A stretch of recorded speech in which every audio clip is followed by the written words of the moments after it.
there's one incredible investment that no one seems to know about. Over 3,200 people have already invested in it.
Bismillahirrahmanirrahim.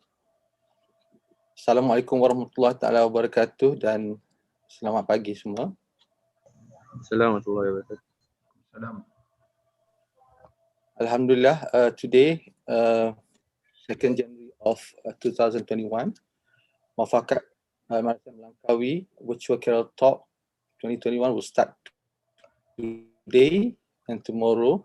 And for the opening ceremony, we have Datuk yang berbahagia Profesor Datuk Dr. Kamal Nasharuddin Mustafa,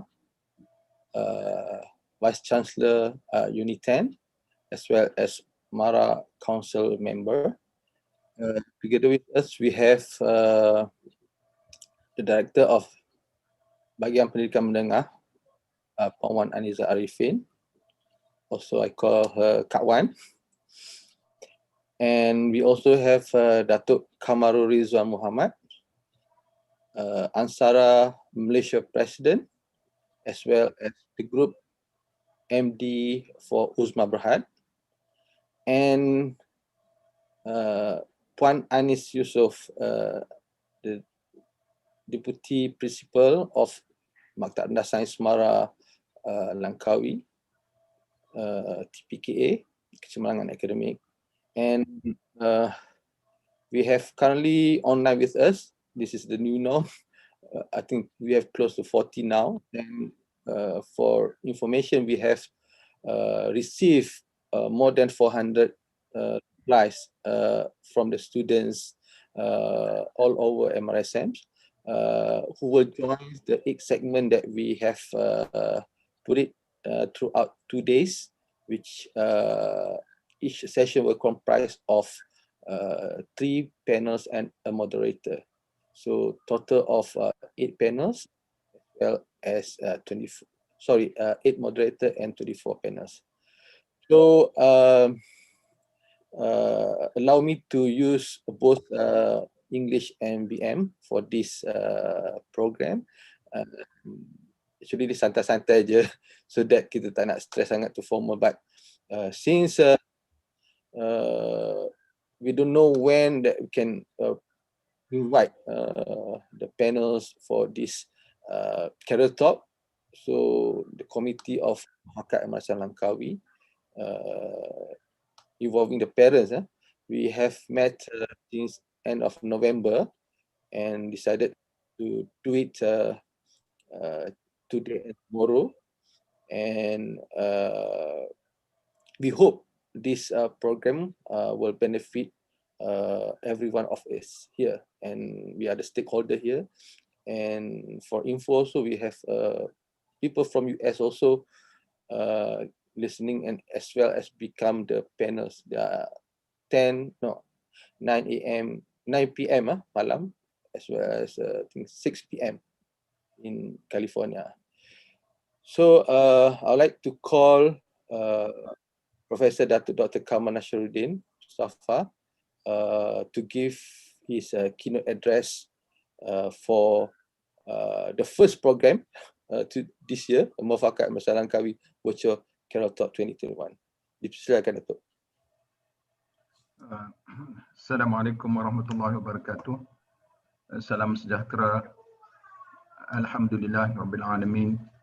Wassalatu wassalam ala Sayyidina Muhammad wa ala alihi wa sahbihi ajma'in.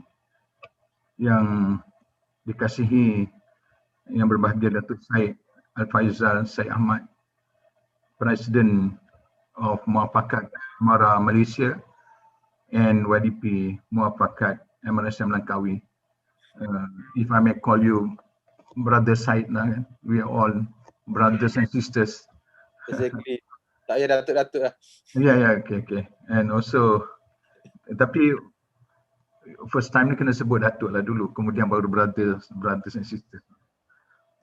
Yang berbahagia Datuk Kamarul Rizwan Muhammad, my brother Kamarul, Group COMD of Uzma and President of Ansara Malaysia.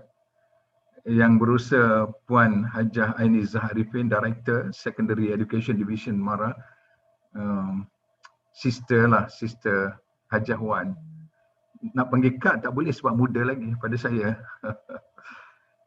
Puan Anis Yus Umaima, from MRSM Langkawi, and distinguished panel speakers, principal of MRSM, teachers, parents, and relevant students, ladies and gentlemen. We praise Allah Subhanahu wa Taala for giving us the opportunity to be here this morning online, the new norms, and certainly we have to say Alhamdulillah, syukur kepada Allah Subhanahu wa Taala atas segala rahmat dan nikmat yang Allah berikan pada kita semua.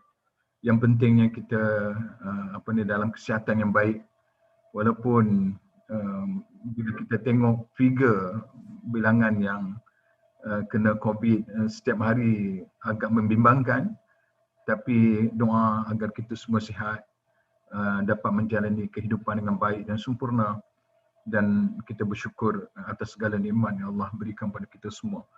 I would like to thank Datuk Said for the kind invitation that extended to me to say a few words and to share the little experience I have with MRSM students, my beloved MRSM students.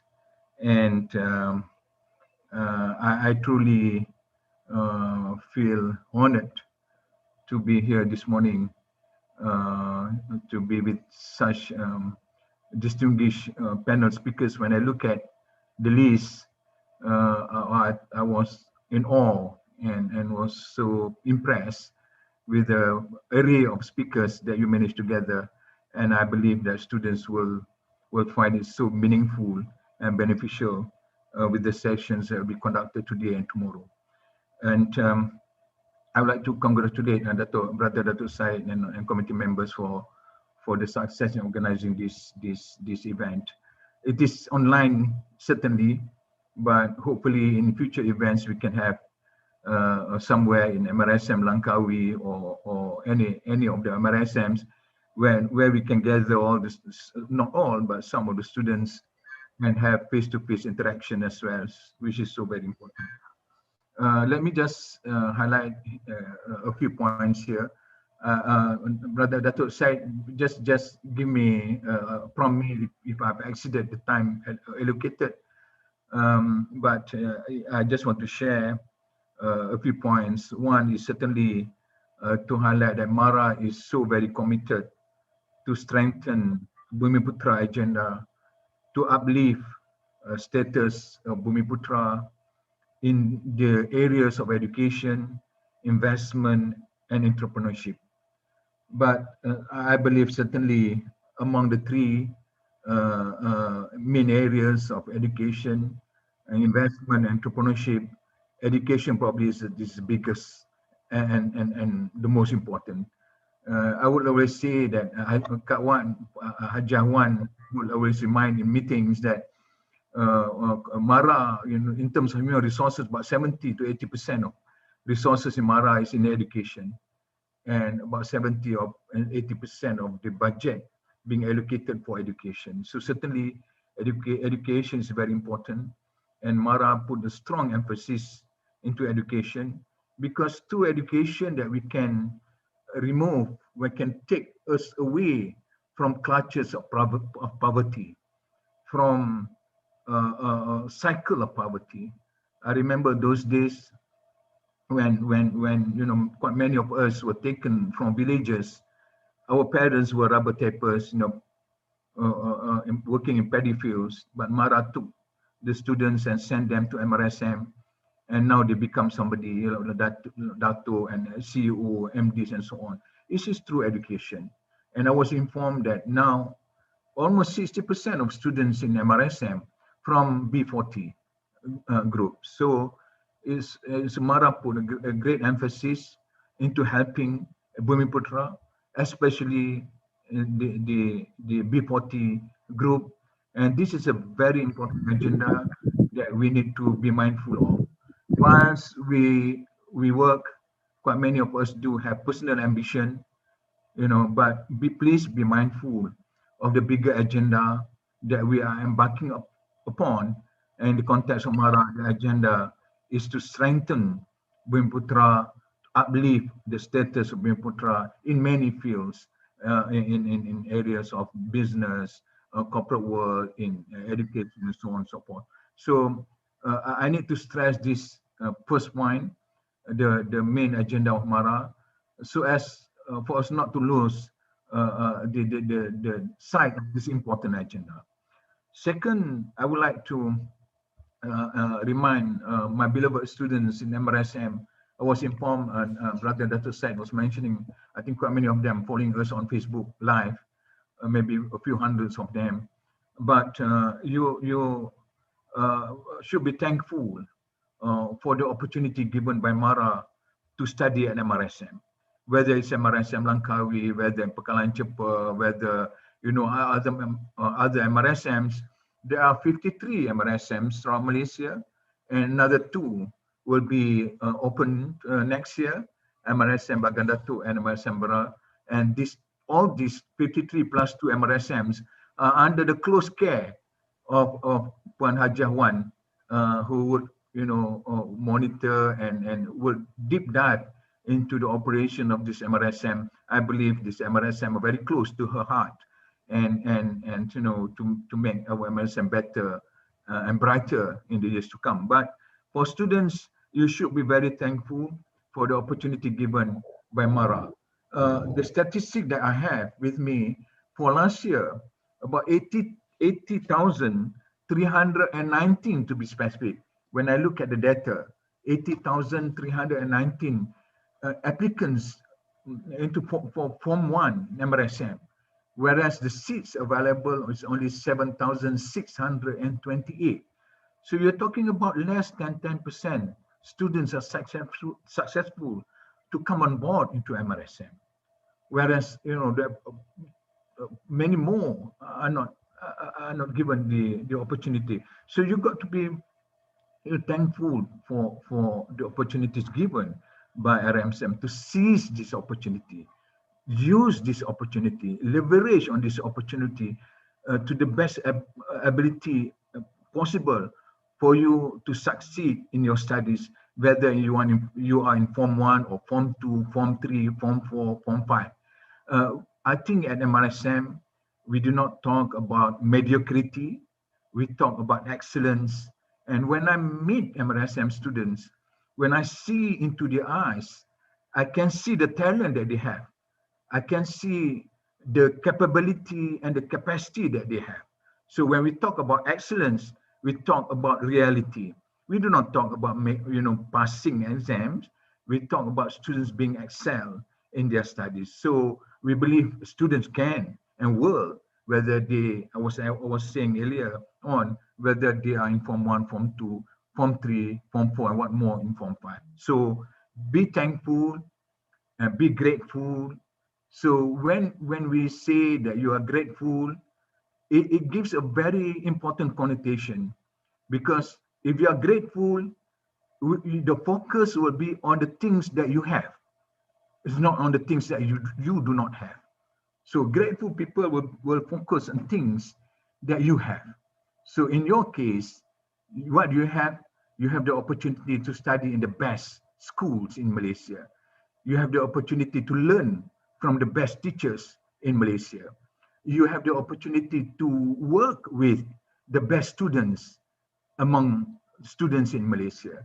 So be grateful and be thankful and strive for the best.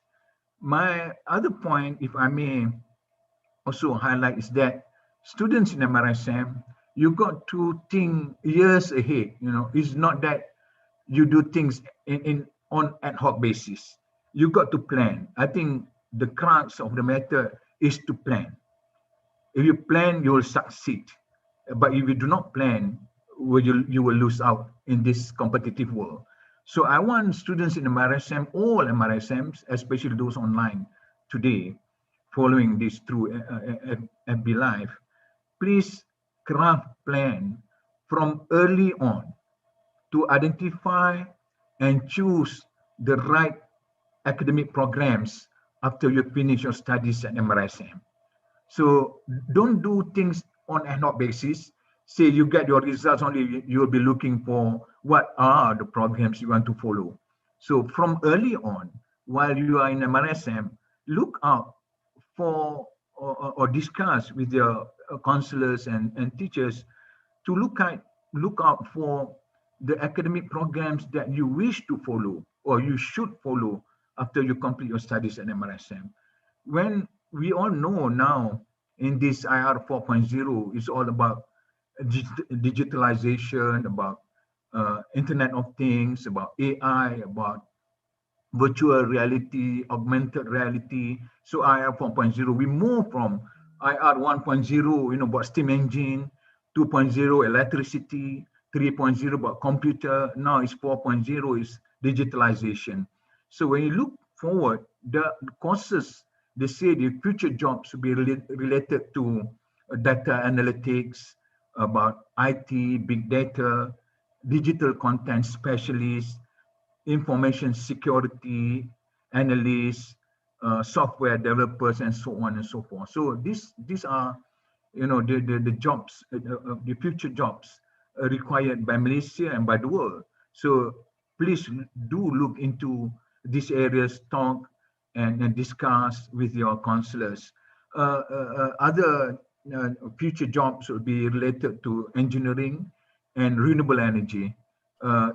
If I may share with our students, in Malaysia, the target is to have 25% of our energy mix from renewable sources by 2025. So you're talking about 5,000 megawatts of energy required for the nation as compared to what a very small amount of megawatts now. So we need a lot more specialists to support industrialization of Malaysia within the context of energy. We need a specialist in renewable energy, alternative energy, and so on. Other areas will be on market and business intelligence, healthcare practitioners, and financial analysis, and so on and so forth. So what I'm saying is that please plan early. When you are in Form 4 or you're in Form 5, do discuss with your counselors and with your teachers, and probably you can Google as well to look at areas which are in need by the nation as we move forward. So then you can, this will develop your interest for you all to take up the academic programs. My next point is on to the important for students to develop plan to go to top universities in the world, and also to develop plan to go to top universities in Malaysia. I think, as I was saying earlier on, I believe and I'm confident that students in MRSM, all 53 MRSMs plus 2, they are all very talented. They are all first-class students. You are all, cream de la cream. So I think you have the opportunity to further your studies at top universities in the world. And please make this as your target. MARA do provide scholarships for students to go overseas, but not normal universities. MARA will send students to top 30 universities in the world. So if you are good, I'm sure you are, and you should aim high and get this scholarship to study in Oxford, Cambridge, MIT, Imperial College, many other universities, Manchester, in US, in Australia, and MARA do provide scholarships for students to go to these top 30 universities in the world. But in addition to that, there are also top universities in Malaysia. Maybe not all are able to go overseas, but you can continue your studies in Malaysia, in top universities in Malaysia.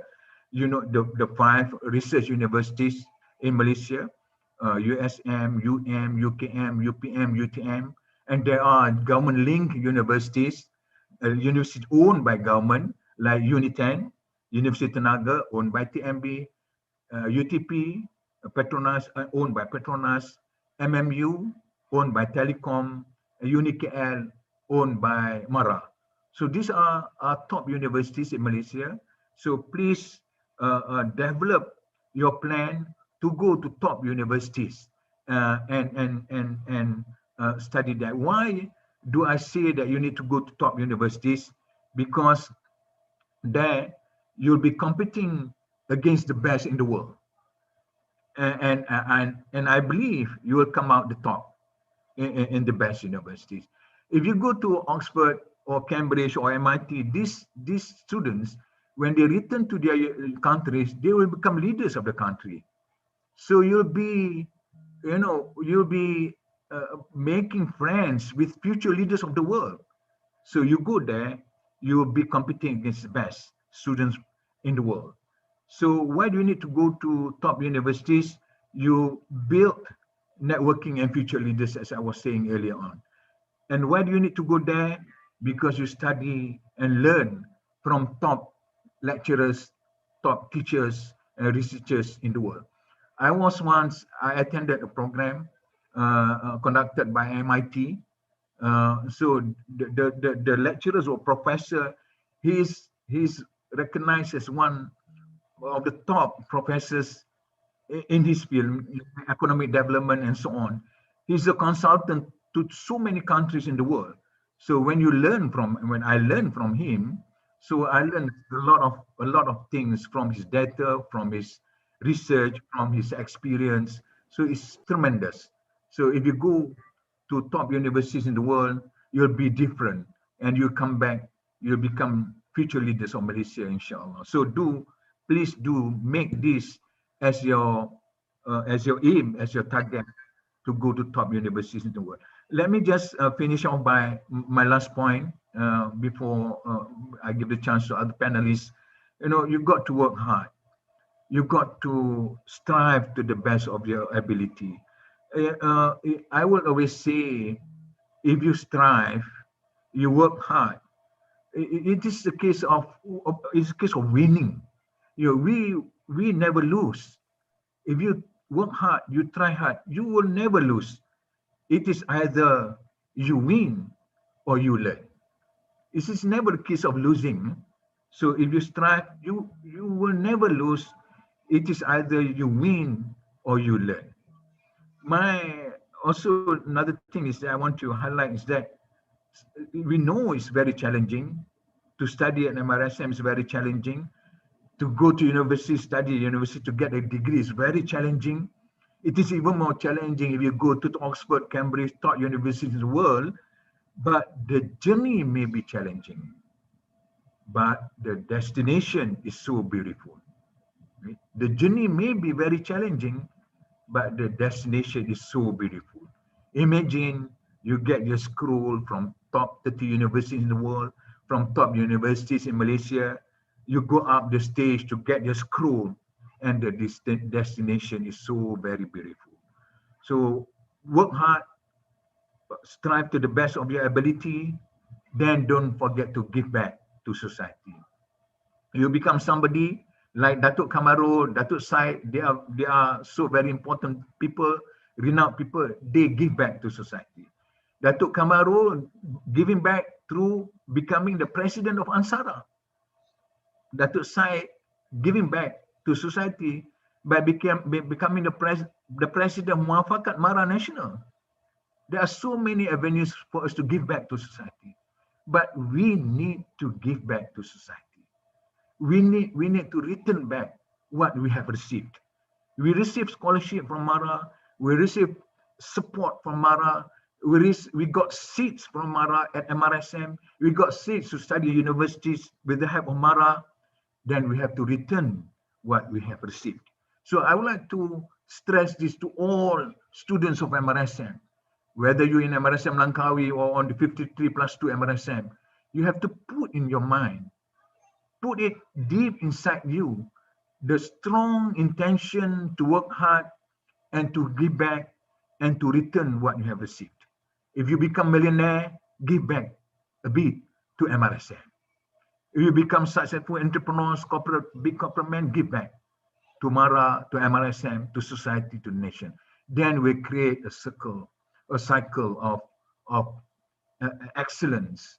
So I believe MRSM students are able to be the best, to go to top universities, to secure scholarship from MARA, from other agencies, and to give back to society. Remember the sacrifices of our parents as well. Your mothers will always cry. So we make sure that they cry is not tears of shame, is never tears of sorrow, but if your parents were to cry, is a tears of joy because of your success. So all the best to MRSM student. Thank you so very much, Datuk Said, and all for the opportunity given to me to say a few words. And hopefully we'll have the opportunity to see face-to-face, to make face-to-face in future, and then we can build a stronger collaboration, cooperation between us, insyaAllah. Thank you very much. Mohon maaf kalau ada salah silap. Sekian, wassalamualaikum warahmatullahi wabarakatuh. Thank you very much, Dr. Kamal, for an inspiring speech. Remember, the journey is very challenging, but the destination is real. Okay. Without further delay, I'll call upon Pengarah BPM, one Anis. Give a few.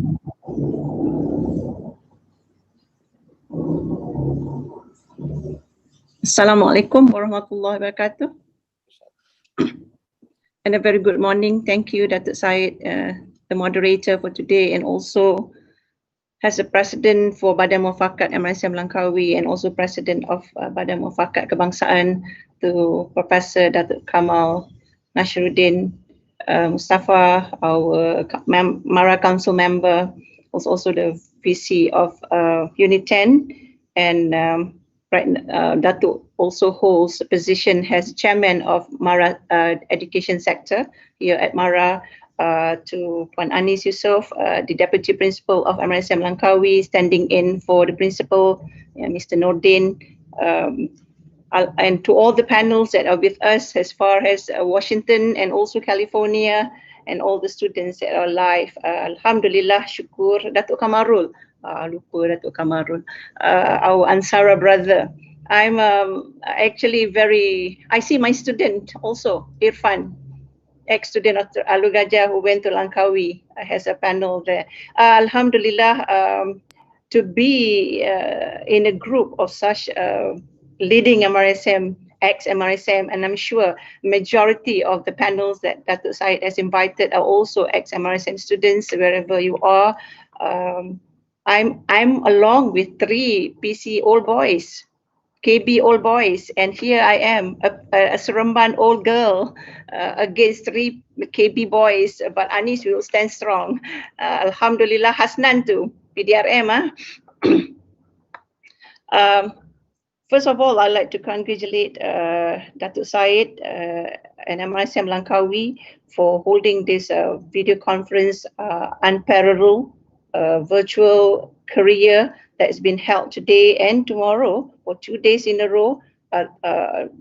Congratulations. I'm giving you an applause virtually. You might not be able to listen, but I think this is just unparalleled, because putting in 24 panels from all over the world, you should get one from Russia next, and putting it into 8 sessions over 2 days, this is just wonderful. And every year MRSM will hold virtual career talks and also interviews for all students, Form 5 students especially, at all our MRSM. But holding this, putting everybody together in one platform, although we are virtually only meeting and seeing each other online, is also very, very, I'm blown actually by this thing. So thank you, and mighty congratulations on all the efforts that's been put in. I'm sure students will benefit a lot from the career talk as we go and listen. And as students, I just like to advise you, listen carefully to what the panels will be saying, because they have arranged into a portfolio of such great things, where you go from science to mathematics to technology to IT to engineering to account to mathematics into arts. And that's a whole lot of career choices that you might listen to and want to take up on it. And as Kamal has said, the Prophet Kamal has said, listen, and listen well, because this is where you plan your future. Of course, some students come in knowing exactly what you want to do, because you already have that set mind that this is my career path. But some will come in unsureness between what I want to do and what I want to learn. And this is just my simple advice to all students. Actually, every year I will say the same thing: listen, and listen well.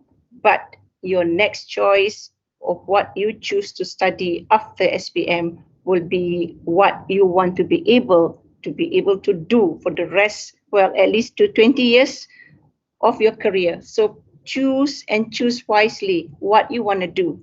there will be career choices and changes as you go along. That's true. People do change careers as you go along, but what you want to study for the next 4 to 5 years will be something that is of choice, of interest as well, because it has to be your interest. And I always say that, not your parents' interest, because what your parents want to do is what their career should be. But this is about you and moving forward for the next 20 to 25 years. This is what you're going to be. And I said there might be career changes, but that is a different thing as you go along. And as an old girl of Seremban, quote unquote, I always tell students that I never left MRSM actually. Coming into MRSM in the year 75, long time ago, I left for quiet sojourns to study in the States and then coming back serving in MRSM. Thus, MRSM is very close to what I have, to what we plan, to what we do. As Datuk Kamal has put, yes, we have changed a little bit, but not much. When we build up MRSM, it's about building that holistic students, and voila, we have more than 150,000 students that has graduated from MRSM in all fields. That's the kind of holistic. Meaning that you know what you want, you are courageous enough to try out things, you must be excellent in what you do, you aim high, you go for it, you fill in the position, you become the leaders that you should be, thus you will be able to achieve anything that you want to be, because that is what MRSM is all about.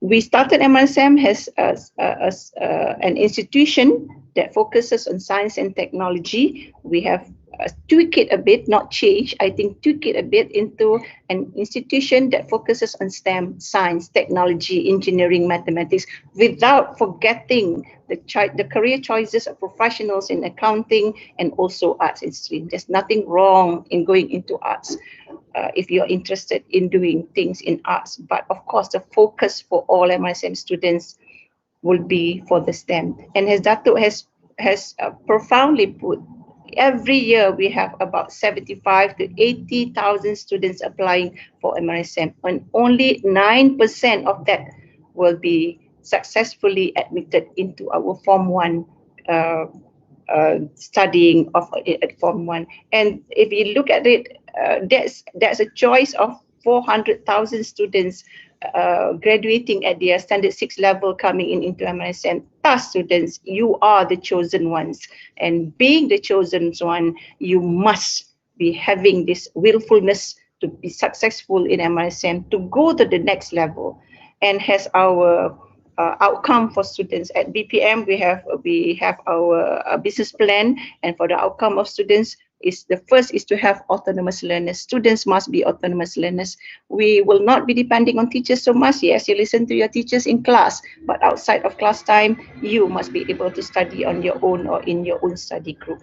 We also want to build students are outstanding individual. As I mentioned, outstanding individual meaning you have your noble values, you have your courage, you have your willfulness to do better, and you must be giving back to society. That's why we have CSR programs a lot in school. You must also be globally minded, thinking that this MRSM, once you graduate from MRSM, Malaysia is not the only place. You must be thinking of your career-wise, wherever in the world there's a career that you should be, you should go and grab that position. I think Datuk Kamaru used to work in the States as well and coming back and give. Am I right, Datuk? If I'm wrong, then it's my mistake. But I think through our conversation and talks, so many of our students are everywhere in the world. And you should be thinking, and that's about the courage that we're talking about. And we also put in entrepreneurial mindset into our syllabus as an enrichment program, because we want students to not only be able to search for the job or the careers that of your choice, but also to be people who will be employers someday, will be able to take in these students. And I know MRSM students who are CEO or MD or having companies always have a soft spot for MRSM. They always tell us, if an MRSM students come in for interview, we ask which MRSM. If it's your alma mater, definitely on your high list. Datuk Kamaru is smiling, so that's a number one. I get a lot of this from my students. If we ask, okay, MRSM already in the B list or A list. If it's and that gives you an opportunity, because there are a lot of companies out there, my dear students, who are MRSM owned by students who have gone through the MRSM program. And of course, one of our aim for MRSM is to build effective leaders. Effective leaders meaning you must have this willingness to be able to be a leader and be the leader that is responsible. And of course, our main aim, as Dato has also said it, Bumiputra students with a Muslim thought in mind. And that's very important, because wherever we go, we are first and all Muslim. We are Muslim. Therefore, the way of life of a Muslim must be whole on very. In this new year of 2020 that we've left, now we are in 2021, and Dato Kamal has put it very succinctly. We now 55 MRSM soon. In April, Bera and Bagan Datuk will be opening. So it's a big crowd now with 36,000 students at present. And with what we're going to take up in Bera, it will be up to 40,000 soon among all MRSM. And that's a big number in MRSM, in Mara itself. And education is a big sector in Mara, and therefore we are very, very responsible. I would like to thank all the parents that are with us at all MRSM supporting on our program, especially with MUAFAKAT and also Ansara. And we have to look ahead what we're going to do. 2020 has been a very challenging year. This is the new norm, but since education is a social enterprise, being online is not enough. We thought one day being online is good, but being online is not enough, because education, the face-to-face meeting, the face-to-face interaction is so very, very important. Because how else can you see? We might be seeing students smiling and nodding their heads online, but the point is being in the classroom and seeing their eye twinkling is most important for us as teachers, as educators. And I think most of us really, really miss that. We are praying, making prayers and du'as that 2021 will be a kind year, a year where Allah subhanahu wa ta'ala will be with us and make this pandemic go away in a way that we'll be able to interact. MRSM Langkawi is at the top of my list to visit. Actually, it was top of my list in 2020. A year has passed. I did not make that plane ride. I made plane ride several other places, but inshallah, Anis is smiling. I promise you, and I promise Nordin, end of 2019, I'm coming back. I've been to, I think, about 20 MRSMs in 2020, despite the COVID, despite the pandemic. I have a lot more schools to visit, and hopefully, let us all pray that 2021 will be a kind year that Allah will bless us with more meetings, and we will do that, inshallah. And thank you, Datuk Syed, again, and MRSM Langkawi, Badan MUAFAKAT, and also the whole management of MRSM Langkawi for holding this virtual career affair conference online. I applaud you again. Thank you so much. Assalamualaikum warahmatullahi wabarakatuh. And thank you to all the panels. Only Allah subhanahu wa ta'ala will be able to repay you in kind of what you're spending your time, energy, and your mind, your brains with the students. I'm blown over. Assalamualaikum warahmatullahi wabarakatuh. Waalaikumsalam warahmatullahi wabarakatuh. Thank you, Kak Wan. As what you said just now, you are the chosen one, the 37,500 MRSM students from so many more who are trying very hard to enroll to MRSM system that didn't go through. So you should be so lucky and bersyukur, okay? And as what Kak Wan also said just now, that MRSM, we teach students to be a holistic one, be all-rounders, not only excellent in academic, but also in curriculum and sports as well. All right, thank you, Kak Wan. We go next to the Ansara President and also the Group MD for Uzma Berhad, Datuk Kamarul Rizwan. Assalamualaikum warahmatullahi wabarakatuh. Thank you very much, Datuk Syed, who is my junior 1 year at MRSM Kota Baru. As Kak Wan said, there is 3 MRSM Kota Baru here. I'm pretty sure this is not nepotism, but it's just we know each other quite well. Thank you for inviting me, for giving me opportunity to share what I have learned so far. I think the best sharing is always from your mistake, from your own journey. So I hope the next 5 or 10 minutes that I've been given, I can share my experience with you all.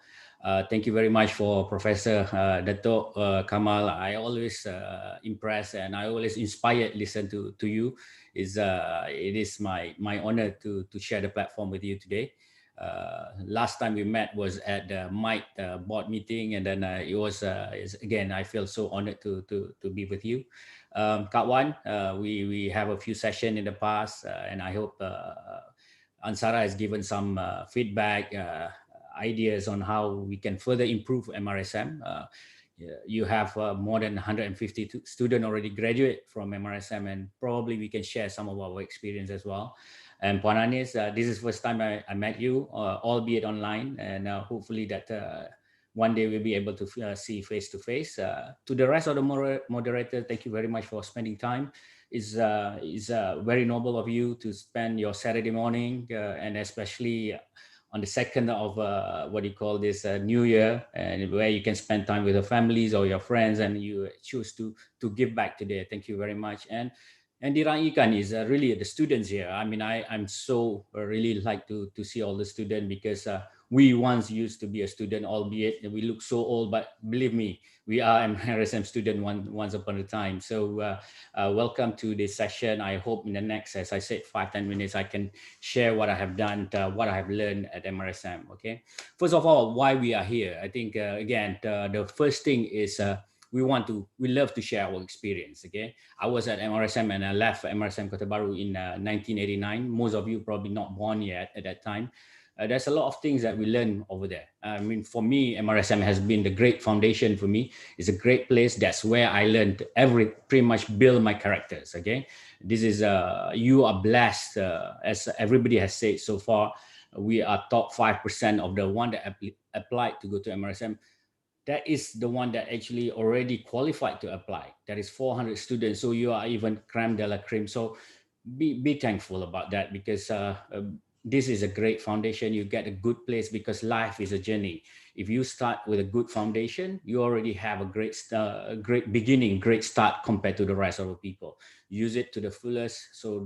So for me, this is a great session for rest of MRSM. Being a president of Ansara, I love to share my experience, be it the bad one, because the bad one is the one that you learn from the most. Okay. The second reason why we are here is because the COVID-19 prevent us from meeting face to face. Okay. I mean, we would love to actually meet face to face.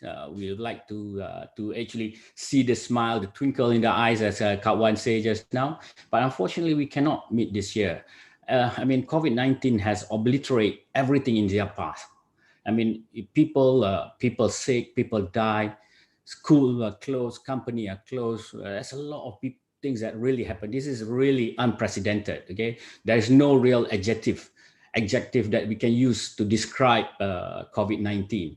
Okay, but this is really a big event that we really need to reflect towards that. And I have been reflecting what happened in the last 2020, and I thought that one thing that dawned upon me is really very clear. The prevention to COVID-19 is a very basic stuff. Actually, you just cover your face, stay away about 1 meter away, wash your hand. So what COVID-19 pretty much teach us is, if you want to do something, if you want to excel in something, try to go back to basic, okay? So today, I'm trying to give you a certain basic thing on how to move forward to your future, inshallah. It's part of my feeling that it's always important for us to go back to basic, okay? First of all, basic number one, I feel that if I may share this, we are humble Allah, okay? Inna solati wa nusuki wa mahyaya wa mamati. Hidup kita, mati kita, solat kita untuk Allah Subhanahu wa taala. So it's always important for us to remember who we belong to, okay? So we always put agama kita number satu, okay? So always remember that, okay? And I think Allah like to hear for us to supplicate, okay? Raise your hand, supplicate, okay?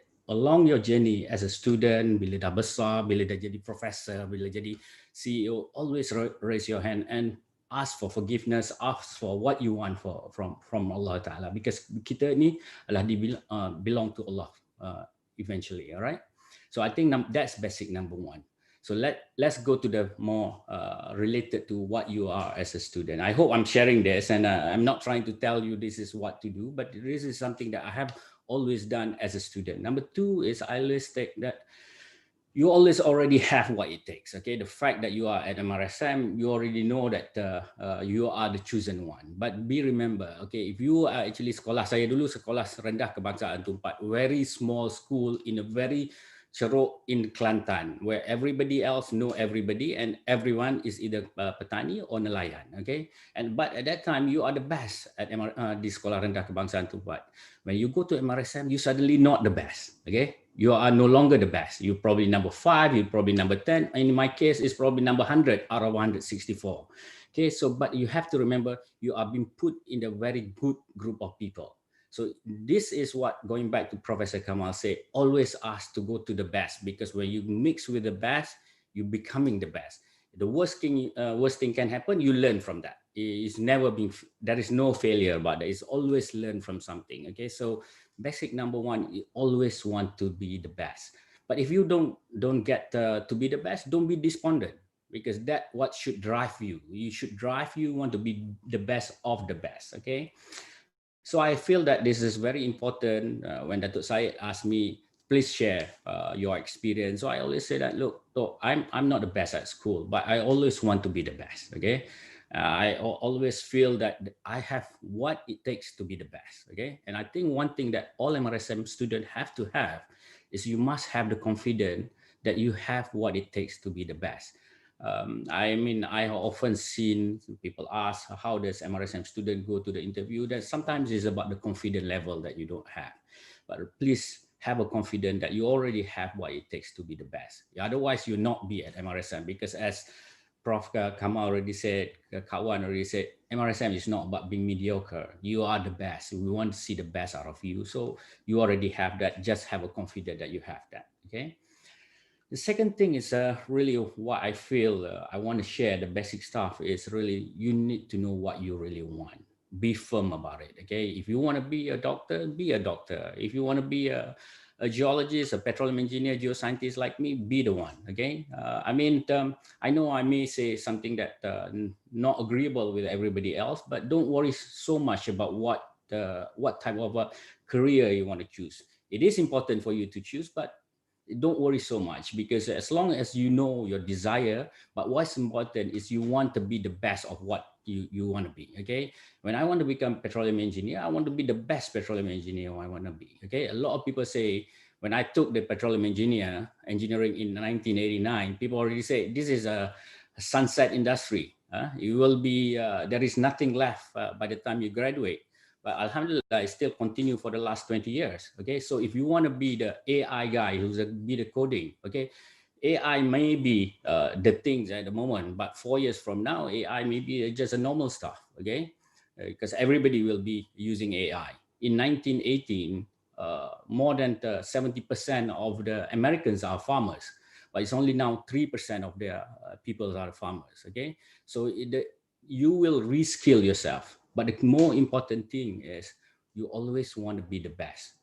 You want to know, you want to be the best, and how you want to be the best. You always need to know the subject matter in depth, very, very intimately. Do a lot of research. Sekarang ni Google ada. I mean, you have your counselor. I mean, you are blessed now that MRSM have a very good counselor. Okay. In my case, I was blessed that right after MRSM, they sent us to American Top University program. So you have 1 full year of a dedicated counselor to tell you which university to ask, which university to apply. I applied to 9 universities, MIT, Harvard, and all that. But I end up with a university that I really want, because I want to become petroleum engineers. Okay, and again, if you don't make it for whatever reason, let's say you want to go to MIT, don't get too despondent if you don't get it there. Okay, because there is opportunity in the future. I always wanted to go to MIT, because I think for people who are engineers, Prof. Kamal mentioned about engineering, about MIT and all that. This is like the holy grail that we want to be. Okay, so it's a place that you want to be. All right, and I didn't get to MIT, but I'm glad to say that I just completed MIT course. So I just want to say that it may be not now, but it may be in the future. So I just completed what you call the artificial intelligence and machine learning, what do you call the course at the MIT recently. So it takes me 25 years before I get to MIT. All right. When the go interview, we thought that you're going to get it, but you didn't get it. So be it. Move on. Okay. But you really need to know what you really want. So I think that is the key thing for me. When you want to be, you really need to know what you want. Once you know what you want, you really need to work for it. Okay. It's not enough ada angan-angan sajalah. Okay, I think it's very important. I mean, a lot of people say is angan-angan is not good, but I think it's angan-angan is so important because it drives you. It makes you want what you want to be. Okay, for me, at that time, I just want to get out from poverty. Okay, I come from Kampung Tumpai. I just want to get out from poverty. I want to help my family, and I think Alhamdulillah, we do it because we are so want to do it. Okay, and I think it's so important. People ask me how important that is. It's important as if you macam lemas and then you want to grab your last breath. You want it to have it so much like that because like your last breath. You want it so hard. If you don't get it, you die, that kind of thing, you know. So you have to have that kind of desire to want something. And I think, again, this is where MRSM teach me, because MRSM teach me about competition. Looking to the left is somebody who's a lot smarter than me. Looking to the right is somebody a lot sportier than me. Looking forward is a much better orator than me. You are surrounded by a lot of good people, and that drives you, and it's supposed to drive you. And to have Mara, to create this ecosystem, you are so blessed to have that. And all of us are blessed because many of us come from that MRSM products. Okay, I cannot imagine if we are not into that kind of a system.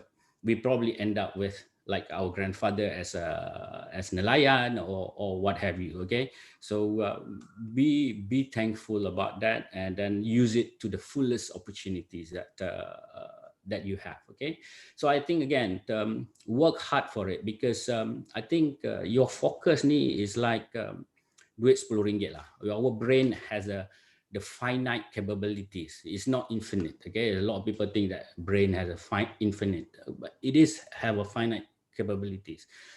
It's like RM10. If you spend RM1 on your social media, you spend RM2 on the, what do you call this, on playing sport, then you have left with X amount of money to do your studies. Okay, so use your brain capabilities, your brain, what do you call, wavelength to the fullest. That what's important for you. If you want to be a best student, use it to study quite a lot. Okay, so choose what you want wisely. All right, so work for it.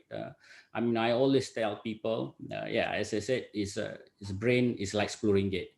You spend RM2 to your girlfriend, you already lost RM2. Okay, you cannot use that RM2 to studies. Okay, try to use this slightly different, and then focus on it. All right, and be kind to others. Okay, I think that's very important, especially to your parents. Make them proud, make them cry because they are proud of you. Okay, instead of they cry because of you are failures. Okay, it's okay to make a mistake.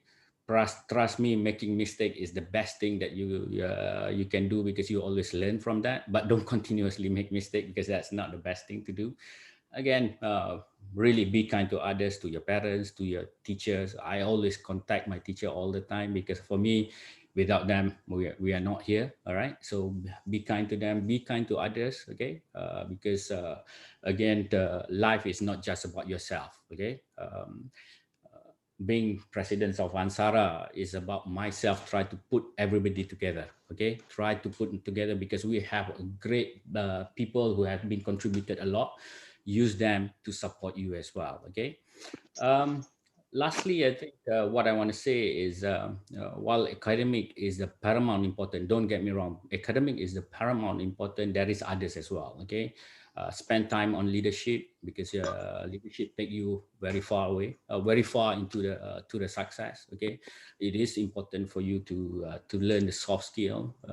Don't just focus on academic, but at the moment, academic, as don't get this wrongly, academic is the paramount important. Okay, but spend time into leadership, into society, build network, be part of the club dekat sekolah, because it's a co-curriculum is very important. a lot of a good school now, albeit you are top student, but what differentiate you from others is your leadership skill, your co-curriculum activities and all that. Because you want to go to MIT, you want to go to Harvard and all that, they look at your academic because that is what you call this no-brainer. You have to have a good academic. And then I know that MRSM student is very good, but you need to have other things as well. Okay, spend time on that. As a Prof and Kak Wan have mentioned, give back. Okay, because kita student ni tak ada duit lagi nak give back in terms of time. When you have a free time, go and teach budak-budak muda. Laki pakai spek ni ke kecil doktor. And then the next one is bit more holistic. Try to see what else you can do beside the academy. Okay, I think I probably exceeded my time, so I just want to recap this. Number one, really know what you want. Work for it. Be kind to others. Jaga agama kita, and then be more holistic than just more shumul, than not just focus on the academic as well. In the past 20 years, 30 years after I left MRSM, there is only one thing that etched in my mind. Always, everywhere I go, MRSM is the one that built my characters, and MRSM is the one that have built the good foundation for me to move forward. And Alhamdulillah for that, I thank you very much, Mara, MRSM, for giving this the opportunity. And trust me, you don't want to miss the opportunity has been given to you, because there is nowhere in the world that given this kind of opportunity to anak bangsa that you have. Don't waste it, okay? And if you take this with your heart, you will carry this very, very, very long way. I hope I impart some of my my knowledge, my experience with all the students, and also with some of our colleagues here, and hopefully become what you call you can use it. Okay, so what is good come from Allah. Apa yang buruk itu datang daripada saya sendiri. With that, saya like to thank everyone, and Assalamualaikum warahmatullahi taala wabarakatuh. Thank you, Datuk Kamaru. Abang senior, tapi dulu tak ragging. Alright. So guys, you need to know what you want, what you really want, and you have to go for it. You have to really work hard, because it's not easy to achieve anything without effort. So put your time, be focused, be kind to people, stay humble. And Datuk Kamaru is very humble person, although he's a millionaire, but he always friends with all people, all level of people. And in fact, I met him also yesterday, so we are close actually. We the only things that due to this pandemic COVID that we cannot do a lot of physical program, but we MUAFAKAT and Ansara, the stakeholders for Mara as well as MRSM in particularly, and we are looking forward to work together to achieve what the best for our students. All right. Finally, we come to Cikgu Anis, Timbalan Pengetua from MRSM Langkawi, to give a few words. Bismillahirrahmanirrahim. Assalamualaikum warahmatullahi wabarakatuh. Thank you, Datuk Syed. Distinguished panel members today, Datuk Kamal and Datuk Kamarul, who I haven't met in person, but I would love to meet one day. Kak Wan, obviously I haven't met you for more than a year, I suppose. So see you soon in Langkawi, Kak Wan. Okay, other panelists and moderators who are joining this morning's session, principal or representative from other MRSMs and EJK MUAFAKAT of MRSM Langkawi and other MRSMs. And last but not least, beloved students of MRSM Langkawi and also other MRSMs. So thank you for this opportunity for giving us, representing MRSM Langkawi today on behalf of our principal, Cik Nordin. So thank you for giving us this session to talk a little bit about what we as a school can do or are doing for our students in order to prepare them for the future. Okay, first of all, I am quite in awe today because the panelists today are three from old boys from KB and one old girl, not old, older from MSM Seremban. And I was not fortunate enough to be an MRSM student myself. I was a student. I did my SPM in Sekolah Menengah Jitra, which I'm very proud of. It's not MRSM, but when all the panelists kept saying about how fortunate MRSM students are, how you have to be grateful for the opportunities that you have in MRSM, I absolutely agree. Not just because I'm a teacher in MRSM, but because I see the opportunities, the programs that are given to students nowadays are beyond what I could even imagine when I was a student. When I was a student back then, it was in the 90s. I'm not saying the exact year. In the 90s, we did not have much exposure about, what your interests are, what your inclination is, what kind of jobs that are out there that you can explore. All we knew, of course, were things like being a doctor, engineer, lawyer, all the popular jobs. So back then, when I was a student, I had this teacher who probably saw something in me which I did not see in myself back then. When I was in Form 5, I think she gave me a book listing all the top universities in the world. Back then I was a bit surprised. I was thinking, why would she give me this? Because at school I never had the imagination, or never had the idea of, or even the ambition to go overseas, because I thought to myself that I was a mediocre student, a normal student. I don't have anything special about me, but she saw something in me and she gave me that book, and I looked through the universities, but still I did not feel that, okay, this is nice, this is interesting, but I did not feel that it was for me.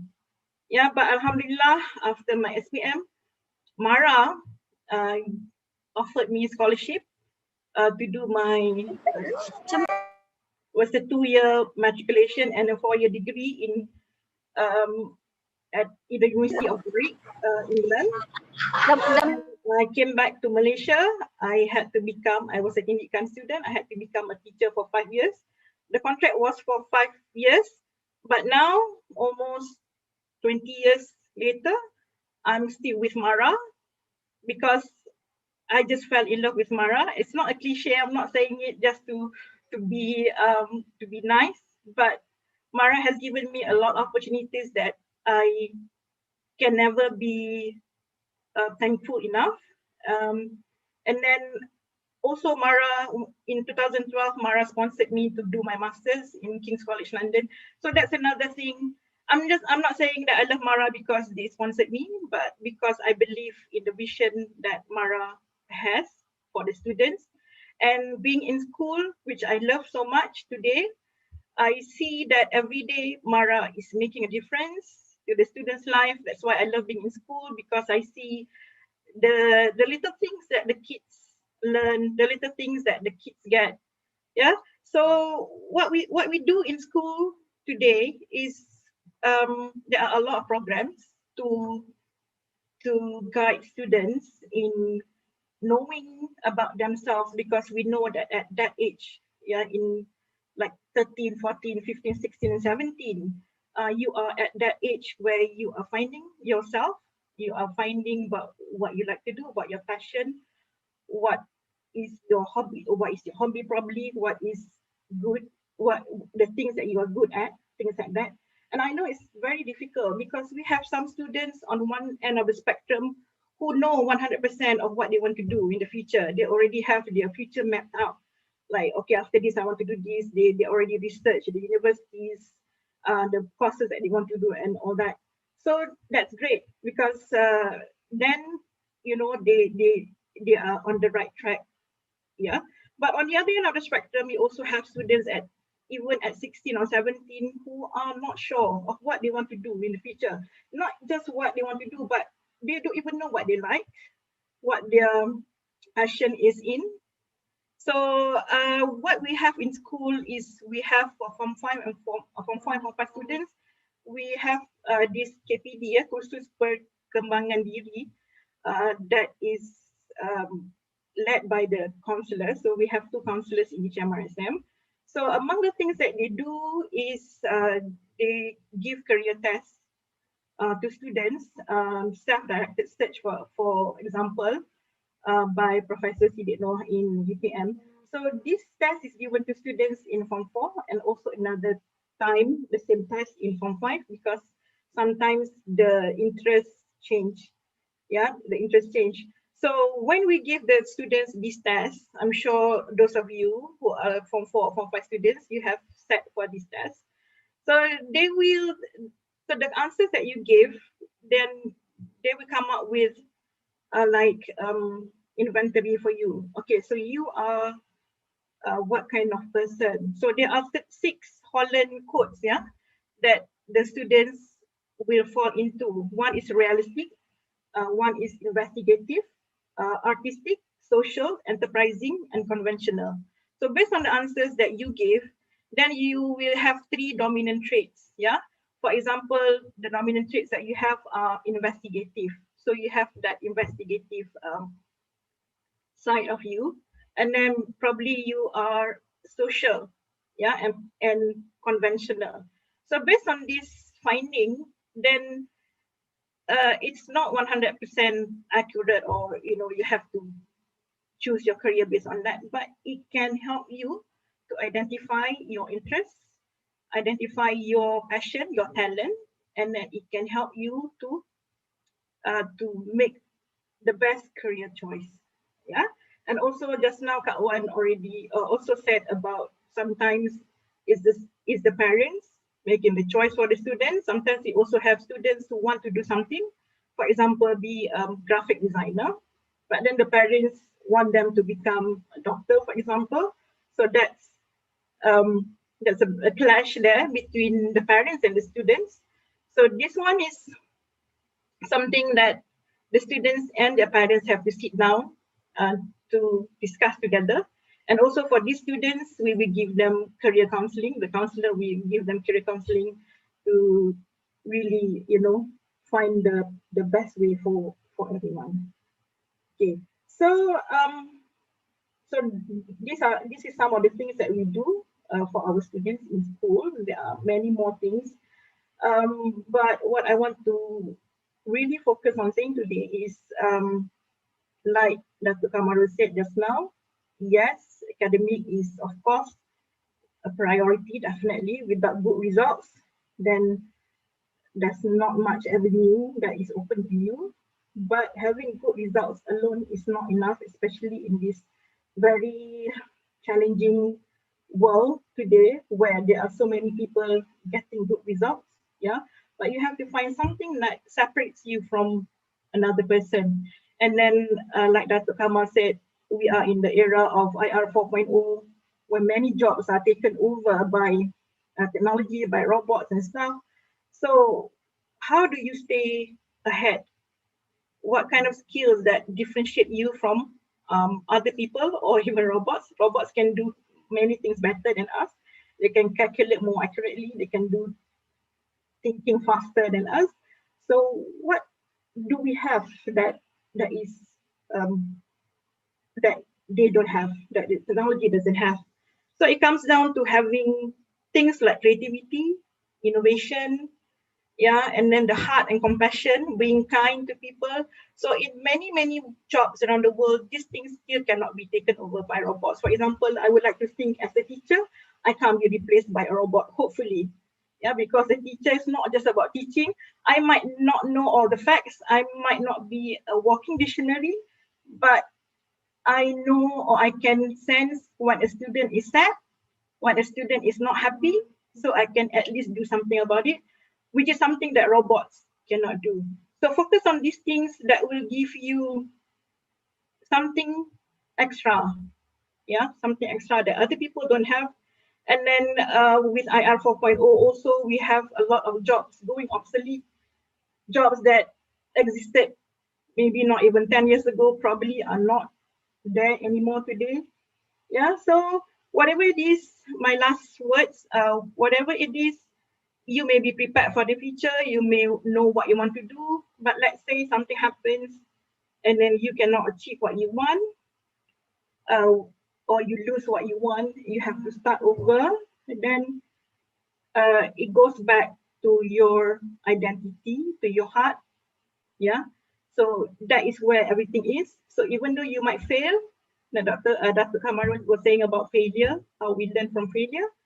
So it goes back to ourselves. We might fail once or twice, but how we bounce from that is what is important.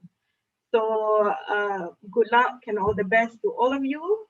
And I would like to again thank you, Dato, and the rest for giving this opportunity. And this is a fantastic platform for students and for us also to do our networking. And students, you have to start doing your networking from now, getting to know friends from other MRSM, because you never know that you might need it someday.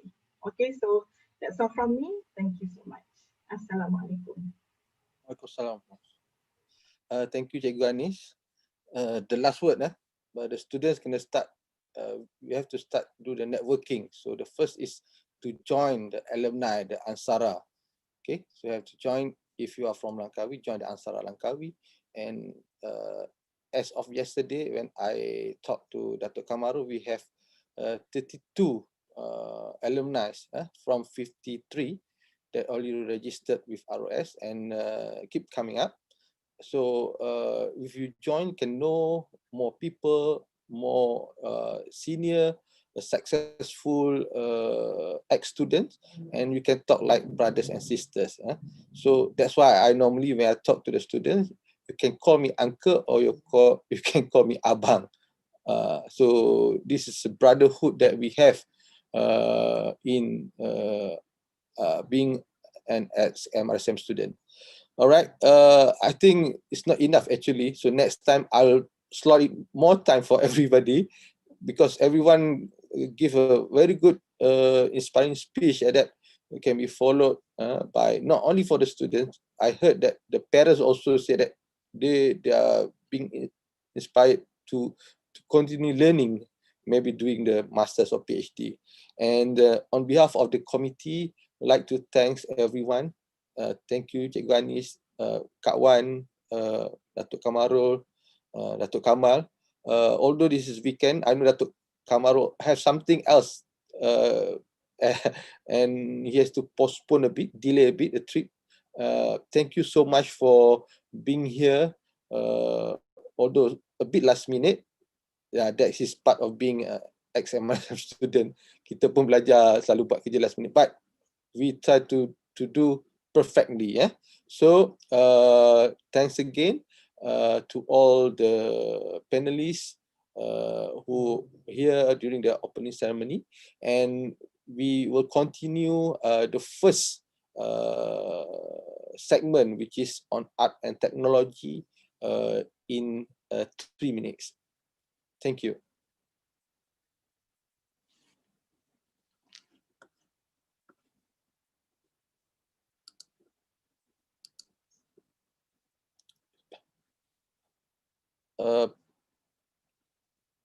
Wan Halina, the moderator for Art and Technology, are you ready? We have 2 speakers at the other side of the world. I saw Rosie, Jafar, and Nini, Kak Nini, and Azwan as well. So we have all 4, and Kak Wan, Datuk Kamarul, you may, Puan Anis, you may stay if you want, and I give this to moderator Puan Hanila to take over from me. We can start now. Okay, terima kasih Datuk Said. Assalamualaikum warahmatullahi taala wabarakatuh. Okay, kita mungkin terlewat 15 minutes. So, good morning to Bro Azwan, and good good evening to Bro Rossi and Kak Nini, because it was 6 p.m. Kak Nini, eh? 7:16 actually. 7:60, okay. So Bro Rossi, it was 10 o'clock, 10:15, okay. Okay, Assalamualaikum warahmatullahi taala wabarakatuh kepada adik-adik tingkatan 4 dan 5 MRSM Langkawi dan mungkin parents dan juga maybe I use a dual language, maybe 3 language because this is not because I'm from ex-MRSM student. I'm a moderator. So Kak Nini also from MRSM student, MRSM KB, and Brother Rossi also. But Bro Azwan is from MCKK. Okay, MRSM takut dengan MCKK. Okay, sebenarnya moderator ni dia nervous sikit. So kita start kita punya session. Takut kita lambat. Okay. Alhamdulillah, okay, kita berdepan dengan pandemik COVID-19 dan sebenarnya kita telah menimbulkan pelbagai idea kreatif untuk kita meneruskan program-program kita, and maybe they should ask why arts and technology. It seems so different things, but maybe because the idea creative makes us use the technology, so that's why kita punya group ni nama dia Arts and Technology. Okay, terima kasih kepada Datuk Syed Faizal kerana memberi peluang kepada saya untuk menjadi moderator untuk career talk yang pertama ini. Okay, so saya sikit je, moderator ni tak perlu introduce sebenarnya, cuma just introduce. I'm from batch 11, SPM 2087. 1987, silap. Okay, so Kak Nini is from batch, second batch, which is SPM 1978, okay? And Rossi is a 10 batch, which is SPM 1986, sorry. Okay, and Bro Azwan is quite junior from us, but is very hypo. SPM 1989, 2 years junior from me. Okay, okay. So, so for the introduction, to cut it short, okay. So we would like to invite Brother Rossi. Okay, saya selalu panggil dia Abang Rossi because senior kat MRSM, walaupun setahun kami memang panggil abang, kakak lah. Okay, so Abang Rossi ni memang I know him very well, okay, from MRSM, and he's a vice president of BWP. He's a very sportsman, and then and now he's a group COO and global account director of Aerodyne Groups. And Aerodyne ni kalau kita sebut tu dia sebut Aerodyne ingat drone. Okay, so let me invite Bro Rossi to introduce himself. Okay, thank you. Okay. Thanks, Nah. Yeah, my name is Rossi Jaafar, not Italian but Clantonese. Okay, Clate. I'm the group COO for Aerodyne, the leading drone solution provider. It's a Bumiputra company, Bumiputra owned company, HQ in Cyberjaya, but operation in 35 countries worldwide. I'm currently based in Washington, DC, around 30 minutes from the White House, actually. My role is to oversee Aerodyne global sales and operation. With the COVID-19, like many of us, everybody's working from home. Now, every day I'm having a call, probably like 10 Zoom calls every day with our partners and clients all over the world, from US, Russia, India, China, Europe, Middle East, South America, and Africa as well. So I think I'll stop there and let others continue. Okay, kita jemput Bro Azwan because I know he's from the Essential, which is I know the Essential before, which is the Essential professional service company. Okay, So let me invite Bro Azwan to introduce. Thank you. Hi, Assalamualaikum. Lina, thank you for the introduction. My name is Azwan. So I'm the country managing director for Accenture Malaysia. I've been in this job for about almost 4 years. Before that, I was a partner with Ernst & Young, I guess the audit and business advisory firm for about 8.5 years. But I was running sales and business development for them for Asia Pacific. So I was hardly here lah. So, and growing up, I'm a PJ boy, memang through and through PJ lah. My father is orang Gambau.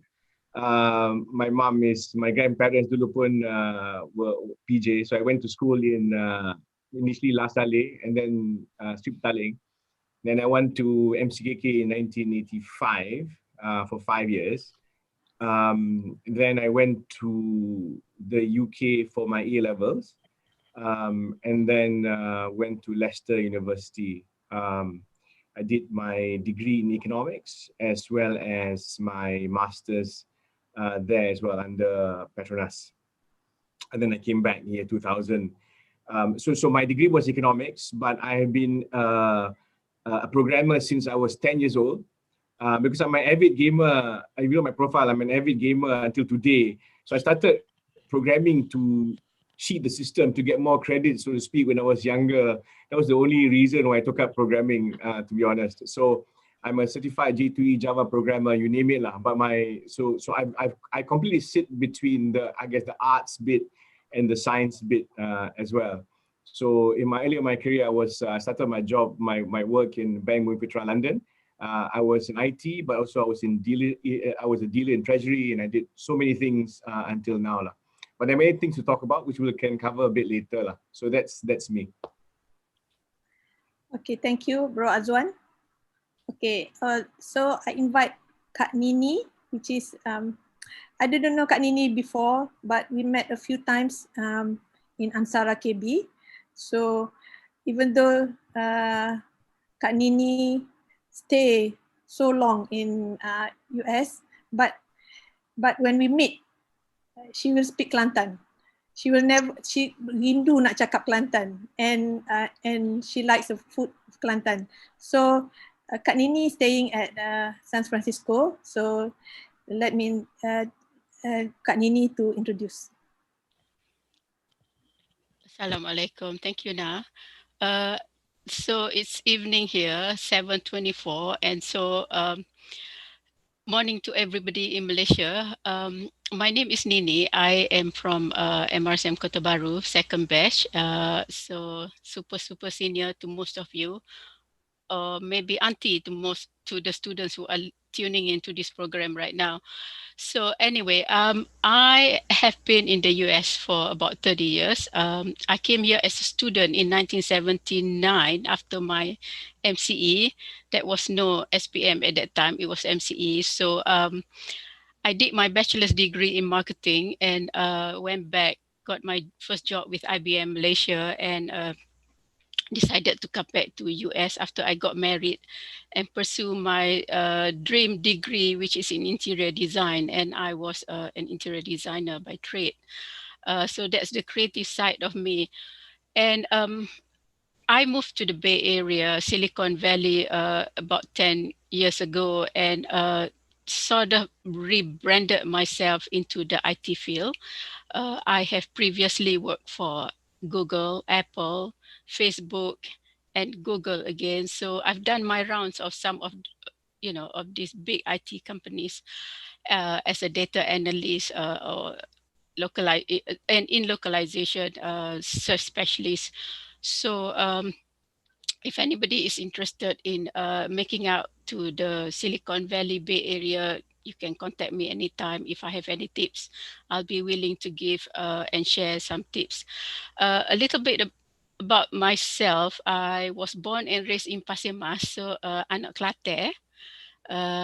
As you know, Pasir Mas, Golden Sand, it's very small and very rural. And when I was growing up, we had nothing. Most of us have never been out of Pasir Mas or Kelantan, for that matter, Kota Baru. And I remember those days when we first went out to KL was when we got our scholarship to go, overseas to study. So I've come a long way from Pasir Mas, living in the Bay Area right now in Silicon Valley. So I've a lot to share about my journey if anybody is interested. So on that note, I'm going to end my introduction here so that we can go on with our program. So feel free to ask me any questions if anybody is interested. And by the way, Azwan, I knew the ex CEO of Accenture USA. So just FYI. Good to know. Thanks, Nini. Nice to meet you. Okay, thank you Kak Nini. Tapi saya nampak ada tiga-tiga ni ada persamaan, which is dia very leisure. Kalau saya tengok kepada background masa di sekolah, tiga-tiga orang ni sportswoman. Kak Nini juga adalah seorang pemain dalam satu kumpulan band, juga pemain drum. Okay. Dan Cik Azwan juga yang terlibat dengan gaming dan programmer. So Abang Rosi, jadi saya rasa tiga-tiga ni dia ada satu persamaan, which is saya nampak bila kita cerita pasal teknologi, it seems like it's more leisure but very creative. Okay, so kita balik pada Abang Rosi. Okay, so this is a very huge company. This is Aerodyne, which is the founder also ex-MRSM KB, which is the brother of Datuk Kamarul Rizwan. So, but it becomes a global company in the world. So, boleh tak Abang Rosi share sikit macam mana, apa sebenarnya Aerodyne dan how the student needs to do when the pathway to that area. Okay, thanks, Na. I joined Aerodyne about three and a half years ago. Before that, I was working with a US-based company. But instead of selling US product to the Malaysian clients, I decided it's better for me to sell Malaysian product to the world. So that's what we are doing. Aerodyne basically is a drone solution provider. We provide drone technology, data technology, and digital transformation to our client. So if there's any one of you that really interested in drone technology, data technology, AI, digital transformation, this is something an opportunity for every one of you. Most of our new employees come from the engineering background and also from multimedia. Because when we provide the data to the client, creativity and technology both are very important. So that's what we are looking for. And then it's not like what you say. I mean, academically, of course, is very important. But I think there's other thing that is also very important that where we are looking for our new employees. We are looking for people who really working hard. Determinations, computer skill, and also communication skill, both are important. So that's the thing that normally we are looking for. Okay, I like other panels to continue with that. Actually, but sorry, just to add a little bit, is it the specific pathway for the student to join this kind of area? To be frank, not really. Our founder, Kamarul, which is Datuk Kamarul's brother, was an accountant, but now he's I would say the leader in this drone technology, and also the leader for IR 4.0. So it all depends on your on your interest. And then the most important thing about the technology is whatever that you learn probably in your first year of university probably will not be practical anymore after 5 years. So what's more important is what is your interest, and do that, identify what is it that you do best, and then be the best that you can, like Datuk Kamaro said. That is the most important thing. Oh, Yes. okay. So we accept anybody. We accept people with engineering background. We accept people with art background. What is your interest? If your interest is in drone technology, data technology, digital transformation, we will accept you. Okay. Okay, it's good. Student kena dengar tu. Okay, Rosie, so is it regardless of age and regardless of age, but somehow so I still stand a chance, right? Absolutely. Okay, Bro Azwan. Okay, budak MRSM ni dia memang my brother, my eldest brother is a MCKK. So that was SPM 82, I think. And sorry, not 84 maybe. Okay, yes, 84. So the bright student, dia akan ambil ke MCKK dulu. So saya berdepan dengan Makoba yang hebat ni lah. Okay. So actually when we said essential, because I know about essential before, because my brother is formerly from Essential.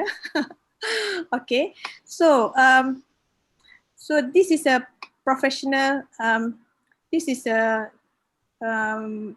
professional service company, which is they mix between technology and digital consulting. So actually, can you describe a little bit more about Essential? Because some students, when we ask the student what they are going to be, so they are more on maybe they are more clear on like doctor, engineers, or maybe they can see that, but become a consultant is not in their mind. So can you give me more advice or more clarify about the Essential? Okay, thank you. Thank you, Lina. I think this is the question even my children ask me a lot. Actually, what do you do? And describe consulting ni payah sikit lah kadang-kadang. It's because you gotta do a bit of everything. Let me describe to you initially what Accenture is. Accenture is a company that employs more than 500,000 people worldwide. You're right, we were involved in different areas. We have basically strategy and consulting. We've got technology. We've got basically business process outsourcing, BPO services. And then we also got this other industry now, basically called interactive, which is Accenture is now the world's largest digital agency today from acquisitions. In Malaysia itself, we employ about 7,000 people, so we're quite big. When I joined 3.5 years, almost 4 years ago, we were only 2,000 people. And you can imagine the growth that we've had in the last 3 to 4 years. And if you think about the share price, when I joined Accenture, the share price of Accenture when I joined was sub $120 per share. And now it stands at, you know, I do this all the time. So if you look at this, $261 per share today. You can't see it, $261 per share today. So it tells you that technology, digital is the business to be in. For Accenture, you know, we don't say you should be this, that, or the other. We want you to be from a good university. We want you to have a good degree. Okay, so it doesn't matter what the degree that you have. So, for example, the topic is ACT, because technology doesn't work without creativity. Creativity enables you to think about how to deploy, how to apply technology, right? How to think about what are the new things that you can do by taking technology today and revolutionize the world, the way that we work. Okay, so if you're very creative, you're a self-starter, very confident individual, it is a company like Accenture is where you want to be at.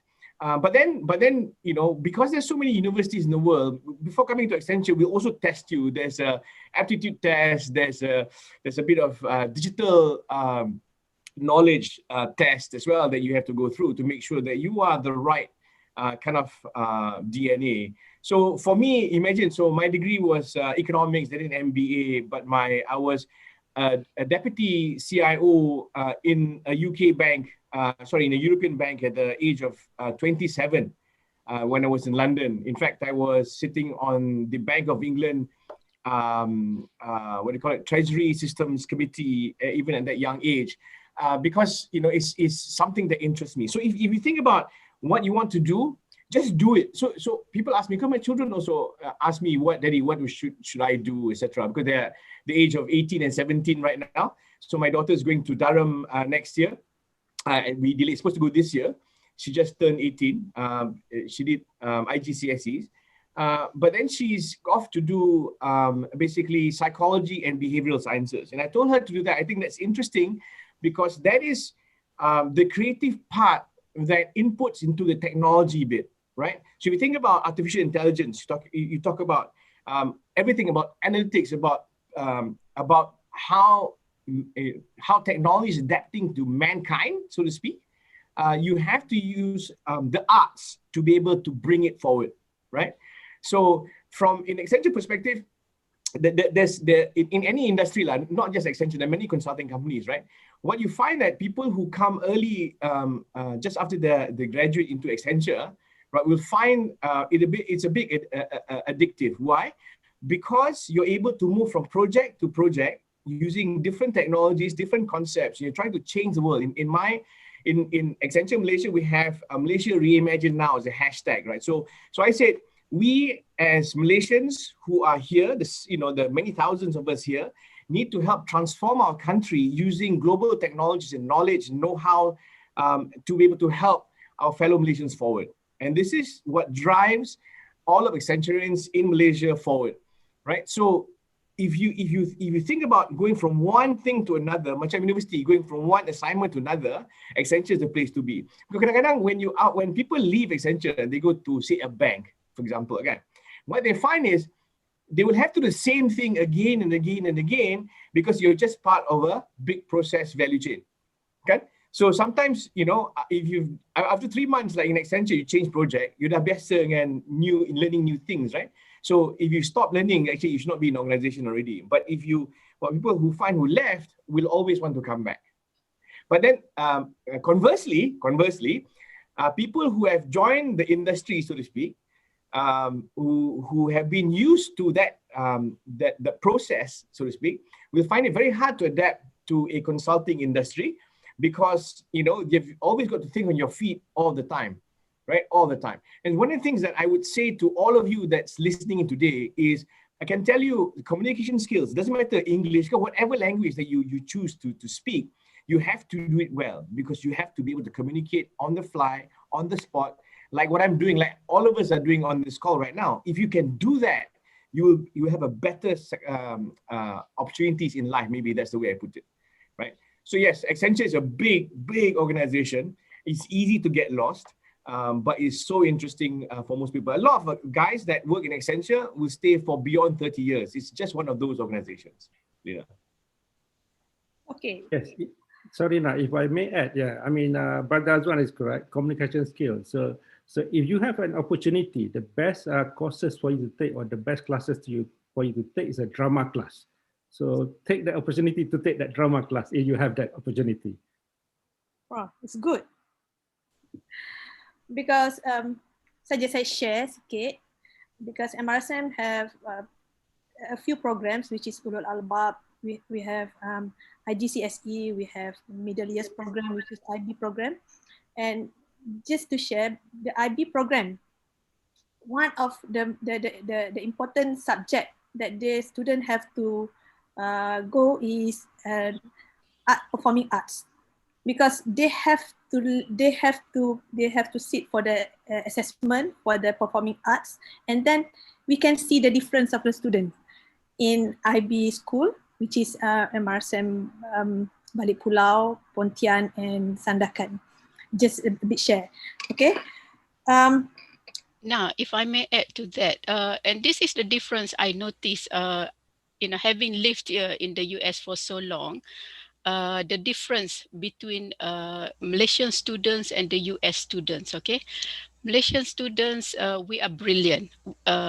We know the materials, we hafal all the whatever we're supposed to, we sit for the exam, and we do really, really well on paper. But when it comes to communication, our students I mean, if I were to rate it from 1 to 10, I would give them a 2 because they cannot communicate. You know, they just know their stuff, but they cannot communicate. So, and I think this is a big blocking block. This is a really, really big one for our students. And this is what happened when the students, for example, Mara students, I'm from Mara, so there was this program that Mara brought students to the Bay Area where they sit for 2 years in the community college. And then after that, they get to apply and go to the university for the next 2 years. So I mentor these students voluntarily. I decided, okay, I'm going to give back to my community. I'm going to give back to Mara because I am where I am right now because of Mara scholarship and everything Mara has to do with it. So I do that on a very voluntarily basis. So what I'm finding out, the students, the Mara student, when they first came to the States, they can't communicate. They are, I would say, jongos. I don't know if some of you are familiar with that word. We use it a lot in my time. Jongos, green behind the ears, you know. So anyway, when they first came, they cannot speak. They are really, really scared. They don't know anything. And apa orang kata, the Malay word for it, payah nak buka mulut, nak tubik Kelantan dah ni. They can't speak, they can't communicate, and they cannot voice out what they want to say. So it's really, really frustrating for me to see that because I feel that they should have been warned, they should have been taught, they should have been tuned as to what is going to be happening. Anyway, to make the story short, after 2 years of being here, the students, after a lot of mentoring, which I did, and I make the students meet every month and to celebrate their birthday. So when we meet the students, so the birthday kids for that month, I make them speak, and this is to fine tune their soft skills also, public speaking. I make them speak for about 2 minutes, 3 minutes, whatever, you know. Some of them sampai nak terkencing, you know. It was so funny to see. I mean, this is really bad to say that, but, you know, but I am not good with public speaking, and I'm trying to teach them or to ajar dia orang and to make them realize that communication is very, very important to, you know, in this country. You are here as an ambassador to your own country, ambassador to Mara and all that. So you are given this opportunity to come to the US. Take advantage of it, you know. Sponge everything and absorb everything and learn everything so that you can bring it back to your country. Forget about helping the country, love. Let's do it this way. About helping yourself first, helping your family, because as we all know, anak-anak Mara ni comes from a very rural area, B40, you know, we are very underprivileged, and we need to do that. So by doing that, we are helping ourselves first, and then helping the family and helping the country. So what I'm trying to say is communication skills, like Rosie and Azwan say, is very, very important. It's not just what you know, it's about communicating it. If you know a lot of stuff but you cannot communicate, what's the point, right? It beats the purpose. So it's a big balance. But one of the things that we should teach our students before they leave for the outside world, before they leave MRSM, is to learn how to communicate. Be in a small role or big role, whatever, like Rosie said, join the drama club. Create your own drama if there is no drama club. You know, do something, but communicate, because it's all about communication. Okay, sorry. Supposed to be 1 minute. Sebenarnya for every time kita ada mock interview or kita ada interview at Mara, so or actually my friend's daughter or son, actually I always say that after SPM, whatever result yang dia dapat, kalau dia dapat a good result, straight A's, whatever it is, kalau dia dapat panggilan interview from Mara, so they don't bother about the results, because they want to hear what you are present. So that's why I always say that go to the communication skill class or public speaking, so then they can talk. So adik-adik kalau yang dah tengah dengar live kita sekarang, so please remember that communication skill is the most important. Okay, Kak Nini. Okay. Alright. Sebenarnya Kak Nini ni dah jadi ikon. Tengok Kak Nini, orang tahu Kak Nini is Google. Sebut Kak Nini, dia nampak, because Kak Nini dia macam oh yang rambut putih-putih tu ada jadi macam satu ikon, macam KFC dia nampak atuk tu kan. So nampak nenek. Sebab Kak Nini, because working with Google, Apple, Facebook is very rare, and benda tu juga macam satu benda yang aneh untuk rasa nak, tapi macam aneh lah. Kita kata kita nak pathway ke situ. Okay. Kak Nini, please share your experience and please tell us more about that. Okay, so oh wow, this is really interesting. So my journey has been really interesting. Like I said, you know, I studied to become an interior designer. That was my dream, the artistic side of me, you know, being in MRSM, I was in the band, I was in the angklung, and then I was in pantomime. And then I was a sports person, and that's something that I must say I should emphasize on the kids, you know, dekat MRSM.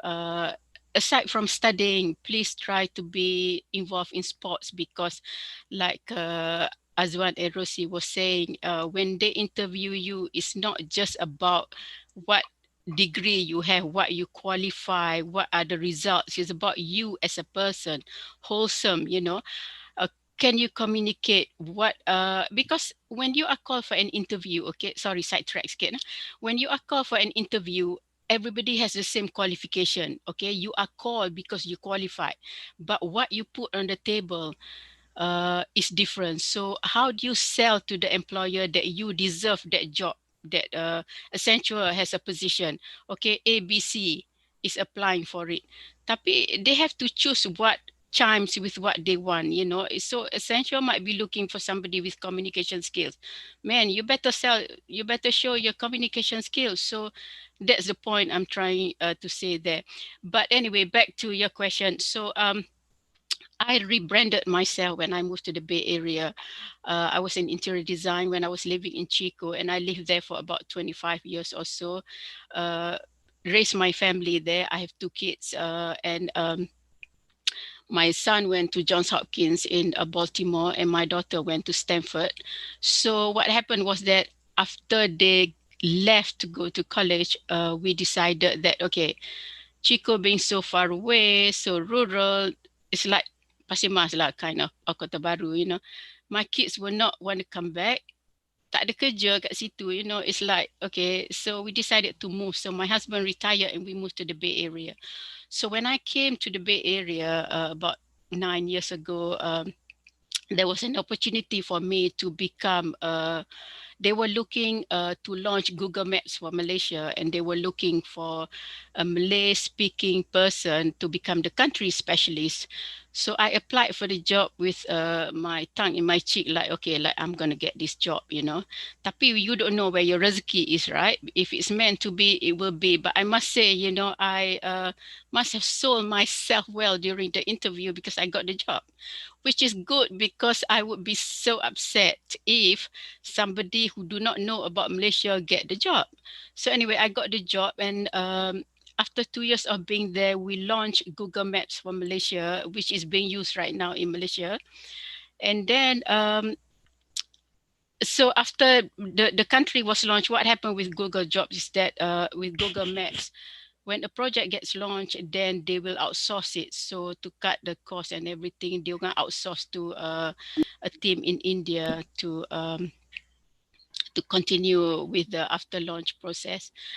So that's what happened with my job with Google. Okay. So after that, I hello. So after that, I was offered a job in Apple. That was the time that they wanted to launch Siri for Malaysia.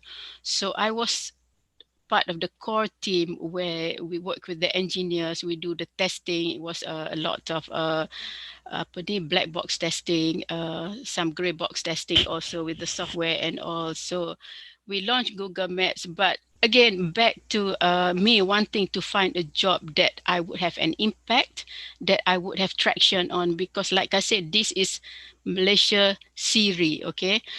It's so, I mean, I do not want somebody else who doesn't know Malay language to get the job. So I work really hard to get that job. So I got the job. We launched Google Maps. Siri for Malaysia. So that was my job with Apple.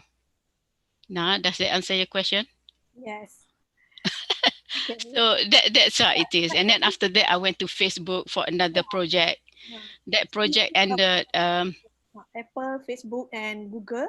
And then back to Google again, where I was hired as a bilingual engineer, search localization specialist, to again launch another project for Malaysia, which is media actions vertical, which has to do with launching of macam how do I say it? Media action vertical, where it involved a lot of TV programs, like Netflix, Sci-Fi Channel, and all that. Those are the media, the vertical. So that was my last project at Google, involving launching. But then again, all the jobs that I choose, I want to make sure it's something that I want to do, something I like to do, something that I know will have an impact, something that I know will benefit Malaysia, because I feel that being in the US for so long, I need to give back, and I want to make sure what is given to Malaysia is something young, not just anything, but something that we can benefit, and it's correct. It's not just a job, something that it has to be in the right form. So sorry, a bit long there.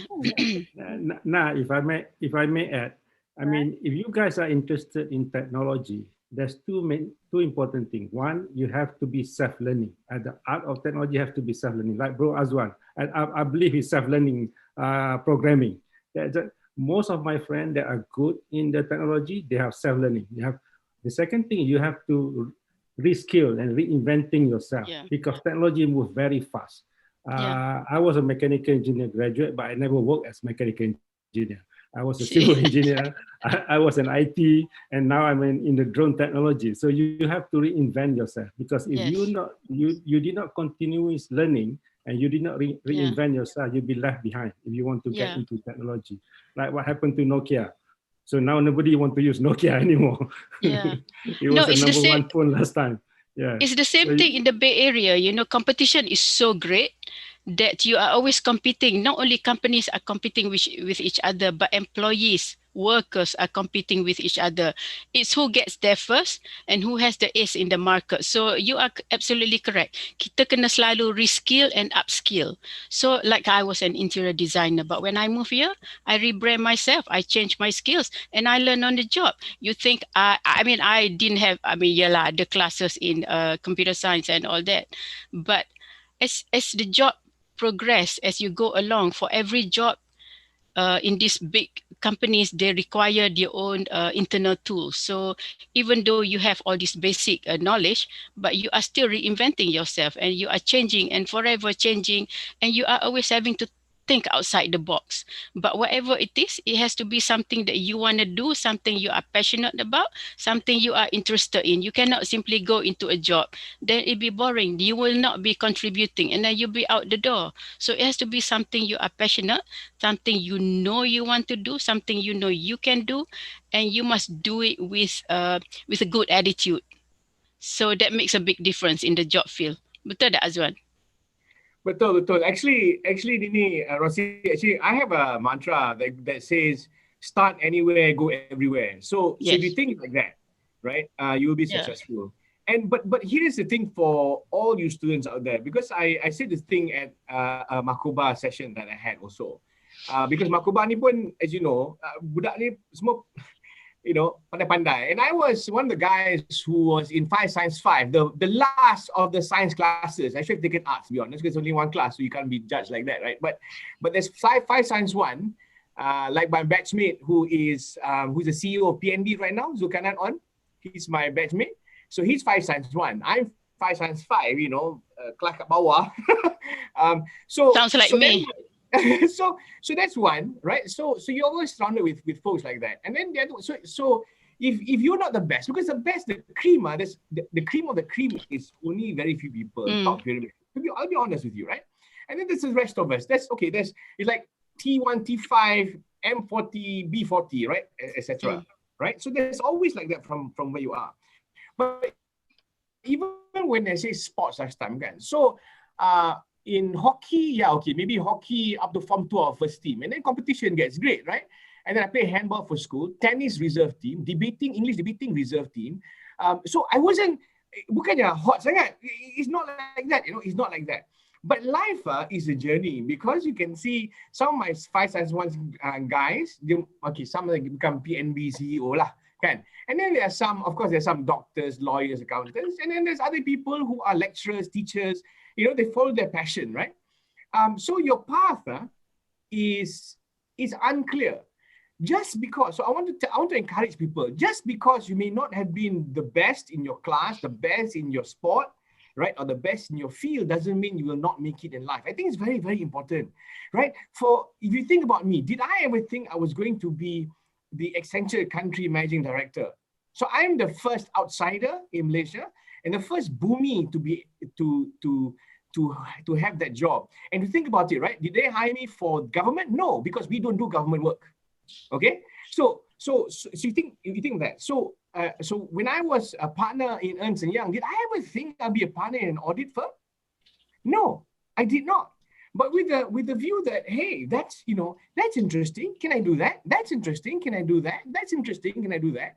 It gives you a path, right? Sometimes when life throws you a bunch of dots, right? You get a bunch of dots, kan? But it's up to you to link the dots. You understand? No? You have to link the dots yourself. So kadang-kadang we say, takdir lah, I'm like this. I say rubbish. It's up to you, because you can decide to pick up the phone now and make that phone call. Can I? Or you say, I'll do it later. Or they might like, I said, I will email. Hopefully they respond back. So you cannot do like that. You have to take, you don't have to be there's some friends, kan, in your face, kan? Can I? That one you don't have to be like that either. But don't be like the guy who say, tak apalah, tengok macam mana dulu. But this tengok macam mana dulu ni doesn't work. Okay? So was I the guy that in your face, the brightest, smartest, fastest, most athletic? No, I wasn't. If I were to tell you today, the way I see myself is I'm just ordinary guy who decided to switch on some switches, right? And I say, let's explore this room and that room, and let's go there. Hey, macam mana that place? Let's go there. And have no fear. But you know what? Because you don't enjoy something, you were saying, right? If you go with the flow, you'll get to the end, but you end to a pond which is not going nowhere, to be honest. Right? So you have to be a bit more active, but you don't have to say, this is the other thing. For example, life is not a race, it's a journey, because you can be ahead of your friends at some point, and then the end they will be ahead of you, right? It's like this. So if you understand life is like this, because as we go through our lives, okay, maybe the youngest in this panel lah, kan, but I have seen so many people who were not successful early on, and then suddenly became very rich at a later age. A bit of KFC, I know. I look your hair now, you say KFC. Sorry, but you have that, So if you're behind now, it doesn't mean you won't make it. And vice versa, right? If you're ahead now, doesn't mean you'll be around tomorrow. Yeah. Right? Yeah. So, hey, you know what? It's okay. I call it slalom. Just slalom. We just go with it, right? But the attitude matters. Yeah. No, I second you on that. I actually, for my MCE, cukup makan je. I'm quite with my results, So for those of you who think that, you know, it's at the end of the world just because you're not doing well in school, don't give up, okay? Because it is not the end of the world. Rezeki, you don't know where it's coming from. So just keep on going, you know, find something that you are passionate about, because passion is what makes a difference. So kalau lah you, okay, look at Bill Gates and, you know, all these people, apa ni, all the startups, companies and all that. Some of these startup companies start in the garage. They are dropouts of school, of university. So doesn't mean that I'm asking you guys to drop out, okay, adik-adik semua. So please do not think about dropping out and trying to be big by dropping out. No, no, no, no. Far from it, okay? Just do your best in school, but doesn't mean that that some people, okay, what I'm trying to say is some people don't sit well for exam, but they have the mind, they know what they want to do, they have an idea, they are already thinking outside the box. So if you don't sit well on the interview, I mean, on the exam, it doesn't matter, okay? There are other opportunities, but keep on thinking, and that's where your entrepreneurship comes in, you know?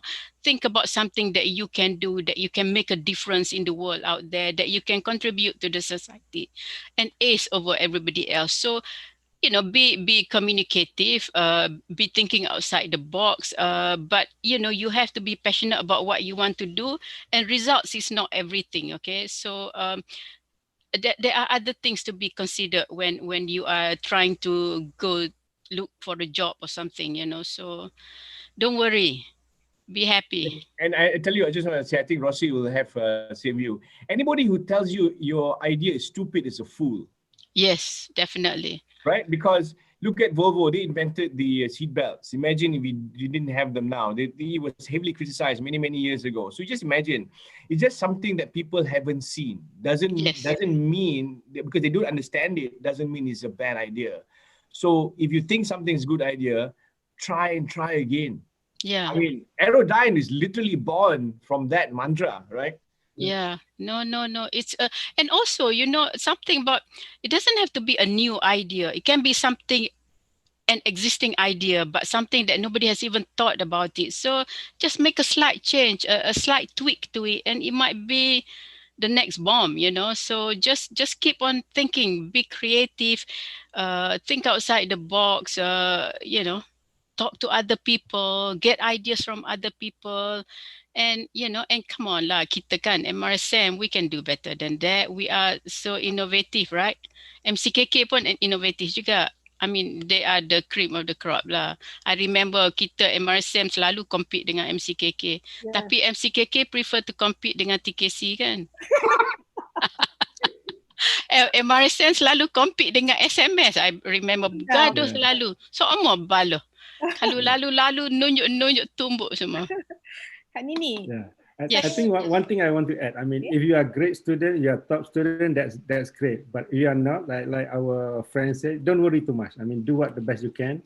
Yeah. I mean, because you're right. We have seen a lot of our friends who are not the top student now. They are doing much better than us as well. And Rosie, then who would have thought? Why do you need to be active in extracurricular? Because 10, 20, 30 years after you graduate, when you met your friends, that's the thing that you're going to talk about, not about the grades anymore. No, not about the money either. You're talking. No, but you're absolutely correct, you know. Kak Nini, yes. Sebenarnya, actually I used to be a teacher for last 20 years as an admat teachers. Sebenarnya, saya ada satu pegang pada satu konsep ni kepada pelajar. Saya kata gini, you work hard now, it doesn't mean that Allah nak bagi kita rezeki sekarang.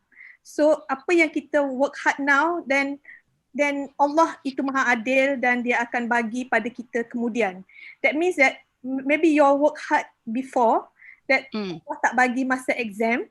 Yeah. Duduk mungkin kita tak excellent masa MCE, masa SPM, tapi sebenarnya Allah sampai satu tahap tiba-tiba kita punya lompatan tu tak susah, but we are excellent in our life. Yes. And then that means that bukan soal kita tidak berjaya masa kita belajar.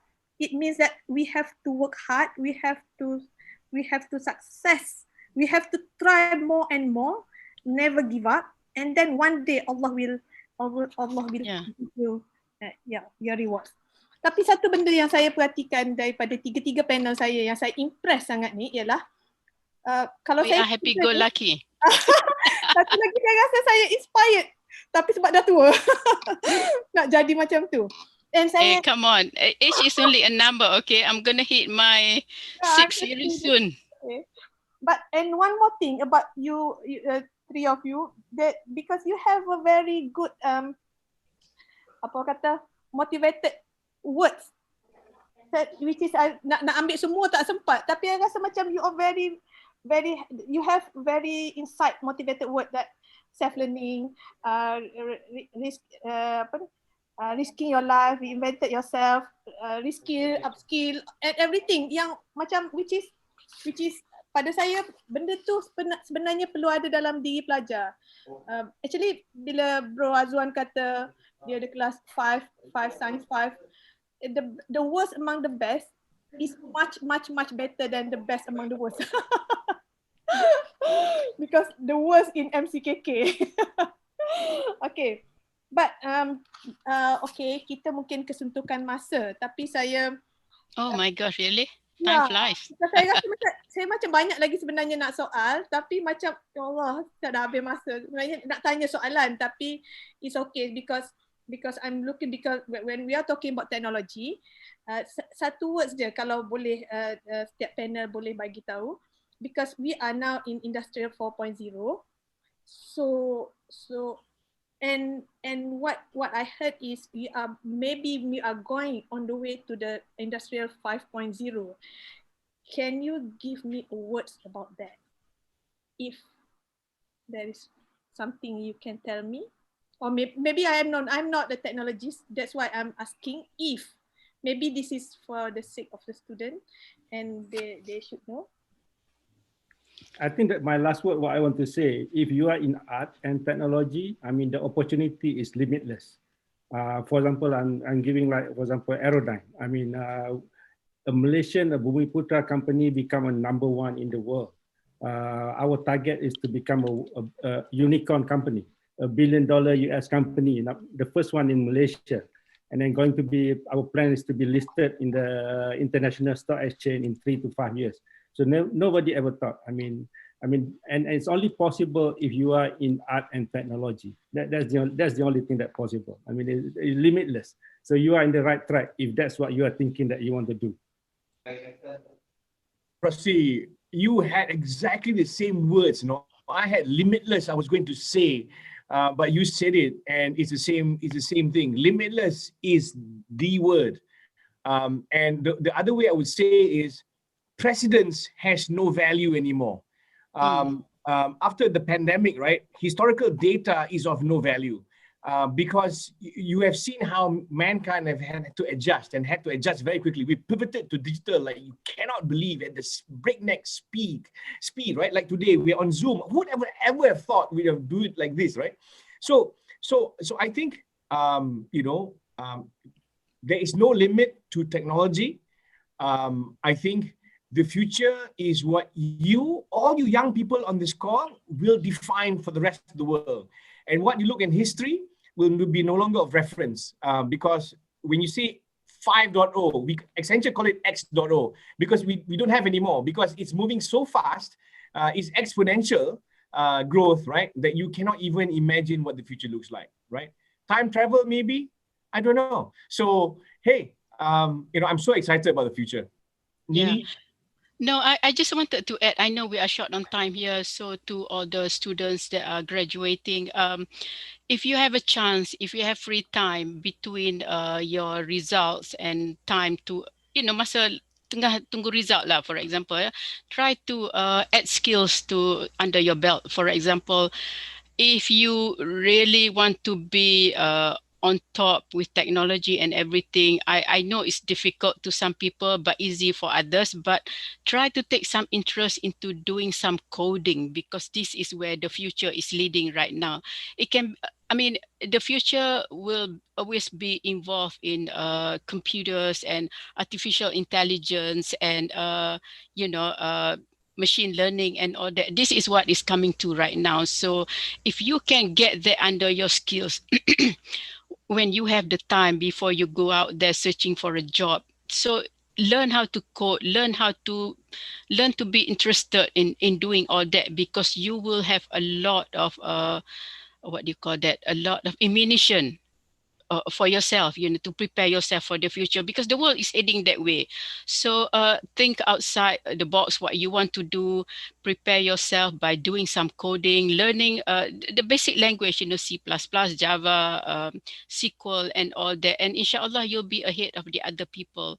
So that's my advice, because for me, if you even think about coming to the Silicon Valley, where competition is great, where you are competing with the local students, communication skills, and things like that. So I know time is short, so we're trying to give you tidbits, information, hints on what you can do, but always free to ask anymore. I know there are a few questions out there. I saw some questions that popped up, but we are here for you, and we try to help as much as we can. So anytime you guys want to talk, want to ask questions, feel free. But Now, you want to answer the question in the chat box? Yes, Kak Nini. Kak Nini? There's question for you, Kak Nini. Oh, okay. Okay. So because we have another 5 more minutes, Kak Nini. Yeah. Ada sikit soalan. Satu soalan je lah Kak Nini jawab. Ya. Okay. Saya nak tahu juga Kak Nini cakap apa. Cakap apa? Cakap Kelantan? No. When you are interviewed by the Google to get the job. Okay, what was the question again? I'm sorry. What do you think that you did differently to score you to the job with Google? Okay. I think, well, for the job with Google, I think I did really well with my interview. So that's why I'm emphasizing the fact that communication skills is very important, because like I said, when you are called for an interview, everybody has the same qualification. A, B, C, and D, and E, semua sama ada. How you communicate, how you sell yourself, how you market yourself, how can you convince the interviewer that they want you and not the next person behind you, or the next person on the right or the left, in front or behind. You want to sell them that you have what they want, that you can give to them what the team needs, what the company needs, and that you will have everything. You will be an added asset to the team. So I think with my communication skills, and despite my age, I started my job actually as a country specialist in Google at the age of 52. Yeah. Hello. Are we here? Okay, so when Okay, but another one question, if anyone can answer. Is it true that the student in science stream will get more better job compared to art stream? I think the answer is already discussed, but can anyone just give the answer for this? I think it depends. I think it depends. So if you go for a very generic, like general business or comms, maybe less so.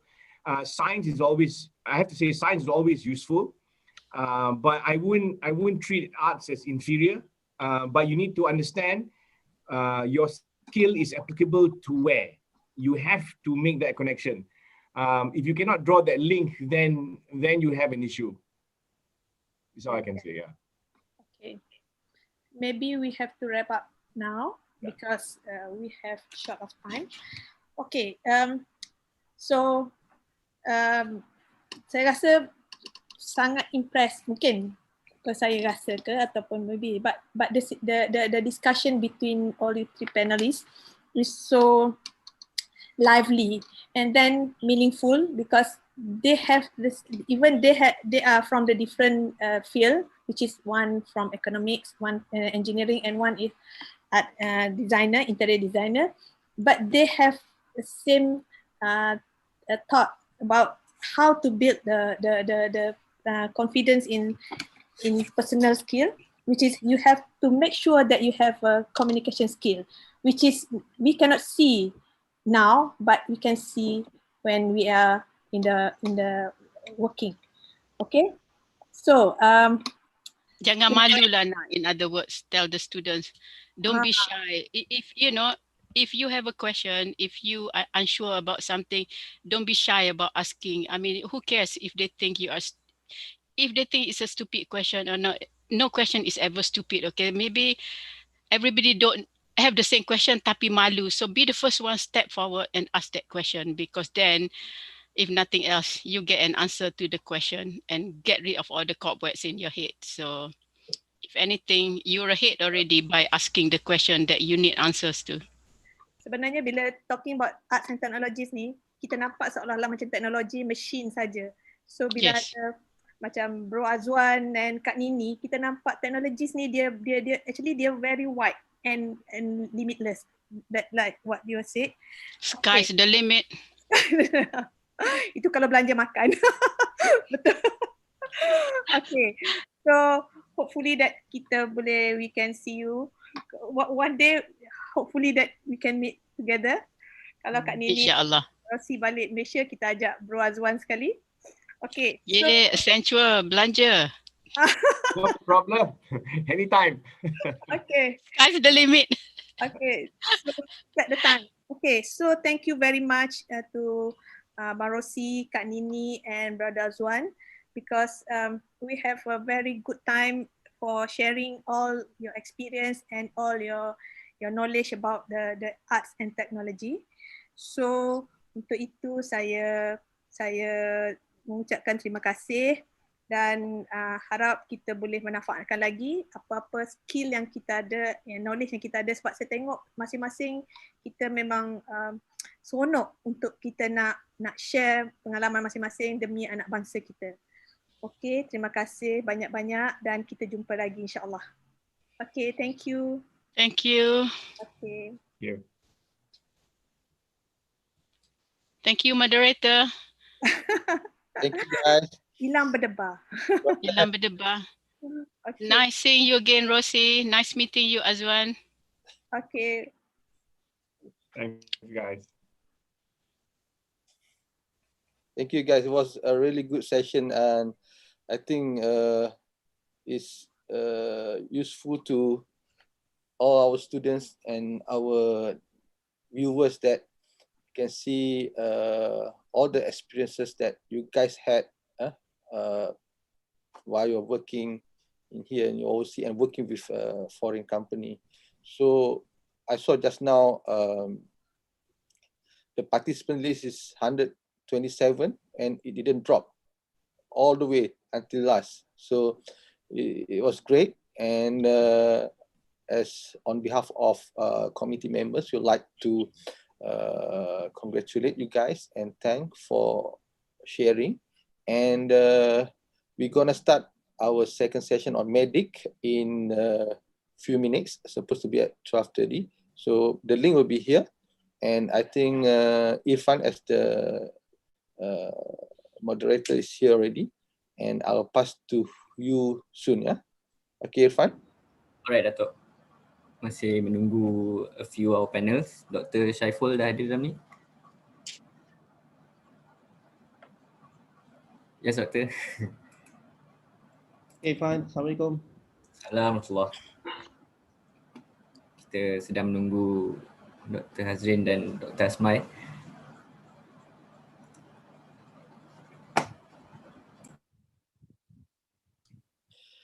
For info untuk medic ni, I've been told that 200 more than 200 students register to be in your session, and you have about 1 hour and 15 minutes, but you can drag a bit because the next session will be at 3 o'clock, and you also can ask the students also, not necessarily to have the question in the chat box, but they also can talk. So, and the moderator, Irfan, I think can manage the overall of this session. Yeah. Alright, Datuk. Sure, insyaAllah. So now graph is exponential. So up, up, up. Keep it up.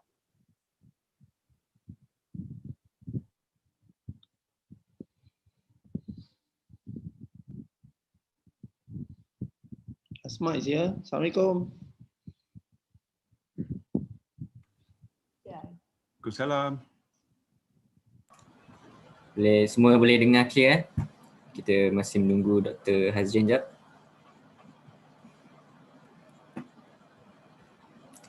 Agak nervous lah sebab kita punya session ni paling ramai participant registered, which is 200 as said as Datuk just now.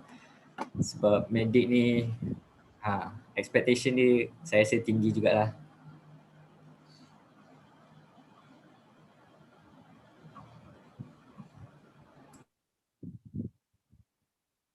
Dr. Asma mungkin duduk belakang sikit. Dia macam cut off.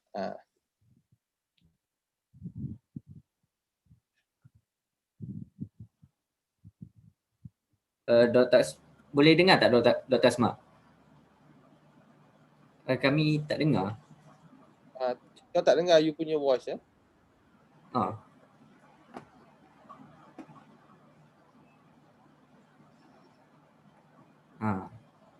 Dr. Hazrin dah masuk.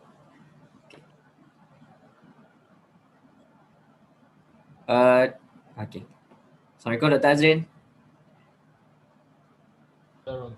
Minta maaf lambat sikit. Tak apa. Lambat tu awal lagi tu. We're supposed to start at 12:30. Okay. 12:30. Dr. Asma okey ke? Test sound? Still tak dengar? Tak dengar, masih tak dengar.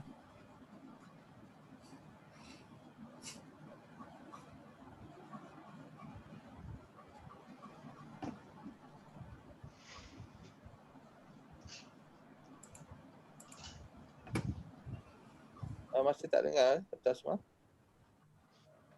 Semalam okey je. Mungkin Dr. Asma pergi dekat bottom left, dekat mute tu, dia ada arrow, tanda arrow, and then you can select microphone. So probably you have to choose a new one, the one that you plugged in just now.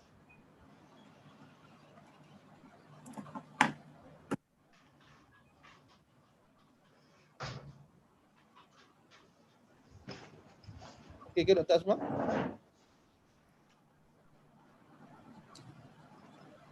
Masih tak dengar.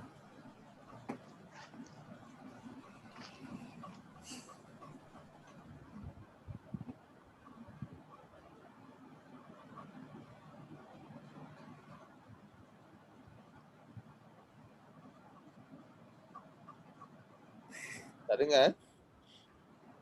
Ataupun what you can do, you try leave the group and then you masuk balik.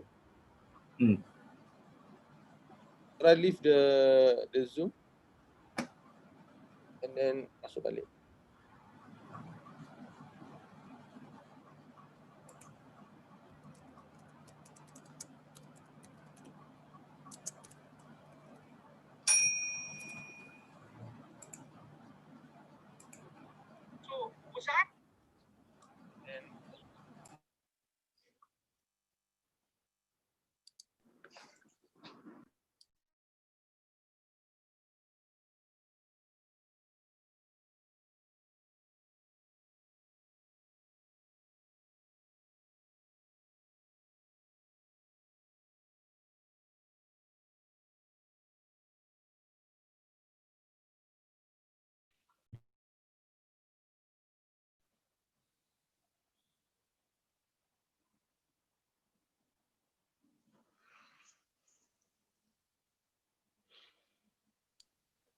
Dr. Asma mungkin boleh try cakap. Unmute. Sorry. Hello, Assalamualaikum. Waalaikumsalam.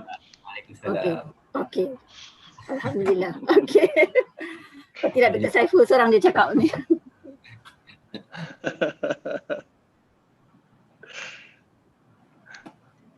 You all boleh start sembang-sembang dulu sebab mungkin ada lagi yang akan masuk dalam masa few minutes.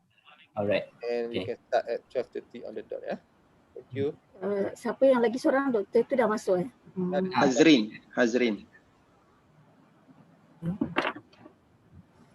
Irfan is are you a doctor or a medical student? I'm still a first year student, doktor. Nampak muda sangat. baru masuk 20, doktor. Alhamdulillah. So you're now in India, is it? Belum lagi fly. Sekarang ni masih di rumah. Oh, okay. Dekat mana India? India kat mana? Karnataka, Belgaum. Dekat mana tu? Dia macam dekat-dekat dengan Goa, bla bla bla. Belah kiri lah. West Coast. Yes. Dia under USM KLE, under program University Science Malaysia juga. Dia macam ada buat bukan double degree. Dia binding macam tu lah dengan USM. Twinning program. Yes. Program. So memang full 5 years dekat India. Okay.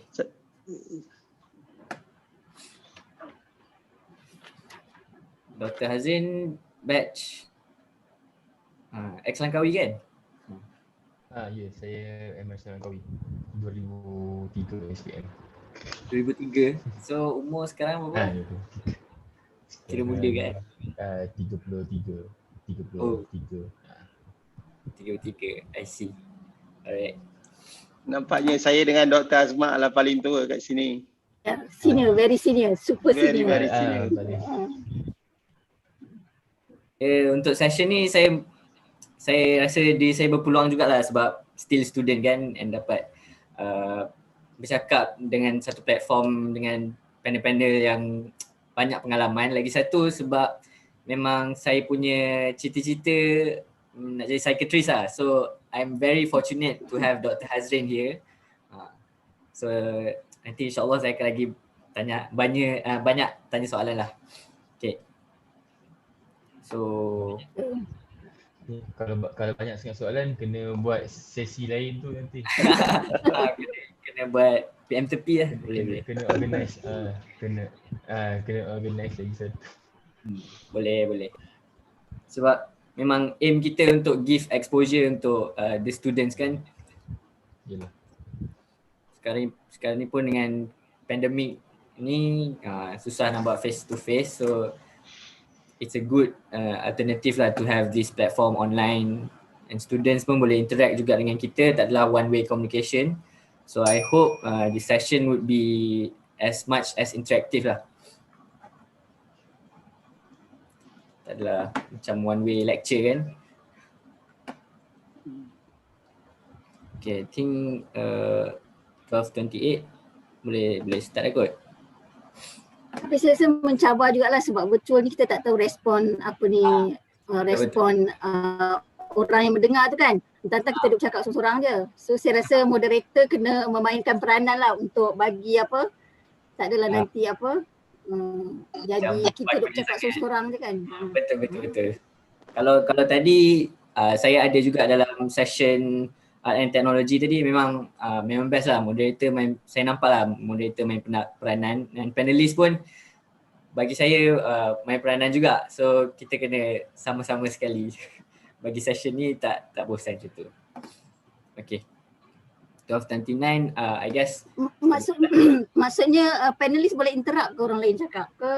Kita bagi boleh. Seorang-seorang bercakap. Kita santai je sekarang doktor. So kalau doktor nak tambah apa je yang Dr. Hazrin cakap ke, Dr. Syaiful nak cakap, silakan, saya memang bagi. So kita macam sembang-sembang santai sebab to get the most macam impact lah for the students to faham kan. Kita kena macam santai je, tak boleh macam formal sangat sebab nanti takut tak sampai apa message kita nak sampaikan, betul kan? So kita santai-santai. Okay. So it's 12:30. Assalamualaikum warahmatullahi wabarakatuh everyone, the students, panels and Datuk Syed. Okay. So sekarang ni kita bersama dengan 3 orang panel doktor-doktor yang hebat kita ada sekarang ni. Kita ada Dr. Hazrin, a psychiatrist, Dr. Syaiful, a cardiac surgeon, betul kan doktor? Cardiac surgeon, senior. Sorry? No. Cardiologist. Cardiologist, okay, cardiologist. Sorry. Cardiologist, and also we have Dr. Asma, community medicine ke? Boleh kira macam tu? Public health, community medicine lah lebih kurang. Public health, alright. So, without further ado, I would like to ask each one of you about your, okay, tadi saya just bagi brief introduction kan. So, can I know about your pathway starting after MRSM. So I would like to ask for Dr. Hazrin first. Like after SPM, apa doktor buat sampailah sekarang ni doktor bekerja di Hospital Selayang kan? Bismillahirrahmanirrahim. Assalamualaikum warahmatullahi wabarakatuh. Saya nak ucapkan terima kasih kepada saudara Irfan selaku moderator dan juga dia ada two co-panelists lah, Dr. Syaiful dan juga Dr. Asma lah. Sebenarnya saya sendiri pun agak junior lah dan sangat sedikit pengalaman lah kalau nak dibandingkan dengan Dr. Syaiful dan juga Dr. Asma. So I'm very much a student here and I believe that learning is a lifelong journey. So I believe that from today's session I can actually learn a lot from the other two as well. Okay, so basically saya masuk ke MRSM Langkawi pada tahun 2002 lah, masa form 4, and then 2003 saya punya SPM. Tapi saya sempatlah nampak Nilofa masa dia tengah form 1 time tu. So basically when people ask me where did I go to school, I would say, oh, I went to the same school as Nilofa. So I don't know, so just something to ni lah kan. Okay, so 2003 SPM dan saya masa zaman tu ada skim pelajar cemerlang. Tak tahulah sekarang ni ada lagi tak skim pelajar cemerlang. Maksudnya saya masuk ke Russian program pakai result trial lah tentu. Then SPM result keluar dan Russian program dekat Intek UiTM selama setahun. Federation Moscow selama 6 tahun sampai 2010 bila habis saya grad saja, saya start saya punya housemanship dekat Hospital Sungai Buloh selama 2 tahun. And then lepas tu saya mendaftar masuk kepada saya punya postgrad punya training start 2015 sampai 2019 dekat UiTM Faculty of Medicine UiTM. And then saya dah bertugas sebagai seorang pakar psikiatri lebih kurang setahun lah dekat Hospital Selayang. Itulah saya punya pathway kerjaya buat masa itu. Still very much junior and compared to the other two co-panelists lah sebenarnya. Alright, then Dr. Syaiful. Terima kasih Tuan Moderator. Assalamualaikum warahmatullahi wabarakatuh kepada semua. I would like to thank MUAFAKAT MRSM Langkawi for having me. Bila Nan telefon kata Paul tolong jadi moderator, kata tak apalah, ini kecil-kecilnya, tengok-tengok the whole Malaysia is here listening to me. Well, thank you very much Pak Nan. Saya dari MRSM Kulim tahun 1982 dan SPM 1986 sama dengan Dr. Asma kami sekali. Dan kemudiannya saya bertugas sebagai houseman di Hospital Seremban, kemudian di Kuala Pilah selama 2 tahun. Dr. Asma pun dekat Kuala Pilah, tak tahu kenapa dia ikut saya. And then after that, selepas habis MO 2 tahun, saya masuk master di UKM, kemudian menjadi lecturer dekat UKM sebelum join IJN 2004 sampai sekarang. Antara lain saya punya postgraduate MMed dekat UKM lah tahun 1998 hingga 2001. Maaf, 97 hingga 2001. Kemudiannya saya ada buat attachment dekat Texas Heart Institute dekat Houston 2005. Baru-baru ni Dr. Syaiful masuk berita, Dr. Benda tu part and parcel lah kalau kita buat prosedur yang besar-besar ni. Hospital suruh kita cakap dekat paper lah supaya orang tahu, bukan kita nak. Dan Dr. Asma. Okay, Assalamualaikum warahmatullahi wabarakatuh. Waalaikumsalam. Jadi pertama sekali terima kasih kepada MUAFAKAT Langkawi. Jadi saya rasa mungkin sebab MUAFAKAT Langkawi tu ada orang-orang kuat. MRSM Kulim jadi 2 panelis untuk session medik ni orang Kulim lah terpaksa volunteer lah kan. Okay, jadi saya itulah secara kebetulan dia memang pathway saya tu lebih kurang Dr. Syaiful. Saya pun student MRSM Kulim, sama batch 82 hingga 86, SPM 86. Kemudian saya pun masuk UKM, sama dengan Dr. Syaiful juga, grad. Dan bila selepas tapi saya houseman di Pulau Pinang tahun 1995, kemudian saya berpindah ke Negeri Sembilan.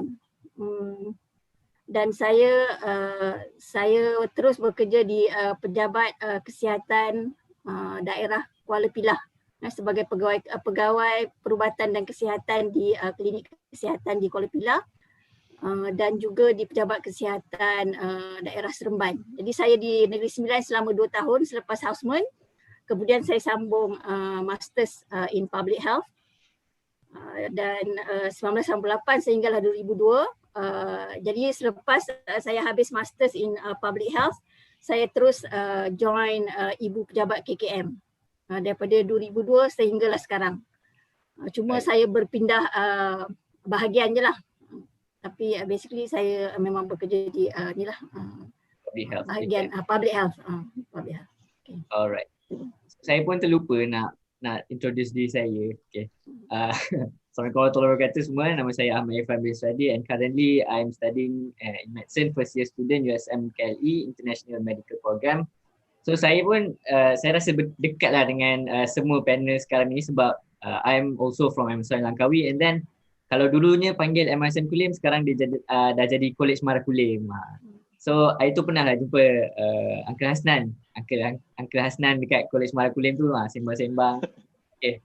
So kita dah tahu a brief introduction and pathway secara brief lah of our panel semua and then we would like to go deeper so kita tahu all the challenges and perasaan semua panel-panel kita sewaktu melakukan medicine lah.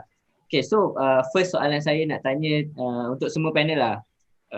What are the challenges during your housemanship, during your MO and then sekarang ni semua dah ada specialty and also during the specialty. Okay, so Dr. Asma boleh jawab dulu? Okay. Saya rasa nak cakap pasal cabaran ni yang mungkin tapi moderator tanya cabaran masa kerja tapi saya rasa mungkin cabaran masa student tu lagi kuat sebenarnya kan. Okay kan. Jadi saya rasa macam sebab cabaran tu berada di mana-mana. So setiap peringkat, setiap fasa kita memang akan ada cabaran lah. Dan apa yang penting saya rasa sebab medik ni ramai orang nak buat medik, nak jadi doktor. Kalau dulu-dulu lagi lah macam nak jadi doktor tu tanya daripada darjah 1 sampai darjah 6 semua orang nak jadi doktor kan. Sebab doktor tu is so glamorous dan orang kata akan cepat kaya lah kalau jadi doktor kan. Tapi saya rasa mungkin situasi tu dah berubah sekarang kan dengan generasi sekarang ni mungkin ada juga yang minat memang nak jadi doktor dan ada juga yang memang mungkin sebab lebih kepada mak ayah, parents yang push kan. Sebab tu kita tengok saya rasa macam banyak juga kes-kes yang bila masa student semua okey tapi bila dah start kerja tu akan banyak macam-macam masalah lah kan. Jadi saya rasa memang cabaran masa student pun ada. Kalau kita banding kita dengan kawan-kawan yang lain, kalau masa zaman saya dulu kita cuti sangat pendek kan. Orang lain cuti 3 bulan tu biasa tapi kita dapat cuti sebulan tu adalah paling lama kan. Jadi so benda tu memang kita kena start daripada awal pada saya bila kita dah pilih untuk jadi doktor ni memang kita kena letakkan, kita kena sacrifice dah dalam apa cara sekalipun kan. Jadi maksudnya masa student tu memang kita cuti kita dah pendek kan and then bila kita kerja pula houseman memang kita kerja tu macam kita kata houseman tu adalah permulaan untuk kerjaya doktor yang macamnya kita akan dibuli oleh semua orang. So kan jadi saya rasa maksudnya kita tak boleh membayangkan kata apa kita jadi houseman ni kita dapat satu bilik yang cantik yang besar ada office macam CEO dan sebagainya kan. Sebenarnya kita jadi houseman tu saya houseman di Penang jadi antara masalah sebab ramai patient kat sana cakap Cina jadi ada benda kita tak faham tapi maksudnya kita akan dibuli bukan saja oleh senior doctors tapi akan dibuli juga oleh nurse kan.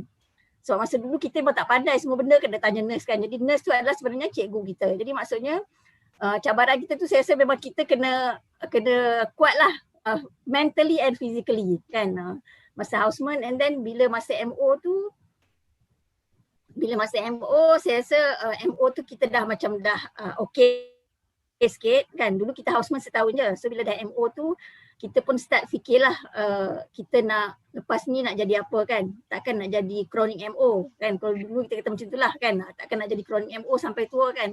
So saya rasa macam saya ni pilih bidang public health ni sebab saya punya career tu, laluan saya tu memang Allah dah tentukan macam itulah. Sebab saya lepas houseman saya terus ditempatkan di klinik kesihatan, di pejabat kesihatan. Jadi saya nampak banyak peluang-peluang yang boleh saya explore dalam bidang tersebut, dan dia sesuai dengan situasi saya kan. Husband pun kata okey lah, tak payah ambil clinical lah. So maksudnya saya teruslah terjebak dengan bidang public health lah. So lebih kurang macam tu lah. Alright. Setakat ni saya tu dulu lah kot. Okay, baik. Dr. Syaiful? Sebab saya sama age dengan Dr. Asmat, saya kira cabaran tu pun sama lah ya. Cabaran masa student adalah berkenaan dengan student, cabaran masa houseman, masa MO, kemudiannya masa postgraduate.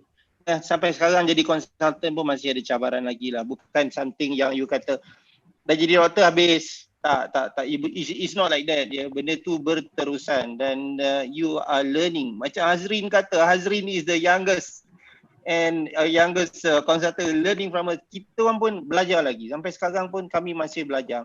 Okay, so kalau dari segi cabaran untuk student, especially medical student, macam Dr. Asmat cakap tadi, you naik kapcai, you punya batch lain yang buat FSKK, yang buat engineering, dia orang dah graduate awal, dia orang dah naik proton lah masa tu.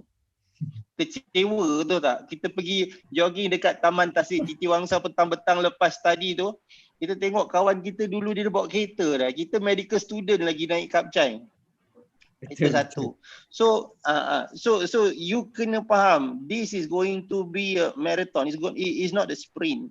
Doing medicine is, I think bukan medicine sajalah, apa-apa pun kita buat dalam hidup kita ni is like a marathon. There's no such thing as boleh dapat result yang cepat, jadi kaya lah apa sebagainya. That's not the thing. Niat tu penting.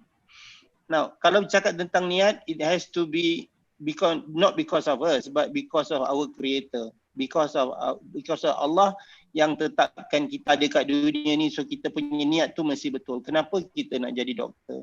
Okay, tak apa, yang itu kita pergi nanti. Now cabaran lain masa master ya, dan masa jadi doktor selepas houseman sebagainya, Dr. Asmat pun dah cakap, bagi saya cabaran yang penting ketika itu adalah bullying. Betul, as a houseman you are the smallest being on earth. You macam kuman aja dekat dalam ward tu, you orang sapu you macam tu je tau. Silap-silap you kena ambil penyapu sapu sampah.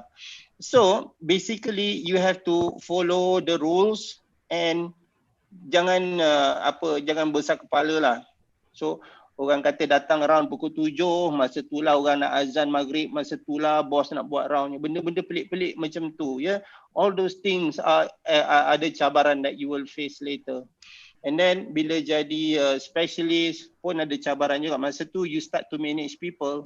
You manage you punya MO, you manage you punya houseman, you punya nurse.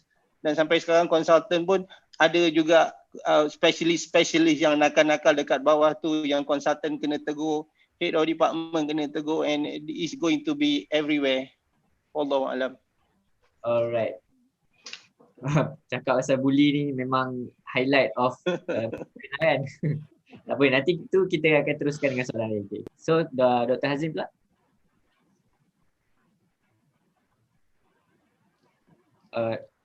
Unmute doktor. Sorry.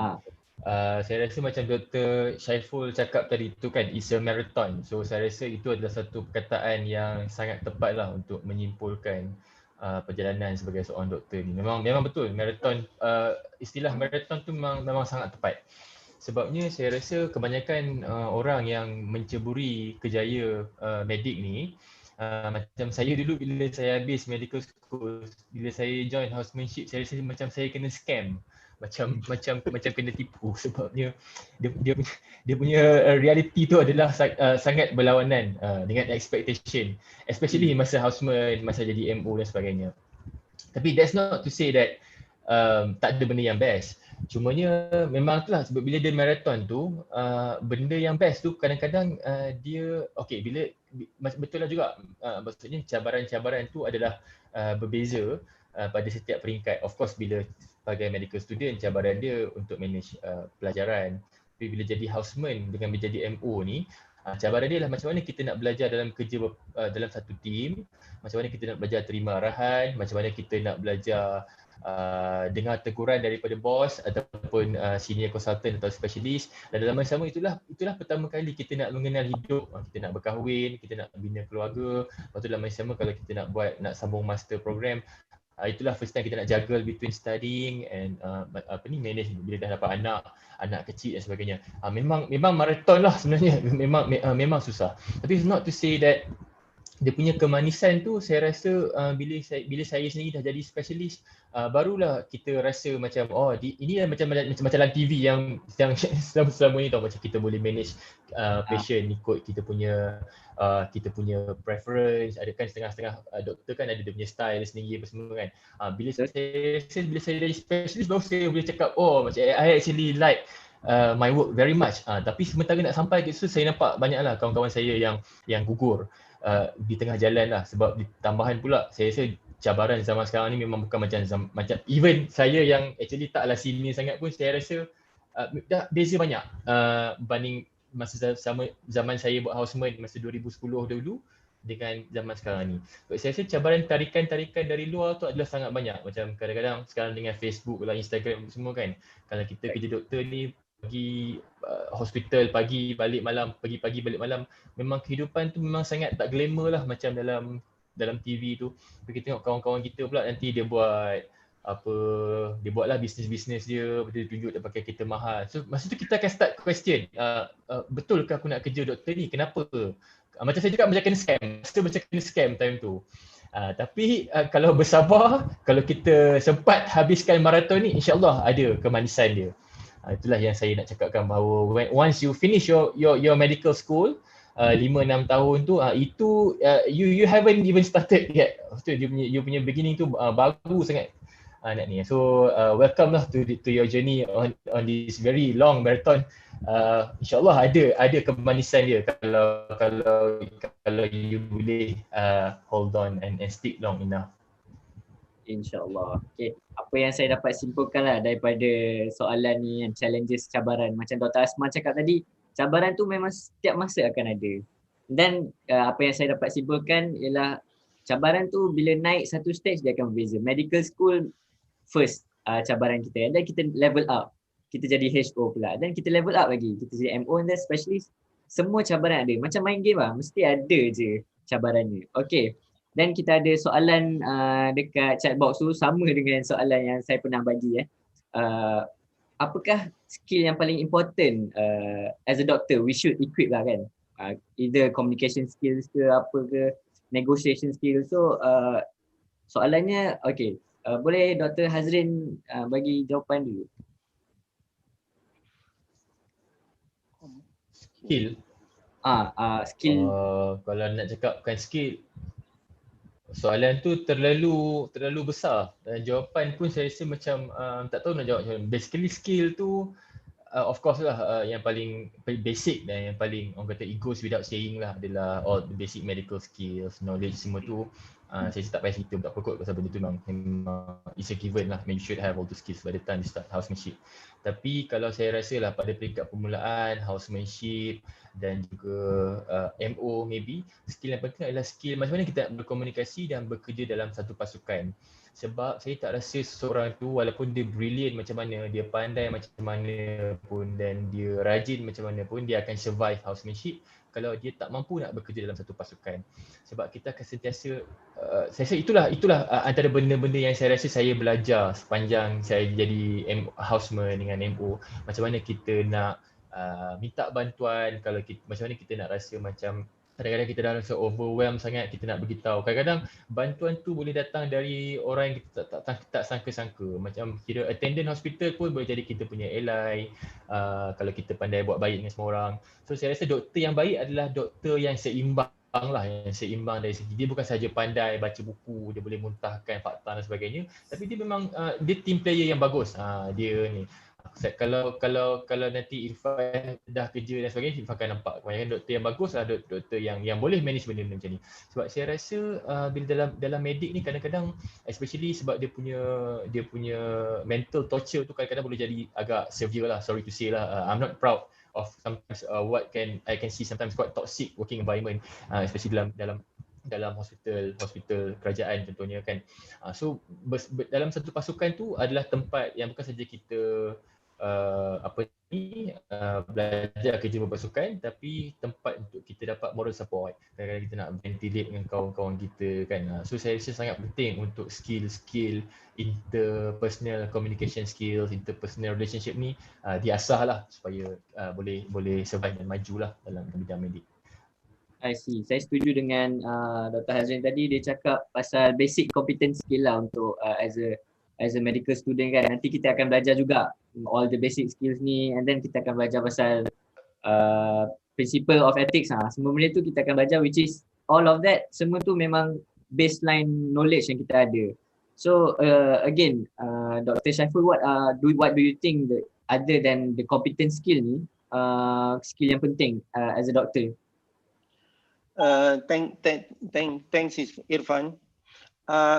Sebelum jadi doktor tu, I think one of the few things that I learned adalah cara smart studying. I know it's too late for the SPM goers, tapi smart studying ni rasanya penting untuk jadi doktor.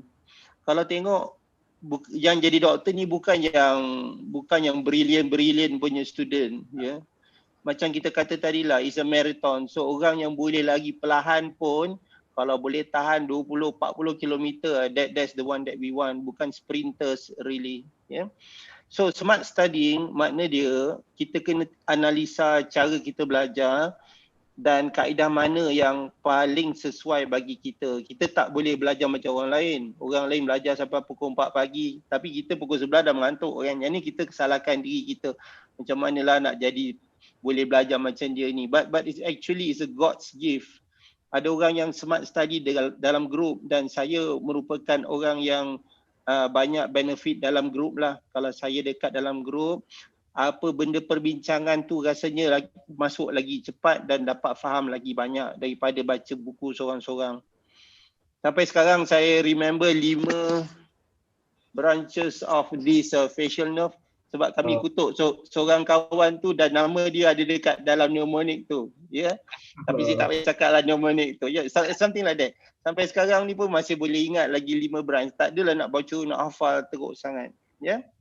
Saya masih ingat cikgu Hashimah kimia dekat MRSM Kulim many years ago, 1985, 1986. Dia ada cakap kat kita, kalau you all nak hafal, baik hafal Quran daripada hafal buku kimia yang tebal ni.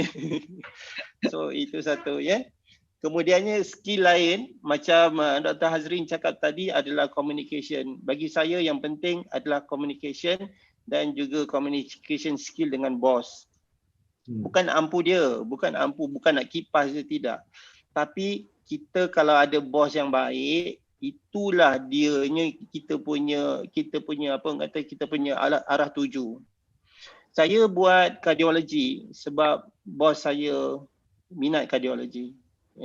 Daripada saya MO dekat Kuala Pilah, bos saya sekarang Datuk Sri Rahman, dia sekarang dekat Seremban. Masa itulah dia duk push kami yang MO yang baru ni untuk buat apa yang kita suka, dan dia punya minat adalah echocardiogram, dan saya berminat dalam keadaan tu. Bila saya masuk dekat dalam saya punya master's training pun saya jumpa bos yang baik, Profesor Khalid Yusof. Jumpa dekat depan lift, saya tanya dia, Prof boleh tak buat kardiologi? Dia kata, Saiful, if you want to see the world, do cardiology. Itu je dia cakap kat saya, dan saya terpengaruh lah sampai sekarang. Kemudiannya bila saya masuk IJN, bos besar saya adalah Tan Sri Robayah Zambahari, the cardiologist, among the pioneer cardiologists in Malaysia. Dia pula hantar saya pergi Texas dekat Houston. My boss is Neil Strickman, and another big guy over there in Houston. dekat sana juga saya jumpa the late Dr. Denton Cooley. Denton Cooley is the first pioneering heart surgeon transplant in the US. So dekat mana-mana pun pergi, saya rasa you have to brush among the best people, learn from them. Kalau tak dapat learn banyak pun, macam saya katalah, brush shoulders dan jadi yang terbaik. Dapatkan abuk pun tak apalah daripada dia orang, supaya you ada semangat untuk terus push forward. Wallahu alam. Ya, apa yang saya dapat daripada Dr. Syaiful adalah skill untuk reflect pada diri sendiri lah. Even though memang mostly doktor ada highlight pasal bos baik, bos baik lah kan. But then tak kisah, kalau Allah dah takdirkan kepada kita untuk bos baik ke bos jahat je, pentingnya untuk kita untuk reflect apa yang kita dapat. Macam doktor cakap, kalau kita dapat habuk pun, kalau habuk tu kalau kita boleh reflect diri sendiri, insyaAllah habuk tu boleh jadi diamond. Macam tu lah saya nak katakan. Okay. Dan Dr. Asma, apa pendapat doktor pula pasal skill yang penting sebagai doktor ni?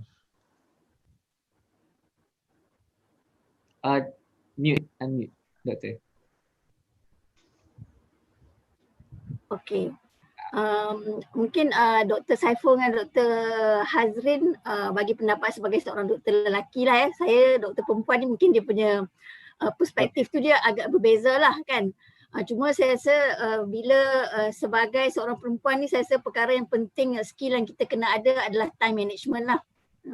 Daripada you student, mungkin student kita okey lagi sebab kita sorang-sorang, kita tak ada tanggungjawab lain. Tanggungjawab kita hanya study, lulus exam dan sebagainya kan. Tapi bila kita dah start houseman, kita dah start ada keluarga kan. Jadi maksudnya kita punya komitmen tu semakin bertambah. Jadi pengurusan masa tu sangatlah penting kan. So daripada student lagi kita dah kena ada pengurusan masa nak belajar dan sebagainya kan. Dan mungkin juga dalam masa student ni kena ada juga macam panel lain pun dah sebut kita punya communication skill, soft skill tu kena ada. Jadi saya rasa macam pada masa ni juga elok ambil peluang untuk macam kita brush up skill-skill ni untuk menjadi lebih baik kan. Contohnya macam yang Irfan jadi moderator. So lama-lama tiap-tiap kali session nanti orang akan panggil, bagus Irfan jadi moderator, orang akan panggil lagi jadi moderator. Jadi by the time dah grad, dah houseman nanti dah pandai dah bercakap kan. Tak payah teks dah pandai bercakap. So maksudnya benda-benda macam ni, macam adik-adik yang lain tu, kalau ada peluang tu maksudnya libatkan diri. Walaupun tak ada sebarang imbuhan kan, tak ada alarm dan sebagainya, tapi maksudnya benda-benda macam tu akan memberi banyak manfaat yang kita tak nampak sekarang kan. Join dalam persatuan-persatuan, maksudnya masuklah apa-apa aktiviti kan. Di samping kita dapat meningkatkan kita punya interpersonal skill tu, tapi dia memahirkan juga kita lah kan. Tapi maksudnya kita kena ada time management yang bagus lah. Jadi begitu juga nanti bila masa kita, kalau perempuan ni saya rasa bila dah bekerja, houseman tu satu cabaran, nanti nak kahwin pun cuti tak dapat kan. Nanti husband marah. Kalau husband doktor juga okey lagi, husband boleh faham kan. Tapi kalau husband bukan doktor, memang cabaran tu sangat kuat lah. Macam saya, husband saya bukan doktor. Sebab tu dia memang tak galakkan saya buat klinikal. Sebab pada dia klinikal ni wife tidur kat hospital kan, tidurlah seorang-seorang kat rumah. Jadi maksudnya, so sebab tu saya memilih public health dengan anggapan public health tu kerja 8 to 5. Tapi sebenarnya anggapan saya, tapi sebenarnya itulah saya pun kena scam macam Dr. Hazrin kata kan. Sebenarnya public health ni bukan 8 to 5 punya business lah kan. Okay. So nanti saya akan explain lagi lah maksudnya realiti kerja sebagai public health ni kan. Cuma saya rasa time management tu memang sangat penting. Bila nak proceed masters pun sama kan, dah ada anak pinak kan. And then during masters punya masa tu jugalah kita nak ada family kan, nak tambah anak. So takkan nak tunggu habis masters nak bersalin kan. Jadi maksudnya benda-benda macam tu memang time management tu sangat penting. Dan seperti mana yang Dr. Hazrin sebut tadi, communication skill, soft skill seperti mana saya sebut kat sikit tadi, maksudnya memang kena ada lah benda tu supaya ialah kita nak communicate dengan patient kan. Kalau di hospital dan di klinik tu nak communicate dengan patient, nak explain dengan patient. Even dekat public health pun kita punya, saya memang rasa bila duduk di public health ni communication skill tu sangat penting. Sebab kita kena banyak bagi public health talks, bagi awareness dan sebagainya lah kepada semua golongan lah. Macam saya public health, saya tak deal dengan patient directly, saya deal dengan community. Dan bidang saya environmental health, so saya deal dengan orang-orang macam orang-orang saintis, orang-orang lain yang tak faham pun apa impact sesuatu yang terjadi. Contohnya macam saya in charge climate change and health, perubahan iklim dan kesihatan. Jadi kita nak explain ke orang-orang, contohnya industri ni, apa langkah-langkah yang patut dia buat, mitigation action yang dia perlu buat untuk nak reduce the impact to the health impact. So tu adalah salah satu skop kerja saya lah. So maksudnya communication skills tu sangat penting lah, dan dia bergantung kepada di mana kita berada lah, kita kena ni lah. So saya rasa dua tu je lah kot, time management dengan communication skill. Betul-betul. Dia menarik jugalah sebab doktor ceritakan dari perspektif seorang wanita, sebab even dalam batch saya pun sekarang ni first year medical students 14 orang je lelaki, yang total 40, 14 orang je lelaki, yang lebih-lebih tu semua perempuan. So nampaklah perspektif seorang perempuan ni penting juga sebab yalah masing-masing komplimen kan. So kita pergi kepada next soalan kita lah kan. Dalam studying medik kan, tak kisahlah waktu student ke, waktu HO, MO ke, pernah tak rasa nak give up? Kalau pernah rasa nak give up tu, macam mana doktor encounter benda tu? Macam bagi semangat pada diri sendiri ke, ingat mak ayah, ingat Allah semua. So boleh tak bagi pencerahan sikit? Boleh Dr. Syaiful mulakan? Terima kasih Fan. Dalam vocab saya tak ada cakap tentang give up lah. Sebab dekat dalam perjanjian kita, masa kita nak buat medik tu, kita macam saya kata tadi lah, the niat is always there. Bila kita kata kita nak jadi doktor sebab nak tolong orang, insyaAllah the thing will always be there as your light. Yeah. Saya pernah ada perkara besar yang berlaku lah, ya, ketika saya menjadi doktor junior di mana anak saya meninggal. Ya. Marah juga, ya, kenapa I kerja teruk sangat, anak I mati, you know, something like that. Dan bila balik kampung orang tanya, anak doktor pun mati . What a question. Ya. Benda-benda macam tu will push you aside. Ya. Kalau you tak ada pegangan, kalau you tak ada you punya focus point, I think I would have drop long ago. Yeah, so that is important. You must have a point, a gratitude, a center point, whatever you want to call it. Yeah. Even masa jadi lecturer pun saya biasa gaduh macam kita cakap tadi lah, bully. Now I'm a senior medical officer and my specialist bullies me. I stayed in Seremban. I took the train every day from Seremban pergi Ceras naik kereta api. I park my motorbike dekat station Seremban. I park my old car dekat station Salak South so that I can travel every day. My specialist, want me to stay longer. Gaduh, biasa gaduh. Tapi at the end of the day, you baik dengan dia. Yeah, because you stand your point. You ada sebab, you ada principle you. So those are the things, yeah. Kalau nak give up, dah boleh dah give up dah. And then when I was in IJN, my boss gave me a few hours to think about sending me to Houston for training. Dia kata, you take it or you leave it. That was my mentor, Tan Sri Robaya. Saiful, I'm sending you to Houston. You take it or leave it. I called my wife. It was a 10-minute discussion. I called my boss balik, cakap, yes, I'm going. So those are the sacrifices that you have to make. Even though masa tu ada anak kecil, this and that. But my wife stood beside me. And she said that I should go to Houston and, belajar further. Those are the things, insyaAllah, that strong moments in my life yang mana could have made me give up on all these things. But I rasa at the end of the day, niat kita nak tolong orang. Yang itu yang penting lah. Kalau ada sesuatu macam tu, insyaAllah you will stay put lah. Right. Apa kata Dr. Hazrin pula?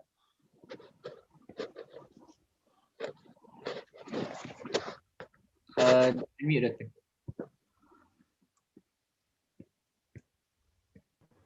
Okay. Dah dia mute balik. Okay, sorry. Saya tak adalah all those very specific big events in my life macam Dr. Syaiful. Tapi I would say peristiwa-peristiwa yang kecil-kecil tu banyak berlaku yang macam rasa macam nak give up, especially masa housemanship. Tapi saya rasa itu part of adjustment kot. Tapi if one thing lah that I notice is different from how it is now compared during my time. Okay, the thing is, you know, sometimes I do give a lot of talks to housemen and that kind of thing. And my job as a psychiatrist, I see a lot of housemen who are in trouble. They come and seek consultation. Sometimes they get referred to depression and all that. But if there's one thing that I notice, the difference between okay, my time is not even that long ago, it's only 10 years ago. Tapi itu pun saya dah rasa dah ada banyak beza.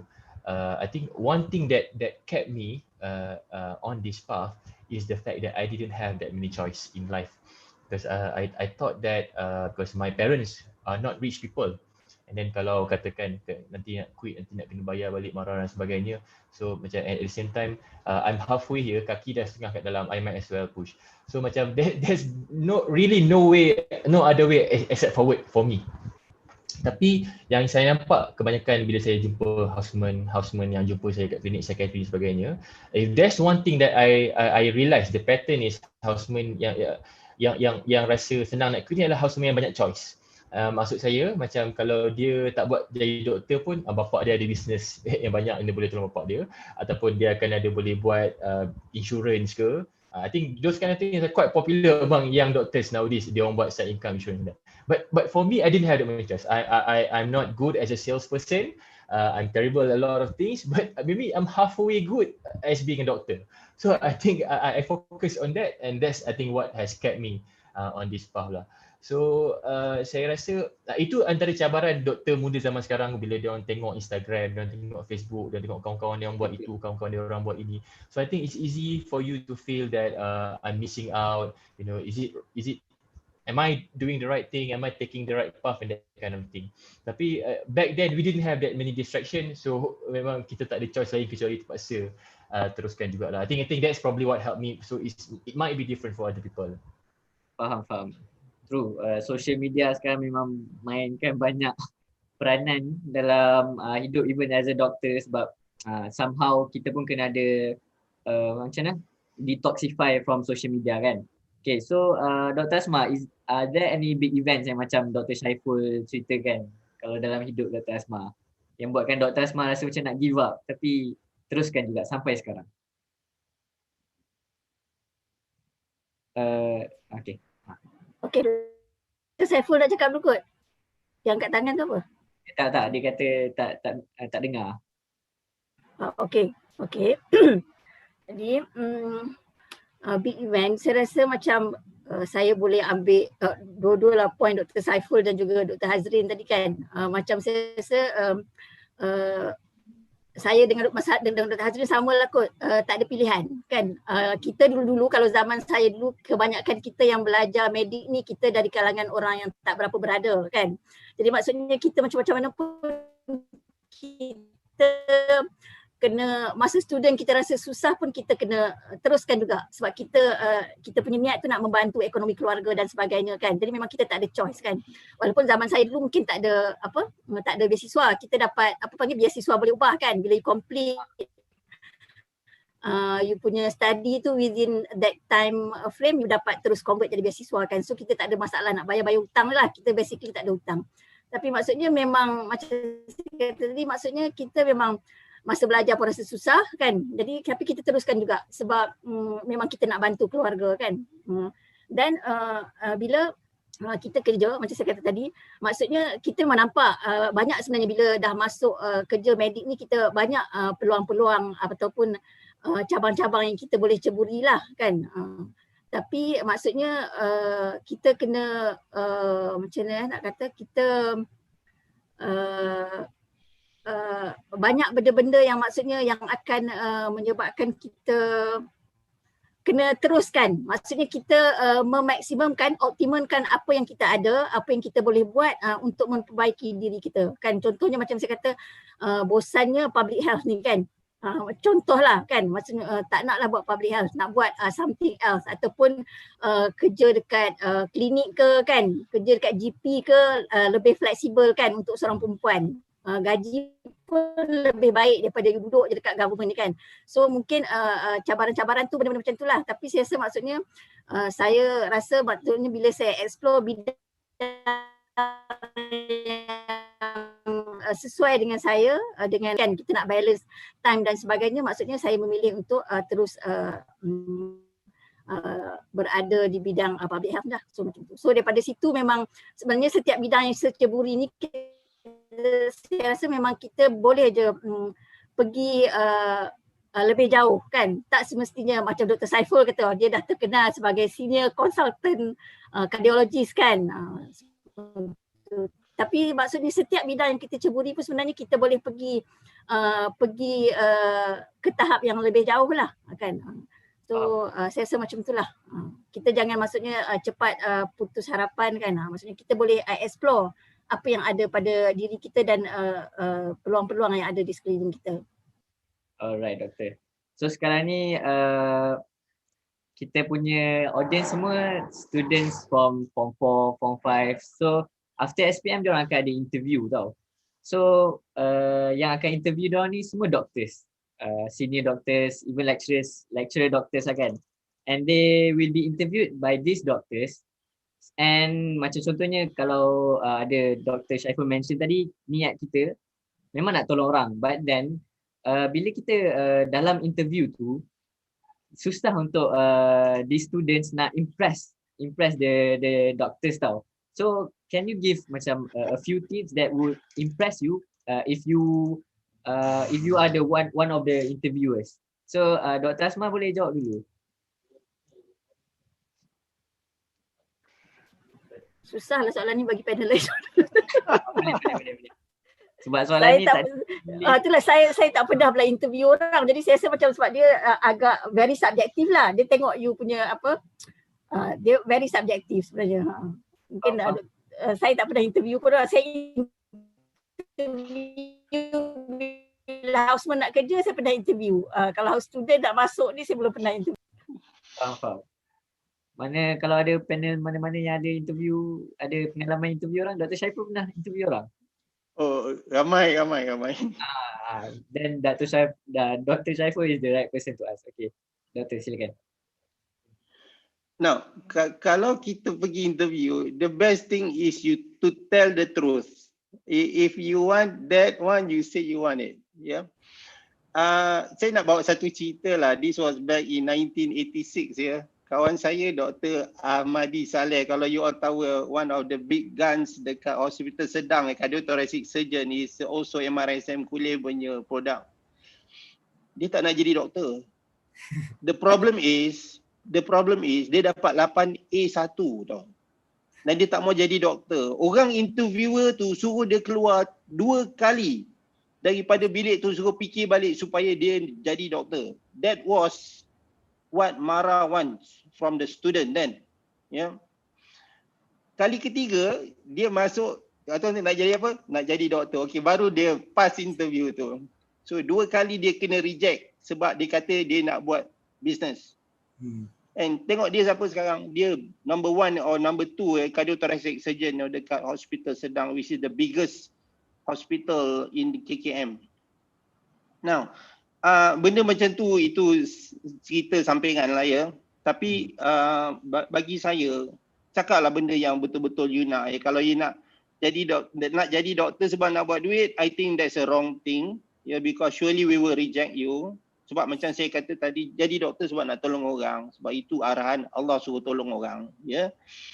Jadi cakaplah yang kita sebenarnya nak jadi doktor, nak tolong orang, itulah niat nombor 1. InsyaAllah kalau pegang niat tu sampai bila-bila pun tak silap lah. Benda lain kalau nak dapatkan tempat ni, tak tahulah, saya bagi dekat sekretaris kita lah jawab yang tu. Saya dah tak tahu nak jawab macam mana dah. Dr. Hazrin?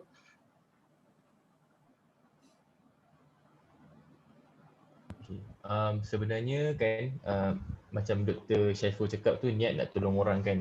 Tapi ni saya bagi tahu, saya jujur lah, saya sangat jujur sebenarnya ni. yang niat nak tolong orang ni adalah jawapan skema semua orang. Yang jawapan skema. So bila dia dah jadi skema, so maksudnya dia dah jadi macam dah tak menarik lah, dah tak cukup X factor lagi lah bila cakap pasal nak tolong orang ni kan. Tapi secara jujurnya lah pengalaman saya kan, yang pasal niat nak tolong orang ni kan, dia ada graf turun naik lah. Some very good days kita rasa kita ada kepuasan bekerja yang tinggi, and then patient pun respond very well to our treatment. Kita punya rasa tu akan rasa sangat motivated, rasa membuat-buat dan sebagainya. Tapi there will be some days yang you rasa macam apa benda lah ni kan, rasa macam nanti kena marah dengan bos, nanti patient pula cakap kasar dengan kita akan rasa macam sangat small. Kita akan rasa macam oh forget about all this lah, macam I don't want to do this anymore. You will have that, I promise you. Benda tu memang akan turun naik. Tapi if you ask me, there is this one book yang saya baca, nanti saya akan tulis dekat chat box ni, by this author named Cal Newport. Tajuk buku tu So Good They Cannot Ignore You. Sebab saya rasa zaman sekarang ni, nanti saya akan letak link dia dekat dalam chat box lepas ni. So buku ni cakap zaman sekarang ni di mana semua orang cakap pasal passion, do what you're most passionate about, follow your passion and all that. Tapi it's easy for us to forget that when you're 16 years old, when you are 17 years old, how can you know for certain that this is your passion? So author ni dia argue terbalik. Dia kata passion will only come to you when you're good at something. Maksudnya if you stick long enough, when you sharpen your skills, you hone your skills, you become good at it, and then bila you become good at something, and then things will start going your way. Maksudnya and then your boss akan puji you, and then your colleagues will acknowledge you, and that's when you find that this is actually my passion. Only when you're good at something. Tapi in order for you to be good at something, you betul-betul kena tahan. Semua tu I think benda-benda tu adalah orang kata apa, adalah evergreen punya nasihat lah. Maksudnya you cannot forget hard work, you cannot forget resilience. Zaman sekarang ni kita macam nak express semua benda kan. Kita nak ada hack itu, hack ini, nak kena cepat belajar sekian-sekian dalam masa sekian. But I'll tell you what, nothing beats hard work dan kesabaran. So in order for you to really truly find your passion, you have to become good at it first. Cuma macam Dr. Asma cakap tu lah, kadang-kadang dalam dunia ni banyak nasib, macam elemen nasib.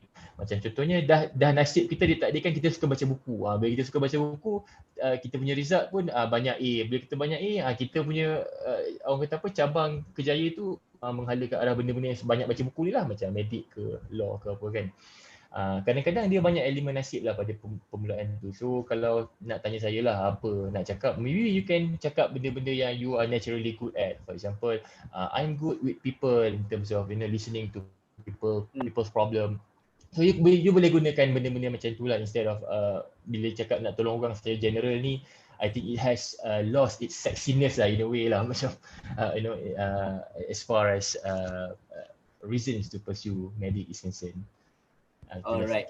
Nanti saya upkan link buku saya cakap tu. It's a Dr. very good book. Saya sangat recommend untuk semua orang baca buku ni. Bagus. Dr. Asma ada apa-apa nak tambah?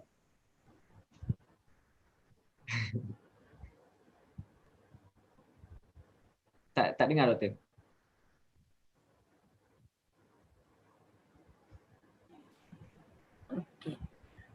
Saya rasa kalau saya lah sebagai interviewer kan, jadi saya rasa macam dia sebenarnya benda tu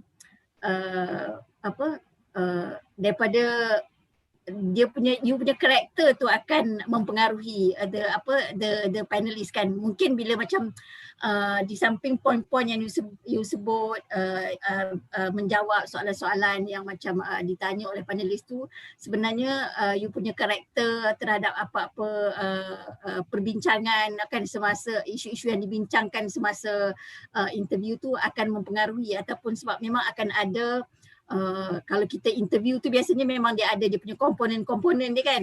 So maksudnya saya rasa macam salah satu daripada komponen yang juga memainkan peranan adalah you punya karakter lah, the way you communicate, the way you analyse the situation kan.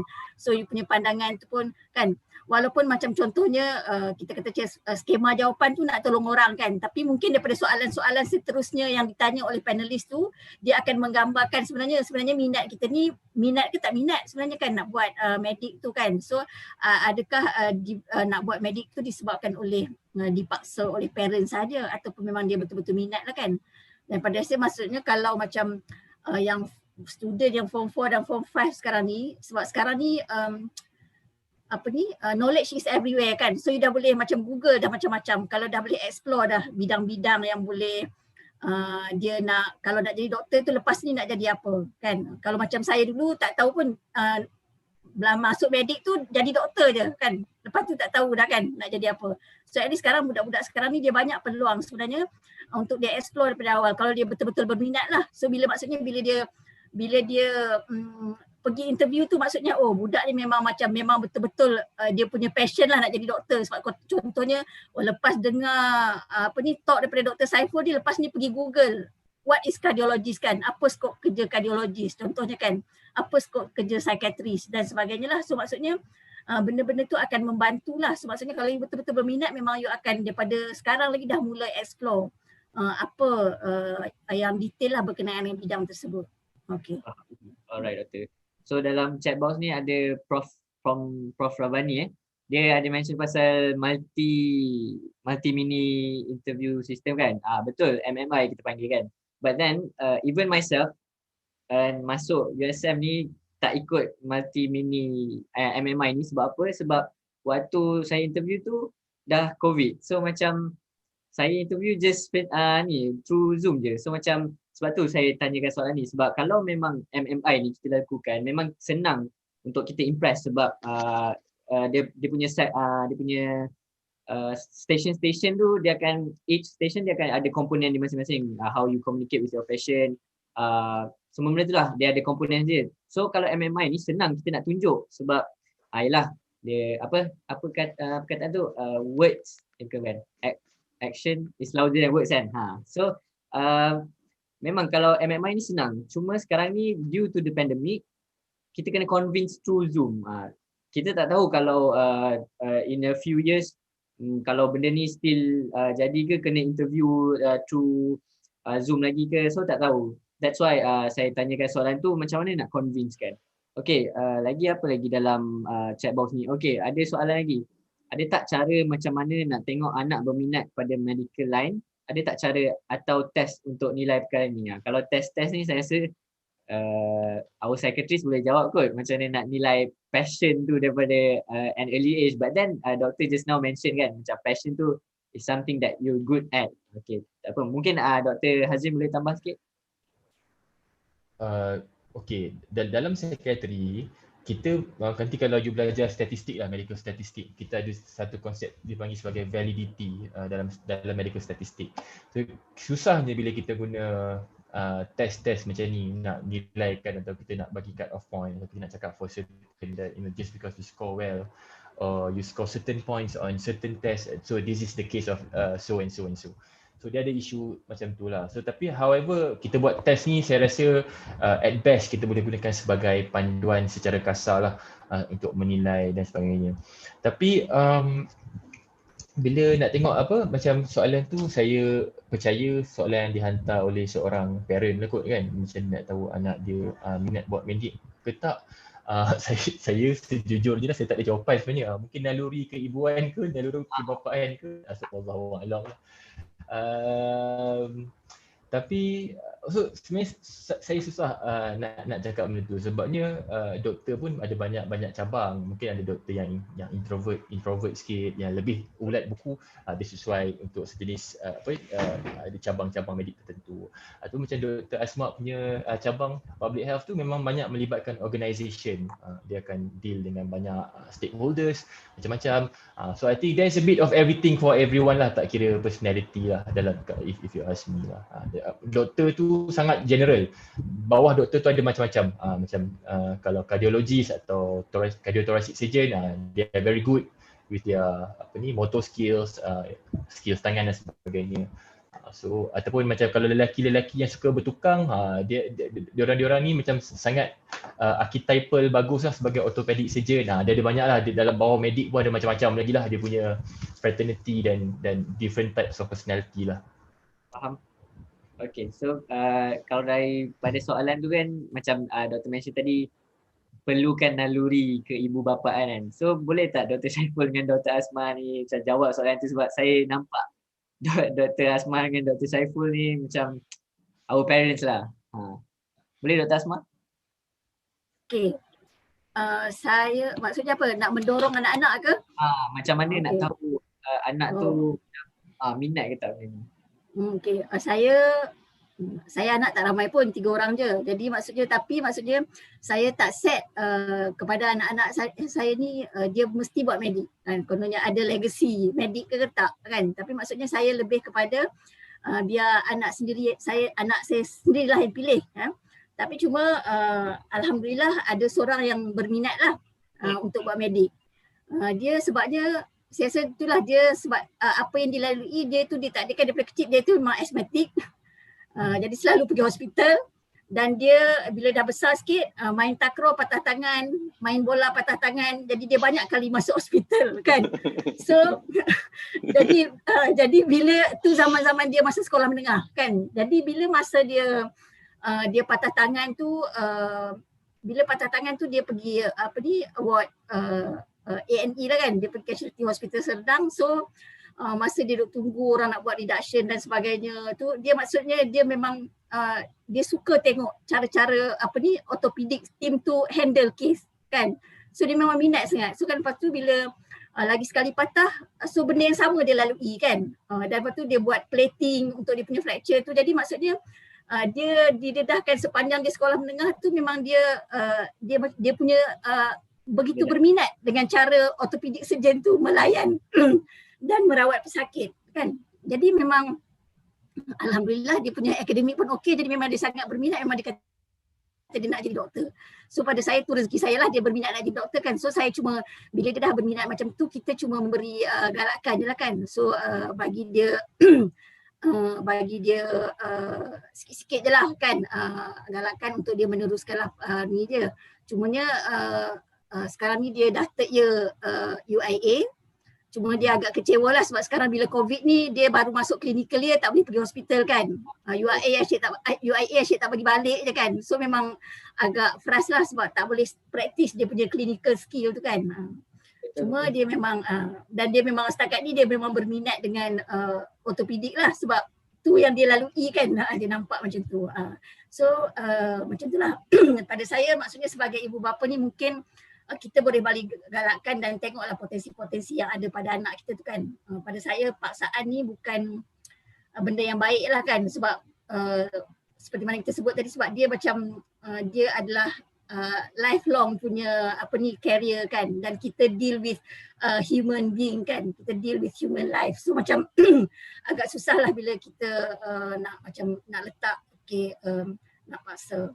Tapi ada juga saya tengok macam ada juga kawan saya ni dia memang anak dia semua dia suruh ambil medik. So saya tak pastilah apa dia punya konsep dia kan, apa dia punya prinsip dia. Mungkin dia nak buka satu hospital private dia punya ke kan. Tapi maksudnya memang ada juga yang macam memang anak-anak dia semua dia ambil medik. Tak kira lah result okey ke tak okey ke, adalah bermacam cara lah sebab sekarang ni macam-macam boleh buat kan. Pergi universiti macam-macam. So tak macam dulu kan, dulu memang kena yang betul-betul ni je untuk masuk universiti. So saya satu je kot sedikit pandangan saya. Dr. Syaiful nak tambah sebagai seorang bapa?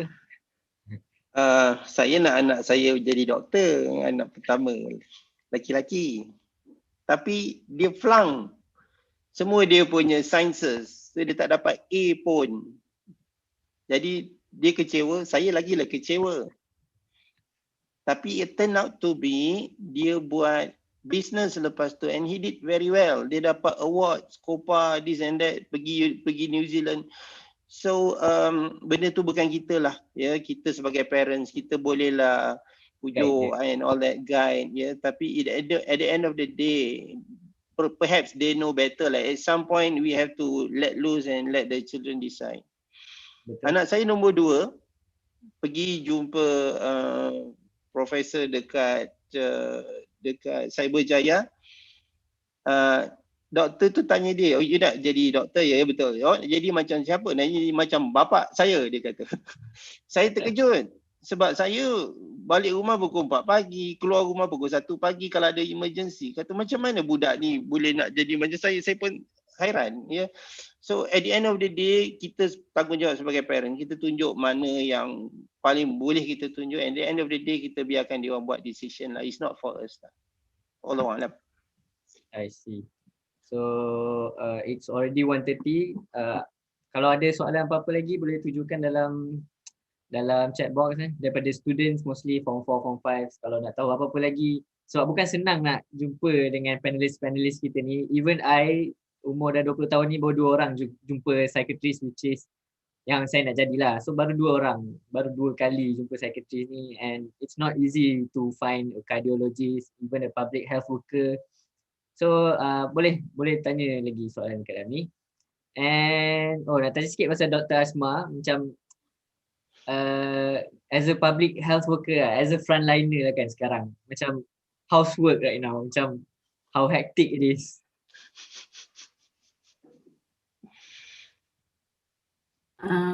Okay, mungkin saya ambil peluang ni lah untuk explain, maksudnya bukan kalau Dr. Saiful mungkin dia faham sebab wife dia pun public health. So kalau di public health ni, sebelum ni mungkin orang nampak doctors tu is doktor-doktor yang kerja di hospital saja kan. Dia tak nampak pun apa tu public health. Tapi saya tengok mungkin untuk bagi nampak the role of public health ni, kita ambil pandemic COVID sekarang lah kan. Okay. So bila kita tengok bila ada kes COVID sekarang ni, patient tu bila dia dah kes positif memang dia akan masuk ward kan, kita akan hantar masuk ward. Jadi maksudnya tu dia akan dirawat oleh doktor-doktor pakar klinikal di hospital lah kan. Tetapi selain daripada tu, bila ada kes positif dia ada kontak rapat ya, kontak rapat kena buat kita panggil apa, contact tracing kan. Jadi semua benda-benda tu akan dilakukan oleh orang-orang di bidang public health, bahagian kesihatan awam kan. Bila contact tracing tu dia buat swab dan dia kena bagi pakai gelang, pakai wristband tu, bila dah cukup masa kena buat second swab, lepas tu kena bebaskan daripada perintah kuarantin. So semua tu adalah di bawah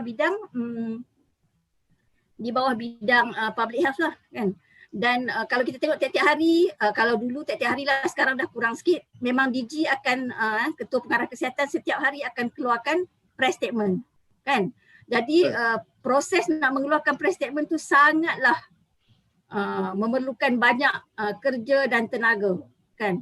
So memang kalau saya tengok kawan-kawan yang dekat CPRC kebangsaan tu ya, memang diorang ni macam dia boleh dikatakan daripada March 2020 tu, March 2020 tu memang sampai sekarang non-stop. Tak ada public holidays, tak ada weekend. Kan sebab benda tu akan sentiasa ada je benda yang kena buat kan. And then COVID ni kita tengok dia very dynamic. Ada je benda yang berubah, ada je polisi yang kita kena ubah kan. Jadi maksudnya orang-orang public health di Kementerian Kesihatan lah yang menjadi penasihat teknikal kepada DG dan juga kepada untuk memberi input-input lah. Contohnya kalau dulu kuarantin 14 hari, sekarang kuarantin dah 10 hari kan. Jadi kenapa kita boleh buat macam tu? So based on evidence sekarang dan sebagainya lah. So benda-benda tu semua memang kita bekerjasama lah dengan pakar ID specialist lah.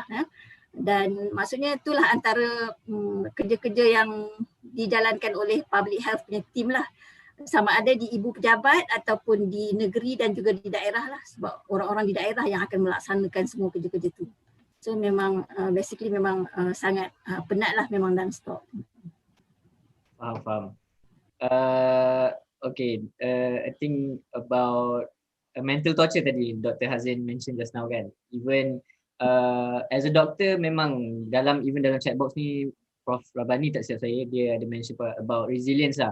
Even USM sendiri sekarang dia memang ada specific course for resilience. Memang dia ajar kita how to adapt with these problems, how to macam-macam lagi, how to cope with the problems. So dalam ni pun ada tanya, especially untuk Dr. Hazin as a psychiatrist, do you have any tips or kata-kata semangat for us yang nak ambil psychiatry? Thank you. From Yasmin. Dr. Hazin? Okay, thank you Yasmin for that question.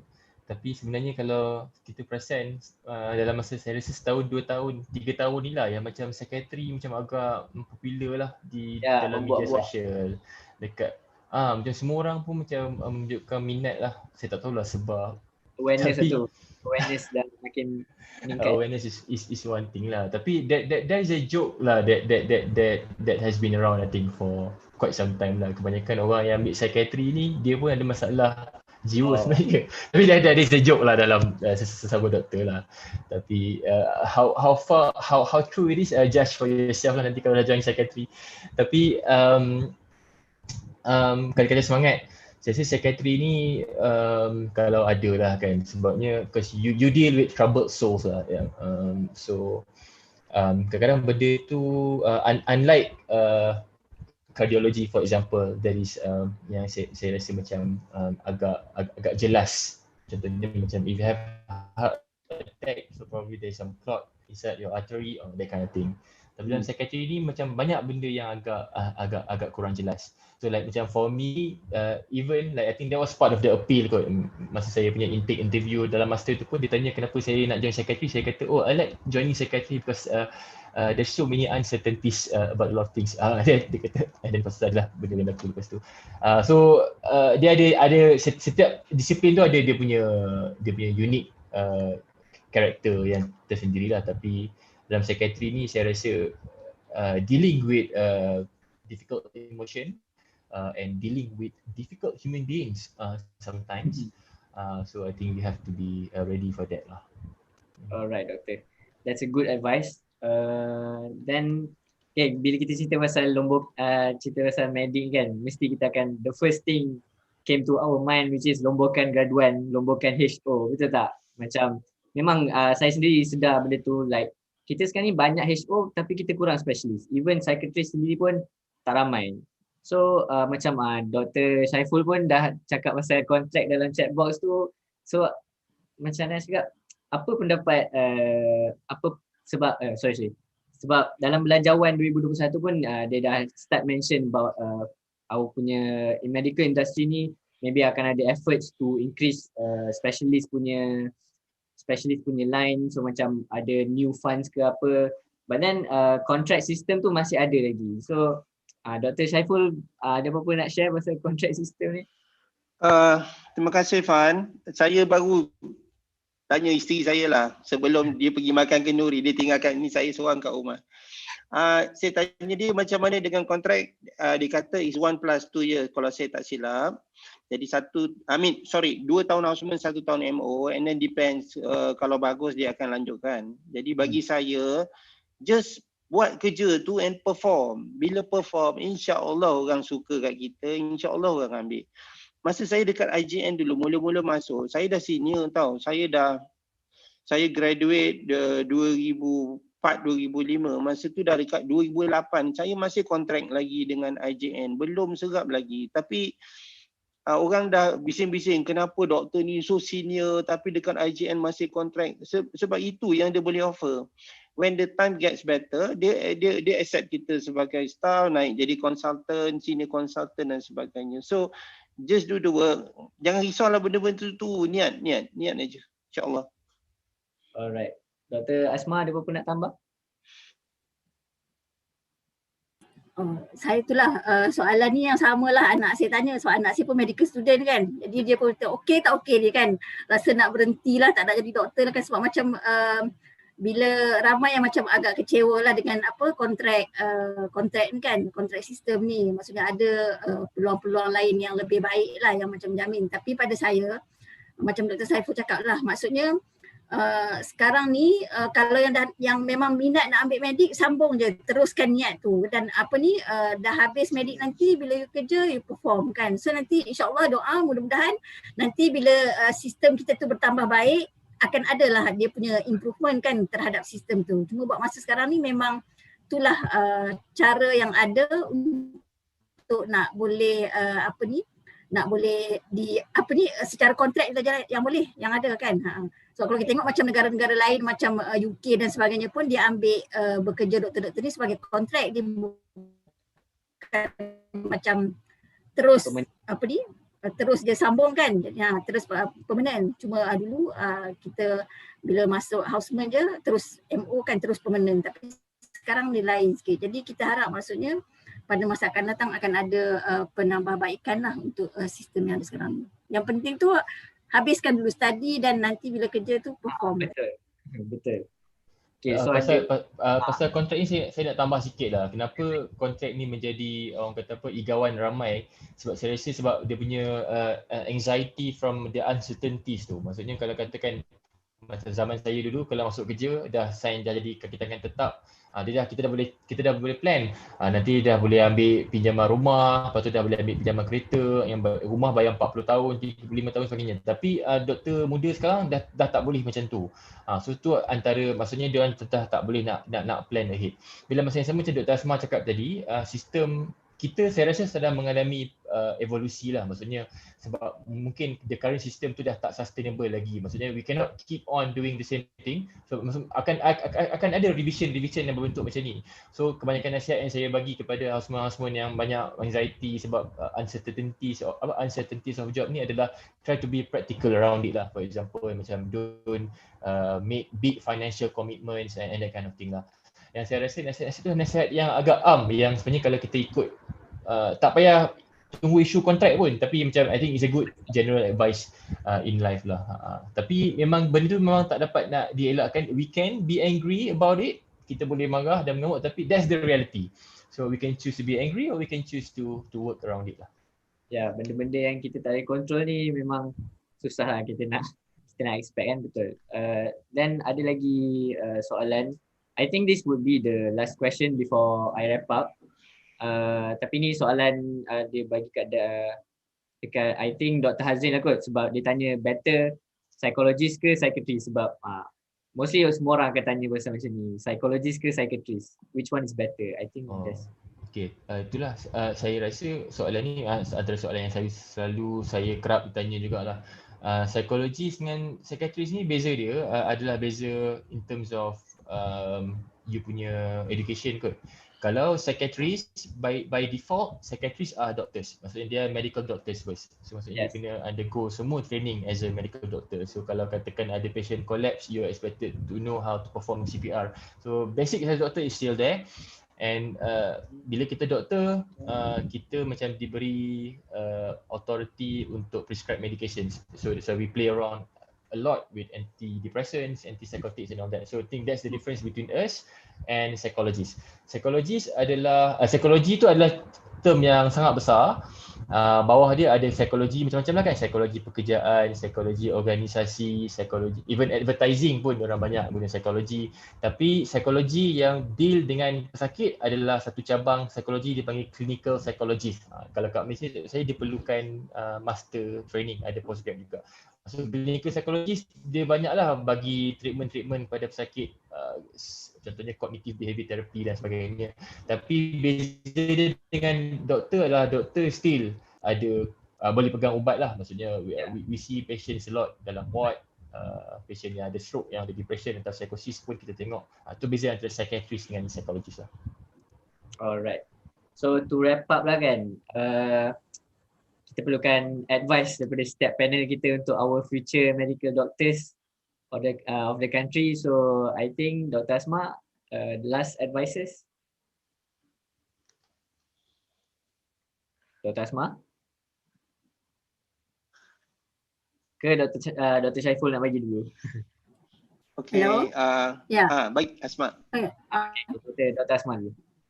Okay. Jadi mungkin nasihat terakhir saya rasa maksudnya kita kena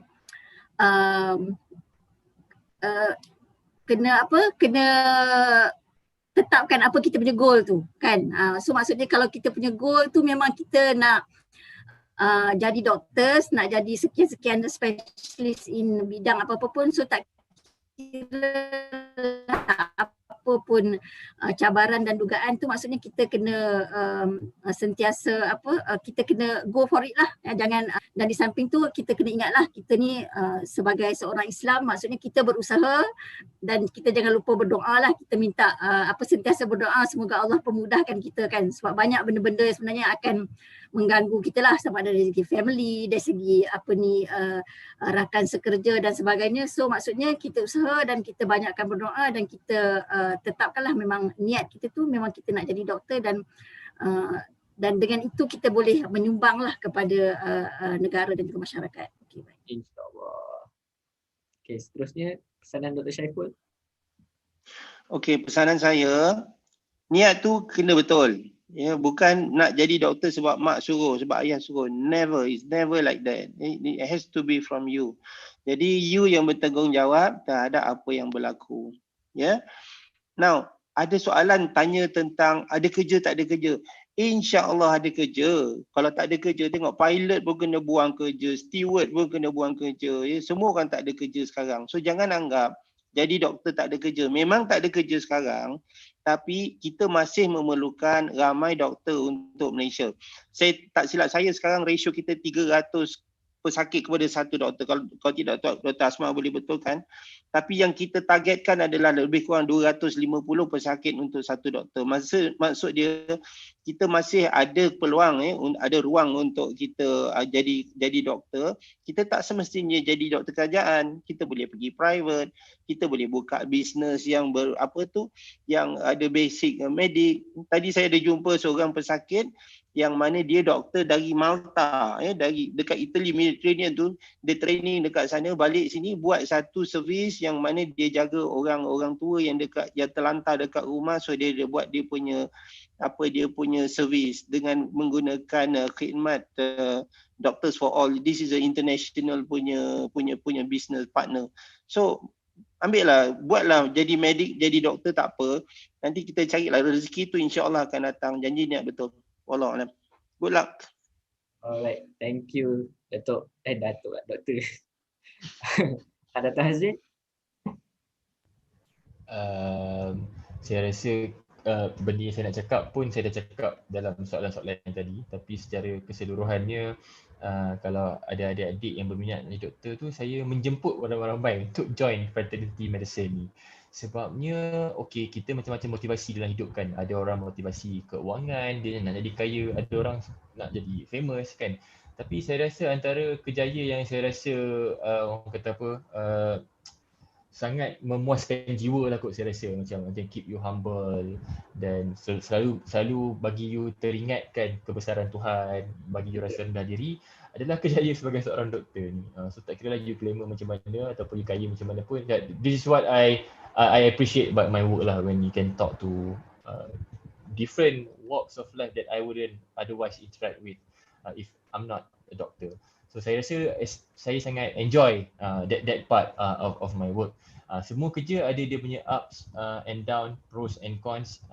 Tapi kalau adik-adik boleh istiqamah dan tetap pendirian dan sabar, insyaAllah akan nampak kemanisan jadi seorang doktor ni. Alright, thank you.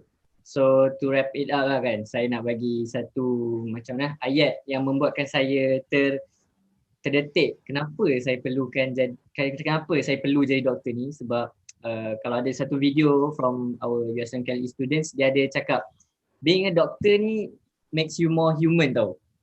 You learn about humans and then therefore you need to understand humans macam thoroughly. So I think tu kalau nak guna dalam interview boleh guna ayat tu. So bagi wow sikit interview. So I think lastly I would like to congratulate pula, ya Allah. I would like to thank you guys, all the panelists and also MUAFAKAT to handle this program. So I think that's all, Datuk. Thank you. First of all, I'd like to thank all panelists, all doctors, and Dr. Tubi Irfan for such a good sharing, and hope that benefit to all students yang not only from Langkawi but the whole Malaysia, tak kira lah MRSM ke tak, because sometimes kita semua ni ni doktor tapi tak tahu apa dia punya past, ada masalah yang dihadapi masa belajar, masa kritik dan sebagainya. Tetapi kalau nak ikut ni, kalau bekas pelajar MRSM ni dah boleh buat a few hospitals actually. So doctors still the country still need doctors, still need doctors. Cuma kalau betul-betul nak buat, kena betul-betul fokus dan kena betul-betul minat, because dia punya cabaran tu agak berat, tetapi memang boleh, dan I hope that everyone dapat manfaat daripada program ni. Dan terima kasih banyak-banyak kepada Dr. Asma, Dr. Hazrin, Dr. Syaiful. Dr. Syaiful dah 1-2 hari lepas orang duk share pasal you punya buat dalam masuk email, I think. Congrats. And for your info also, the CEO of IGN, Datuk Sri Azhari, also ex-MRSM, my senior. So basically ramai daripada ex-MRSM ni ada di mana-mana. Dan insyaAllah terima kasih sekali lagi. Kita akan bersambung. Ada 2 session lagi petang ni, itu professional certificate dan juga mathematics and sciences. Kita akan continue jam 3 petang nanti. So terima kasih. Thank you. Alright, thank you. Assalamualaikum. Assalamualaikum.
I challenge you to find what is perfectly in season and ripe. And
Your poison, you can follow me.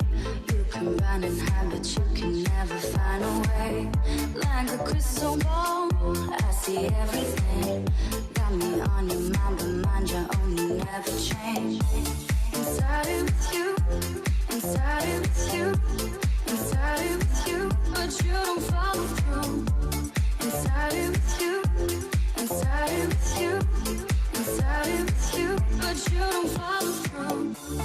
I've been through all the highs and lows,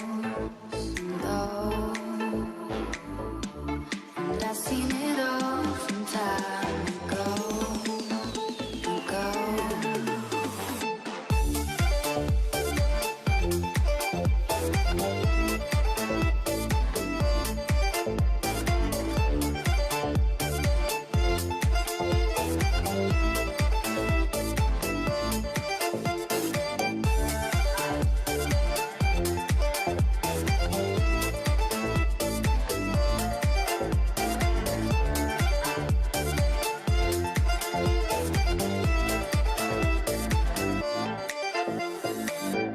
We make choices, gamble on a dream.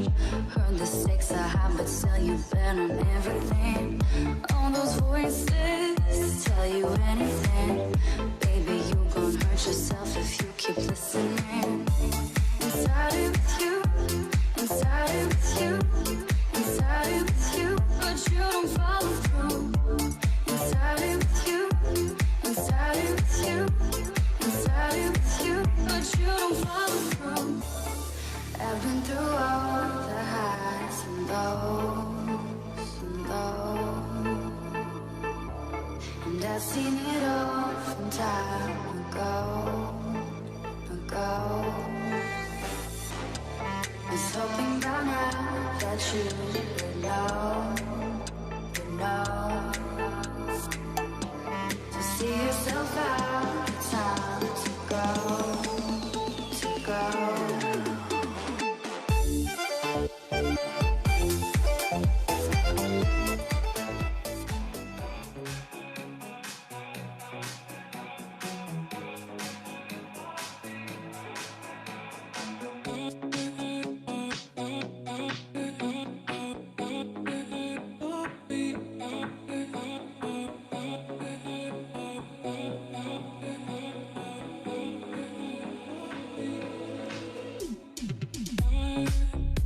Was wrong to say I wouldn't change a thing, 'cause in the story of our lives, the best of times through colored glass. I'm here once again, and I'm dealing, I'm feeling the pain. So who takes the fall that covers it all again? And if you should call, it's no trouble at all. I'll paint out the sun back where we began again.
I'm here once again,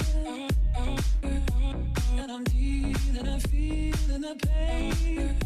So who takes the fall that covers it all again? And if you should call, it's no trouble at all. I'll paint out the sun back where we began again.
And maybe I don't want your love.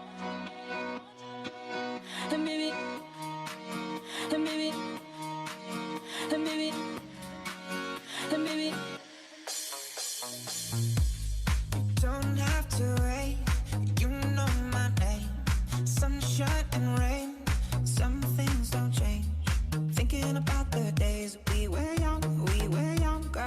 Innocent in our ways, we were dumb, girl. When nothing really mattered, I could always count on you. We were young, we were younger. The touch will leave me breathless, so let me give it back to you. And maybe I don't want your love. And maybe I don't want your love. And maybe, oh my, you're my broken heart. You're my broken. And maybe I don't want your love. And maybe I don't want your love. And maybe, oh my, you're my broken heart. You're my broken. And maybe I don't want your love.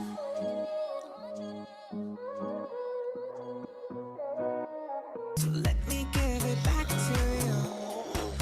And maybe I don't want your love.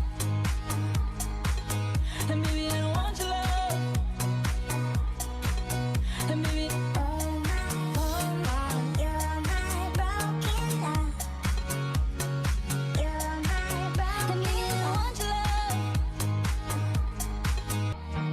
Want your love. And maybe I don't want your love. We were young, we were younger. And maybe I don't want your love.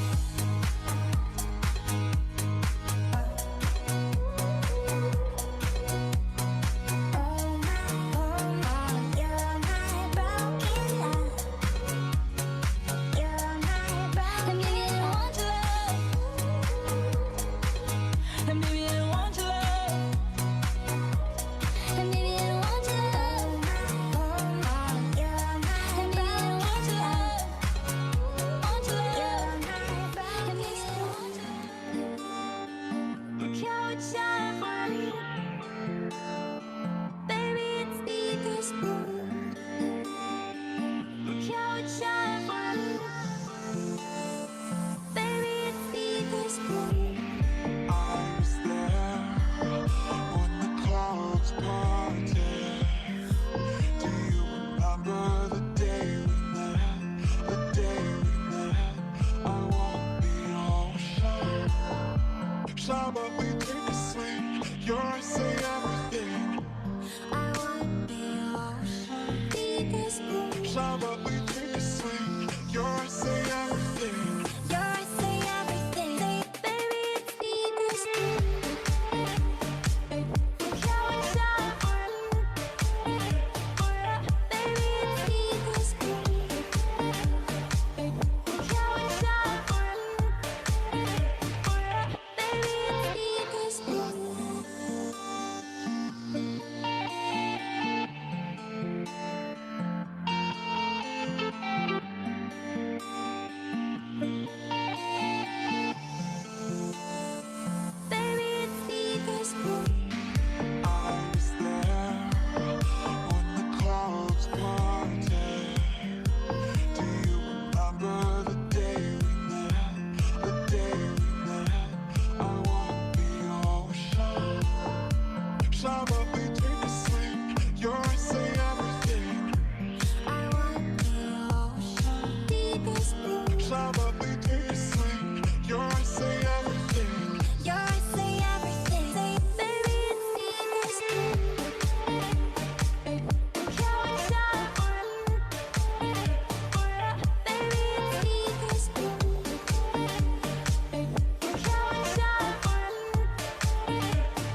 is nothing like the sight of an amputated spirit. There is no prosthetic for that.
Assalamualaikum warahmatullahi taala wabarakatuh.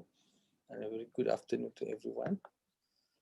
The 3 o'clock session will be on professional certificates. We have Dr. Morni Hayati as the moderator, and we have 3 panels here. Mr. Khairul, the group CFO, Datin Nur Sayani, the GM at the Petronas, and as well as Mr. Shamsuri Rashid, the Chief Digital Transformation. So currently we have 55 participants on Zoom, and as well as YouTube. We broadcast live through YouTube as well. And I hope everybody will benefit from this sharing. Just santai-santai, you can use both English and Malay. And saya bagi peluang kepada Dr. Morni Hayati untuk start this session, ya. So all the best. And students, kalau ada soalan, you can just type in the chat box, or you can raise your hand, and then we will bring you up in the Zoom, ya. Okay, thank you. Thank you, Datuk Said, for the session. Okay. Assalamualaikum and very good selamat petang to all of you here. First of all, I would like to say thank you to the panelists. Boleh dengar ke my suara? Boleh. Boleh. Boleh. Okay. First of all, I would like to say thank you, panelists sudi untuk bersama-sama dengan saya di petang supposed to be cuti for all of you. Okay. To all the audience, kita berada dalam session professional certificate. Okay. All the 3 panelists, we have 3 panelists, 2 from accounting background, okay. 1 is basically from doctor, but moved to somewhere to a new things, yeah. Okay, let me introduce again the presenter. Okay, we have the first panelist, Encik Muhammad Khairul Mak Hassan, currently the group CFO with Holston Milk. Okay, nanti Encik Khairul explain ya, brand apa yang terkenal dengan Encik Khairul punya company. Alright. Okay, we have second one, we have Datin Dr. Nur Sayani binti Muhammad Yaakob, Custodian General Manager, Occupational Health Advisor, Group Health, Safety, Security and Environment from Petronas. And then last one, we have Encik Shamsuri Muhammad Rashid, Chief Digital Transformation from Siemens Industry Malaysia Berhad. I think without further ado, maybe I would like to invite Encik Khairul first, followed by Datin Dr. Noh, then Mr. Shamsuri untuk bagi a little bit explanation about yourself. Okay, dipersilakan Mr. Khairul. Terima kasih Dr. Morni. Assalamualaikum. Very good afternoon to everyone who's in the call. First of all, thank you so much for having me on board. I feel very privileged to be on this call. So my career started in PricewaterhouseCoopers back in 2002. So I graduated from Australia, university in Australia, and then after graduating, I started. I think it was September. It was in September 2002. So I think as everyone's aware, that was during the time when Malaysia is still recovering from the global financial crisis. Then it was more an Asian financial crisis. And I started with PwC for 3 years in the Kuala Lumpur office, And then 2 years I joined PricewaterhouseCoopers in the Americas office based in Bermuda. And then I returned back. I joined UEM World, and then UEM World got delisted and changed into UEM Land, which is now known as UEM Sunrise. I was there for a good 4.5 years, and then I decided to pursue a full-time MBA at INSEAD. I spent almost 6 months in Fontainebleau campus and another 4.5 months, 4 months in the Singapore campus. Then I joined a consulting firm, Itikani. And then after that, I joined as my CFO career start in No Power. So I was at No Power for a good 5.5, close to 6 years. And then in June last year, now I can say last year, it's already 2021, June last year, I joined the Holstein Milk Company, which I think everyone's familiar with the brand Farm Fresh. So the Holstein Milk Company is the holding company. Farm Fresh is the brand. So I've been there for the last a good 6.5 months, going to my 7th month. So I think today I can share quite a few experiences from the professional Big Four accounting firm standpoint, from taking a break to do an MBA, from the perspective of doing management consulting, and also when you are in commercial, right? When you're doing, I was involved in the IPO of UEM Sunrise back then. So some experience in commercial corporate as well, which I hope I can share with all the students who's dialed in today. Yep, that's a bit of me. Thank you.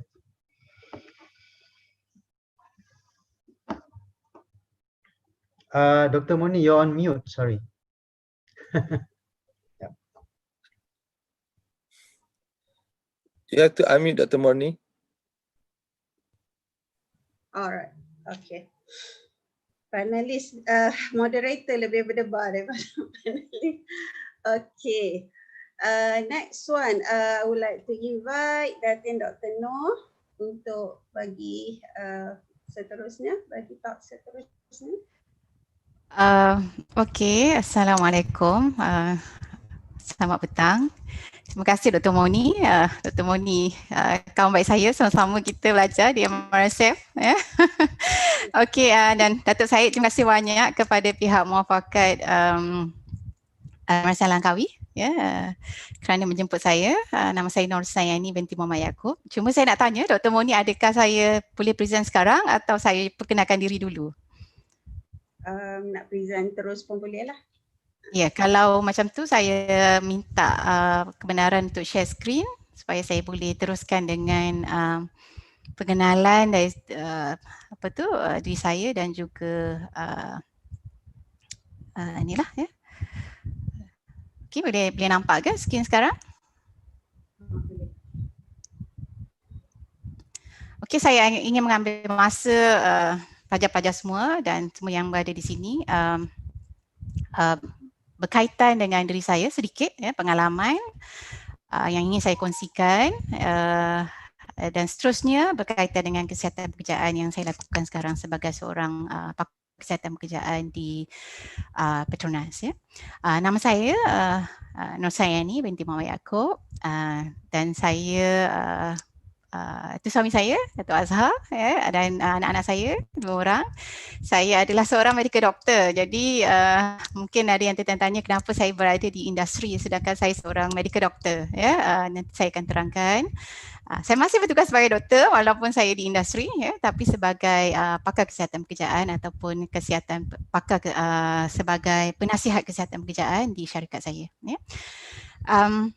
Sedikit berkaitan dengan diri saya berasal dari Kuala Kangsar Perak, jadi semasa sekolah rendah saya di Sekolah Kebangsaan Talang. Ya.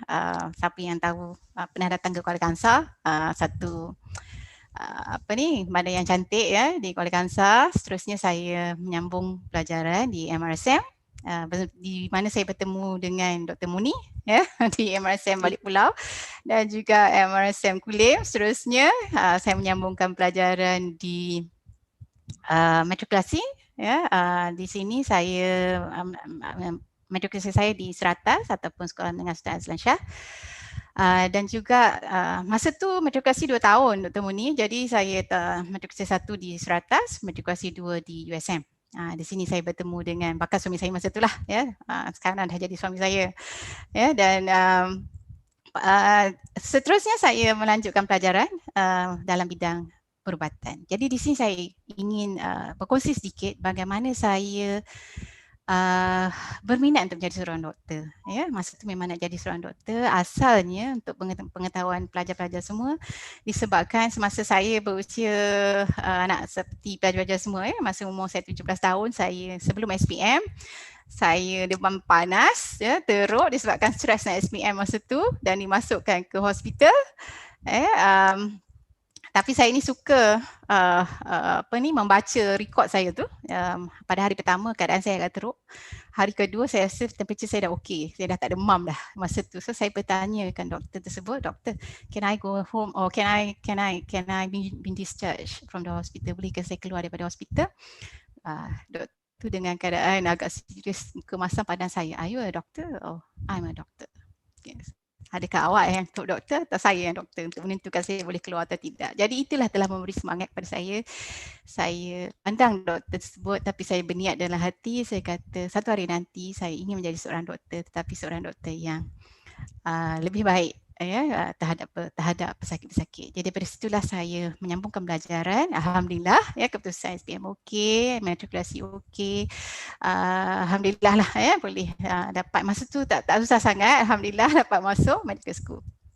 Okey, seterusnya di sini saya ingin berkongsi perjalanan saya sebagai karier bekerja saya. Saya menjadi doktor pelatih di hospital Kuantan ya pada masa tu. Ya, dan seterusnya menyambung lagi saya punya doktor pelatih di Hospital Taiping, seterusnya di Hospital Kelang untuk membuat posting ortopedik dan sepenuhnya MO di Hospital Banting. Tapi kalau tuan-tuan tengok saya berada di hospital sekejap saja sebab pada masa tu saya rasa suasana ataupun environment hospital bukanlah tempat yang saya ingin bekerja sampai bila-bila sebab saya seorang yang sangat aktif dan saya suka keluar berjumpa orang dan saya suka membuat kerja-kerja luar. Jadi saya telah menyambungkan postgraduate saya di dalam bidang kesihatan pekerjaan. Di dalam bidang kesihatan pekerjaan ni saya buat di HUKM atau Hospital Universiti Pasaran Malaysia dan bidang kesihatan pekerjaan ini adalah sebenarnya satu bidang di bawah perubatan dan kesihatan itu sendiri. Bukanlah satu bidang yang luar daripada medical ya. Cuma bidang kesihatan pekerjaan ni banyak berada di luar, di lapangan ya, tidak berada di hospital. Dan di sinilah selepas saya 4 tahun melakukan master di HUKM, saya mohon keluar daripada Kementerian Kesihatan. Ini adalah satu tindakan yang saya buat sepanjang kehidupan saya yang sangat besar dan telah memberi kesan yang sangat besar kepada saya juga kerana saya telah membuat keputusan pada masa tersebut. Saya rasa keputusan yang tepat dan sampai sekarang alhamdulillah keputusan itu adalah keputusan yang tepat kerana saya ingin keluar daripada Kementerian Kesihatan dan bekerja di Jabatan Keselamatan dan Kesihatan Pekerjaan.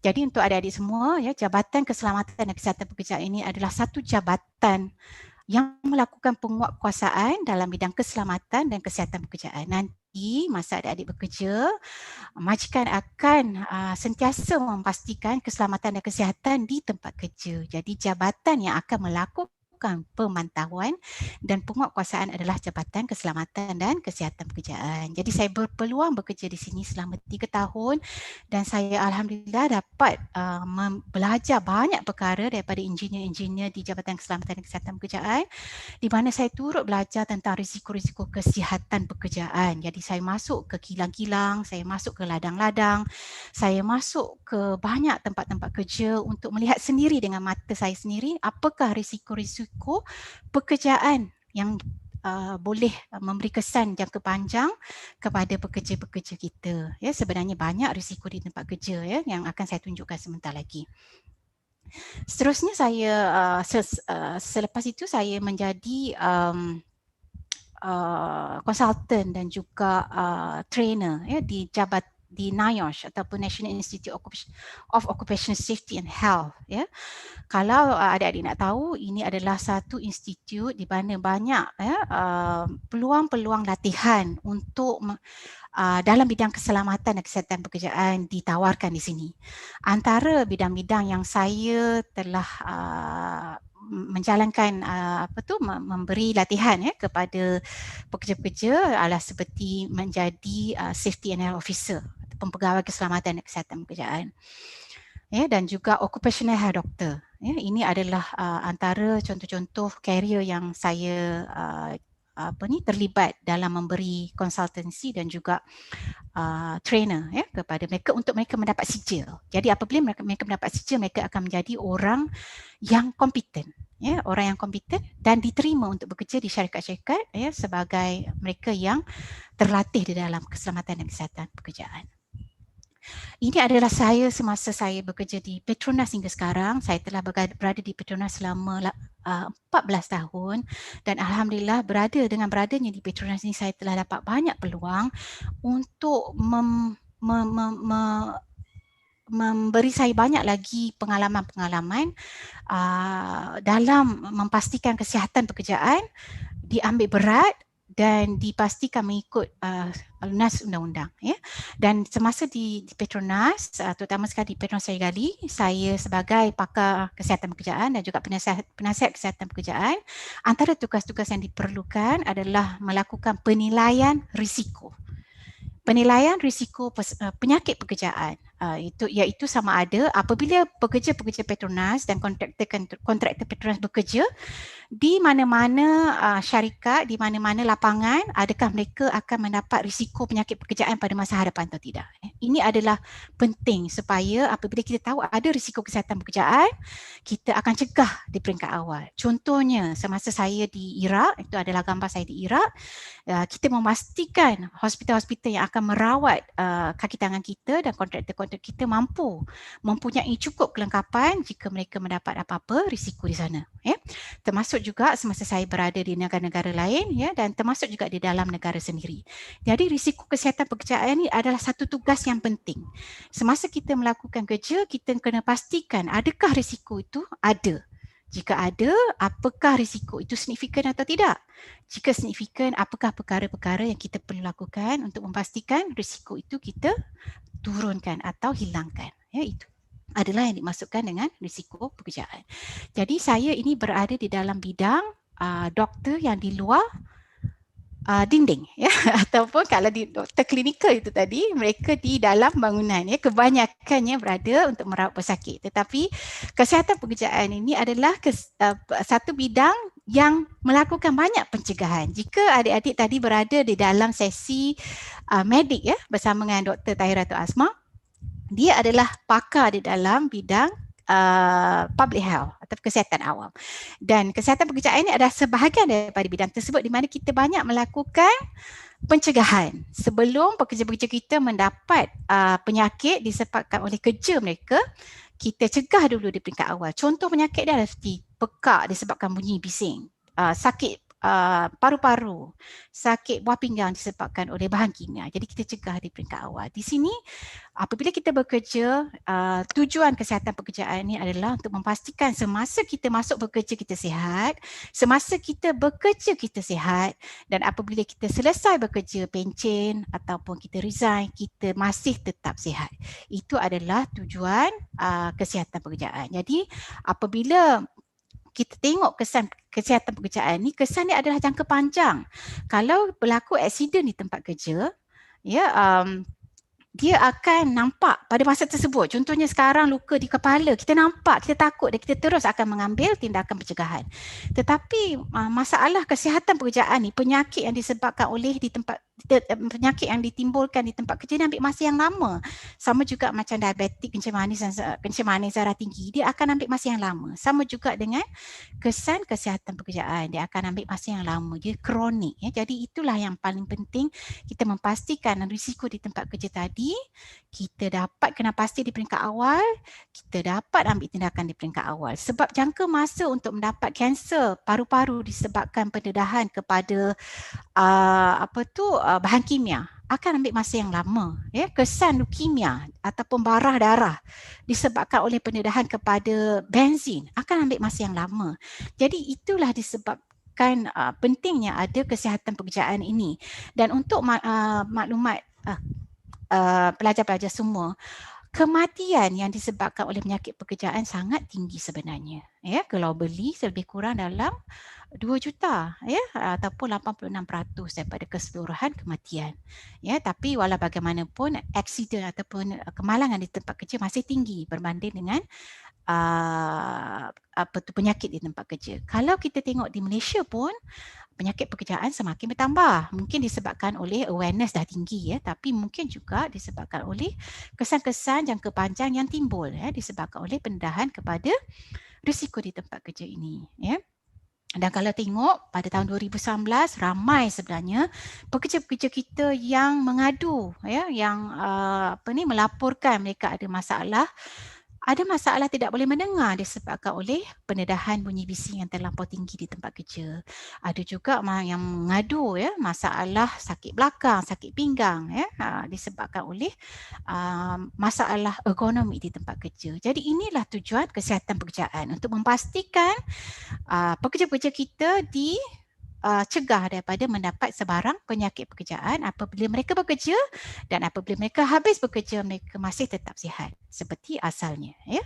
Jadi inilah risiko-risiko tempat kerja. Boleh nanti kita pergi yang bahagian ni, kita pergi seterusnya, boleh? Boleh. Okey, terima kasih banyak. Terima kasih. Okay, the next speaker we will have Encik Samsuri Mak Rashid. Dipersilakan. Assalamualaikum warahmatullahi wabarakatuh. Terima kasih Dr. Murni dan juga sponsor of this event kerana menjemput saya untuk menghadiri satu sesi sembang santai ataupun perkongsian dengan adik-adik pelajar kita semua lah. Nama saya Syamsuri bin Muhammad Rashid. Saya di MRSM Kem Terendak sebagai satu background lah. Start pada tahun 1983 dan SPM 1987. So mungkin antara 3 panelis mungkin saya yang paling veteran lah kot agaknya. Dan selepas MRSM saya memilih untuk menyambung pelajaran ke peringkat lebih tinggi. So ketika itu MARA telah memberikan peluang untuk kami melanjutkan pelajaran dalam bidang tertentu yang dipilih. So, saya telah memilih bidang perakaunan dan saya bermula dengan A-level pada tahun 1988 sehingga 1990. Seterusnya saya ke Manchester, Politeknik Manchester untuk menyambung pelajaran di peringkat degree di bawah program twin program, 1 tahun di Malaysia dan 2 tahun di Manchester. Habis saja selesai degree, saya terus menyambung peringkat profesional accountancy dengan Chartered Institute of Management Accountant di London selama 2 tahun dan kemudian balik bekerja di Malaysia pada tahun 1995. So kerjaya saya sehinggalah baru-baru ini lebih berkisar kepada bidang perakaunan, kewangan dan juga sebagai ahli, sebagai officer dalam board of the director. Pada akhir tahun lepas, pada bulan 9 tahun lepas, saya telah ditawarkan untuk bertukar portfolio daripada bidang perakaunan kepada bidang yang baru yang walaupun saya familiar tapi agak keterbelakangan dari segi up to date in terms of knowledge. Saya telah ditawarkan oleh chairman tempat kerja saya untuk memulakan satu inisiatif baru kilang, iaitu sebagai ketua pegawai digital transformasi dan juga kilang pintar yang baru saja dilancarkan. So itu sedikit sebanyak dari segi background saya dan juga pengalaman kerja yang saya ada. Okey, terima kasih. Okey, terima kasih kepada semua panelis. Okey, saya rasa soalan pertama saya, okey. Semasa semasa berada di sekolah, okay, most of us kita nak bidang-bidang yang kita kenal adalah macam doktor, macam accountant. Apa expectation you all, about this career, sama tak masa zaman belajar dulu as compared to sekarang? Okay, boleh kita start dengan Cik Khairul? Ya, terima kasih Dr. Moni. Good question. Saya rasa kalau saya pergi balik dekat zaman sekolah dulu, I think macam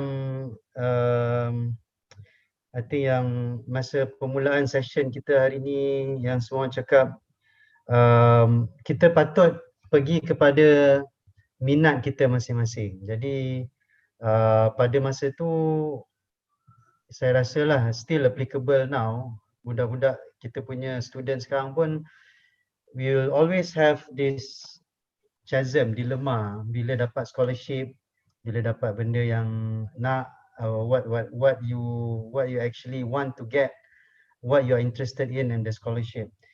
So I think as far as accountancy, finance is concerned, I think at least from my point of view then, accounting ni macam buku kira-kira lah. Kita kena imbangkan ledger, kita kena dapatkan nombor profit, kira dia punya debit dengan credit semua.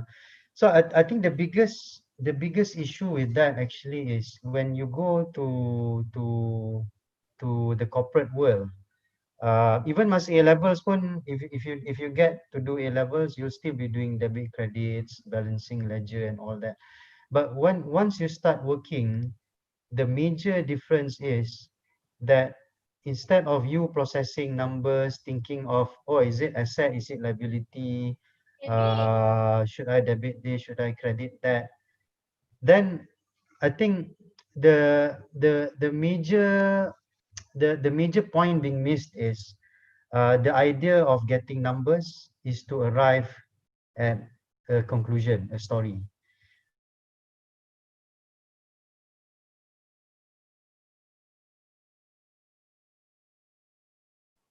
Cik Khairul? Oh, terputus lah rasanya.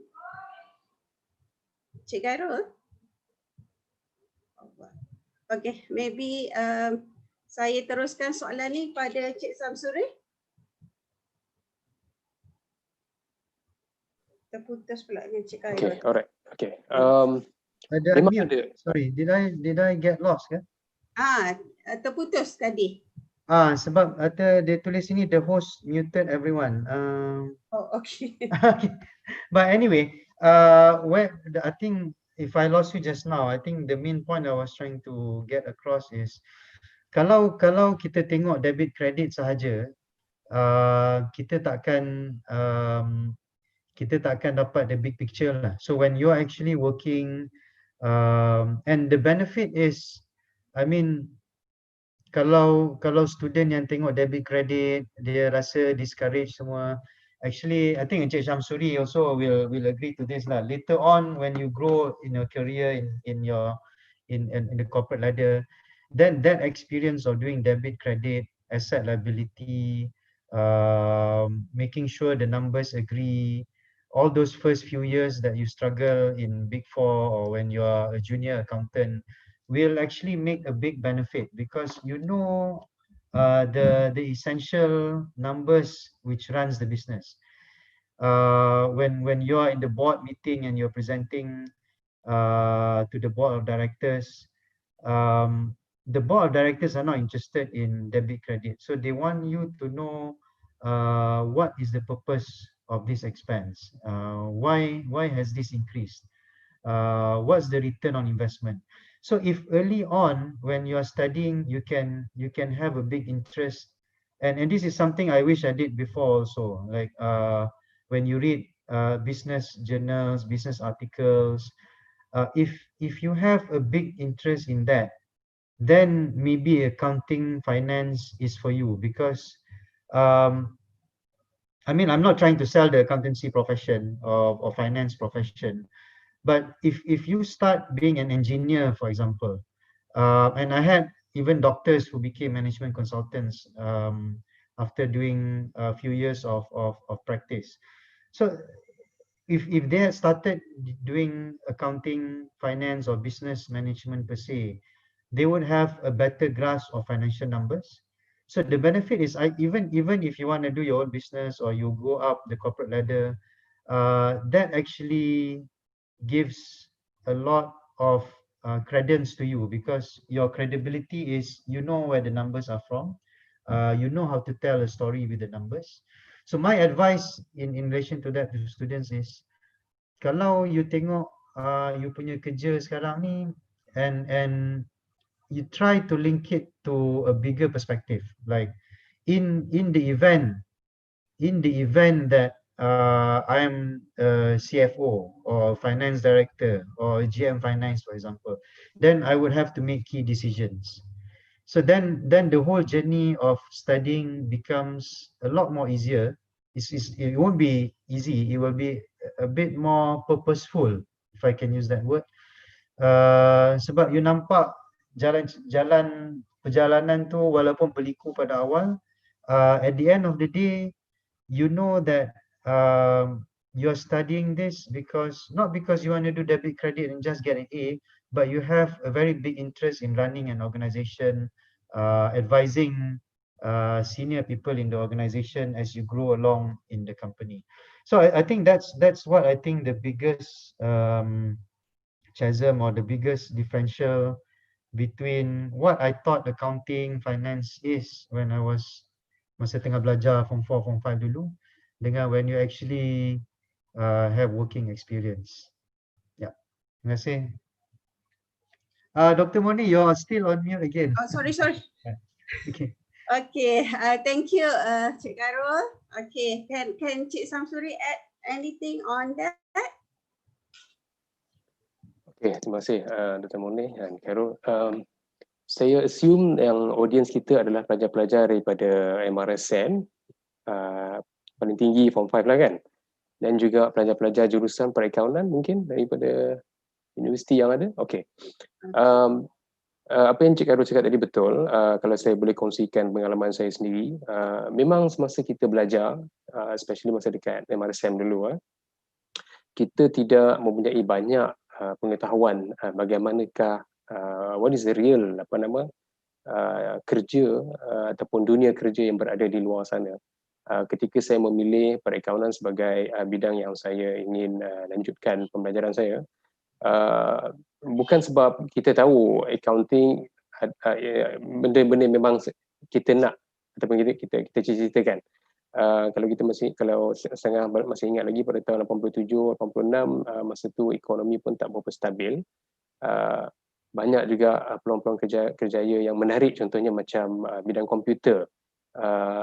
Tidak menjadi daya tarikan yang kuat ketika itu, walaupun kalau kita flashback balik semula pada tahun 2000, bidang perisian ataupun komputer menjadi salah satu nadi kuat ekonomi dan juga peluang pekerjaan yang menarik lah. Jadi pengalaman saya sendiri is saya mula melihat perakaunan sebagai satu bidang yang menarik selepas saya mula belajar dalam peringkat ijazah. So selepas ijazah dan kita nampak bahawa sebenarnya perakaunan ni bukan sahaja buku ledger ataupun timbang luga ataupun debit dan kredit, tapi sebenarnya salah satu cara untuk merekodkan sebarang aktiviti ekonomi, sebarang aktiviti yang dijalankan oleh syarikat. Dan at the end of the day, macam yang Cik Khairul cakap tadi, pemilik syarikat hanya nak tahu 2-3 benda sahaja, iaitu berapa banyak duit ada dalam tangan, adakah company membuat pulangan yang menarik, supaya mereka boleh buat keputusan dari segi bagaimana mereka boleh mengagihkan modal dan sebagainya lah. So sesiapa yang memilih perakaunan bukanlah satu bidang yang memang nampak agak sukar ataupun teknikal, tetapi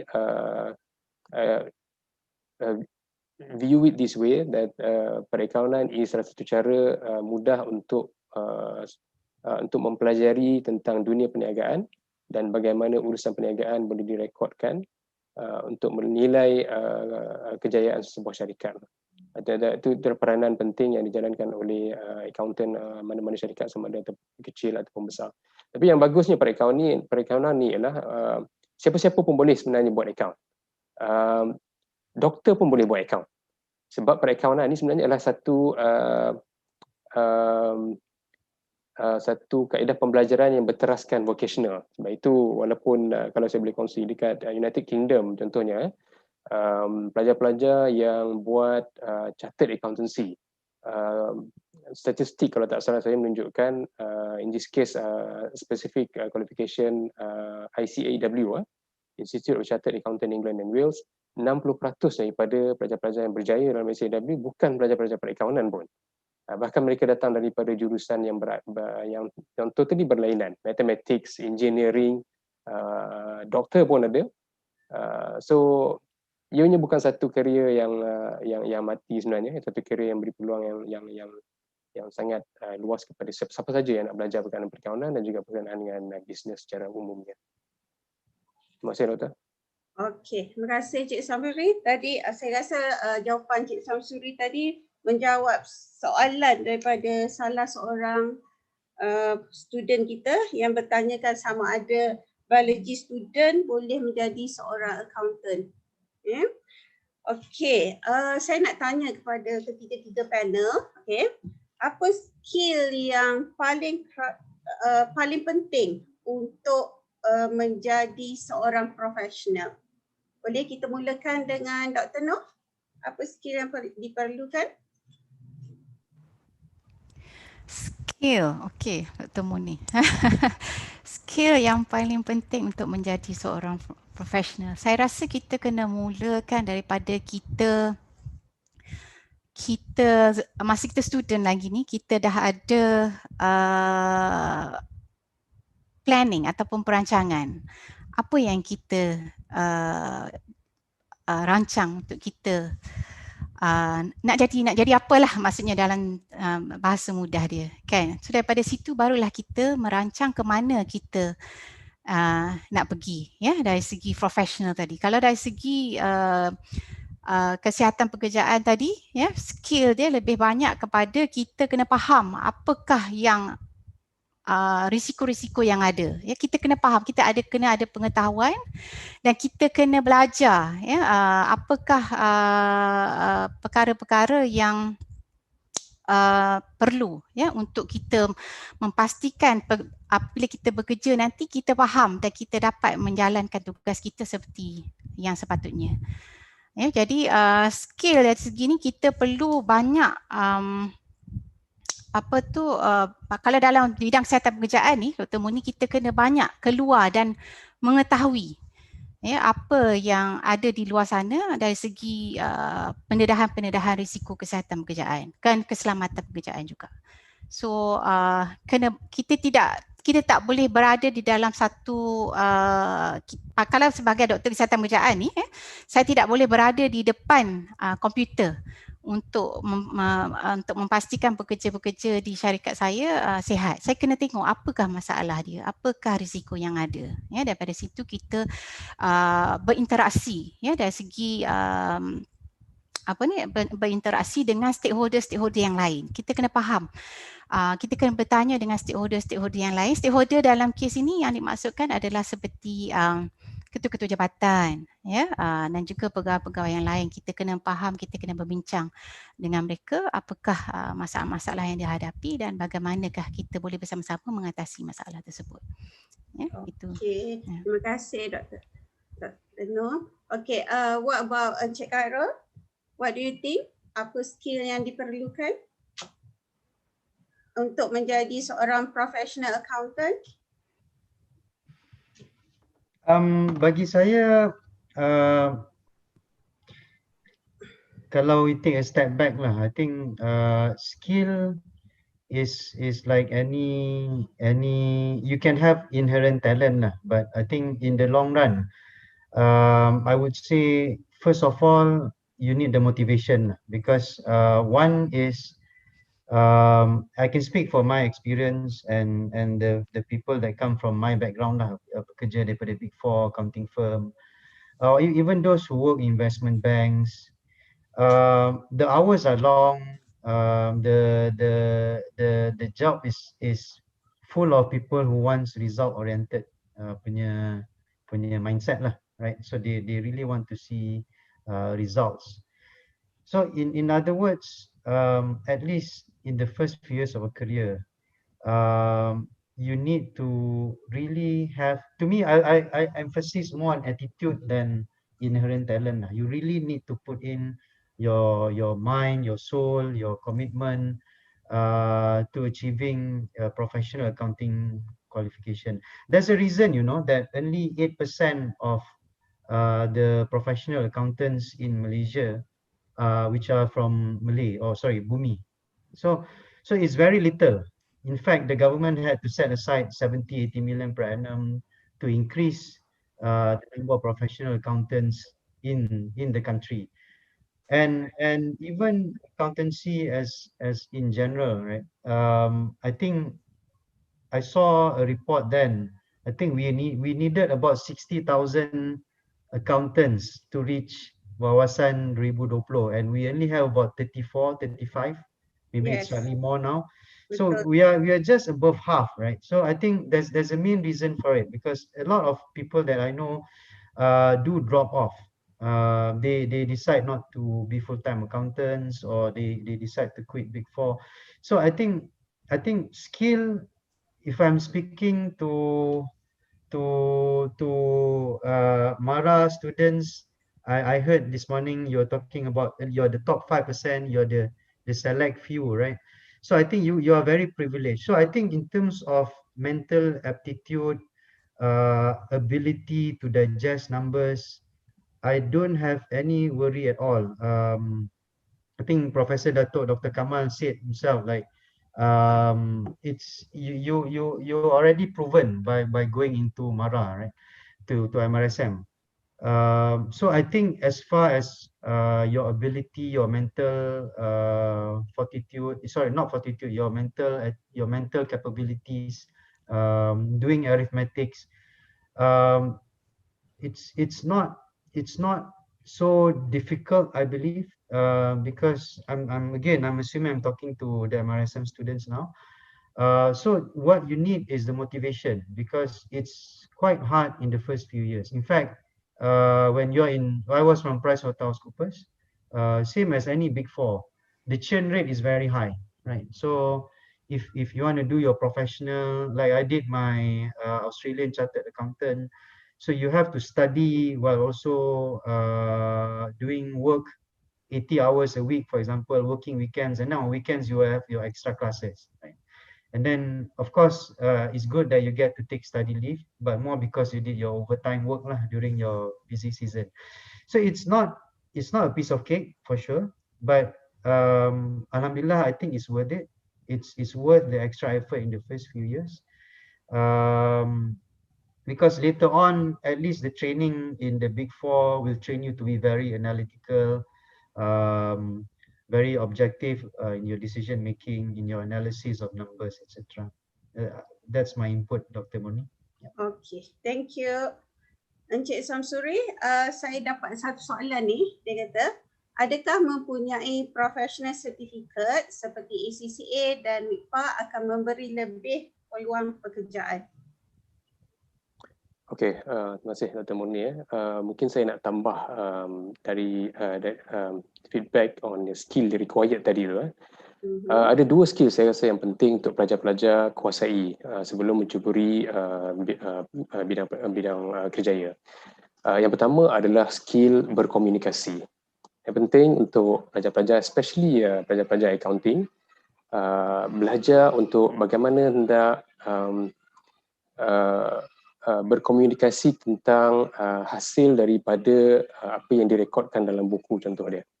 The communication skill of numbers is very important. Pelajar-pelajar kena start to kuasai, dan juga komunikasi dengan rakan sekerja. Salah satu cabaran accountant ataupun pelajar-pelajar account ni adalah dia orang banyak bekerja secara sendiri.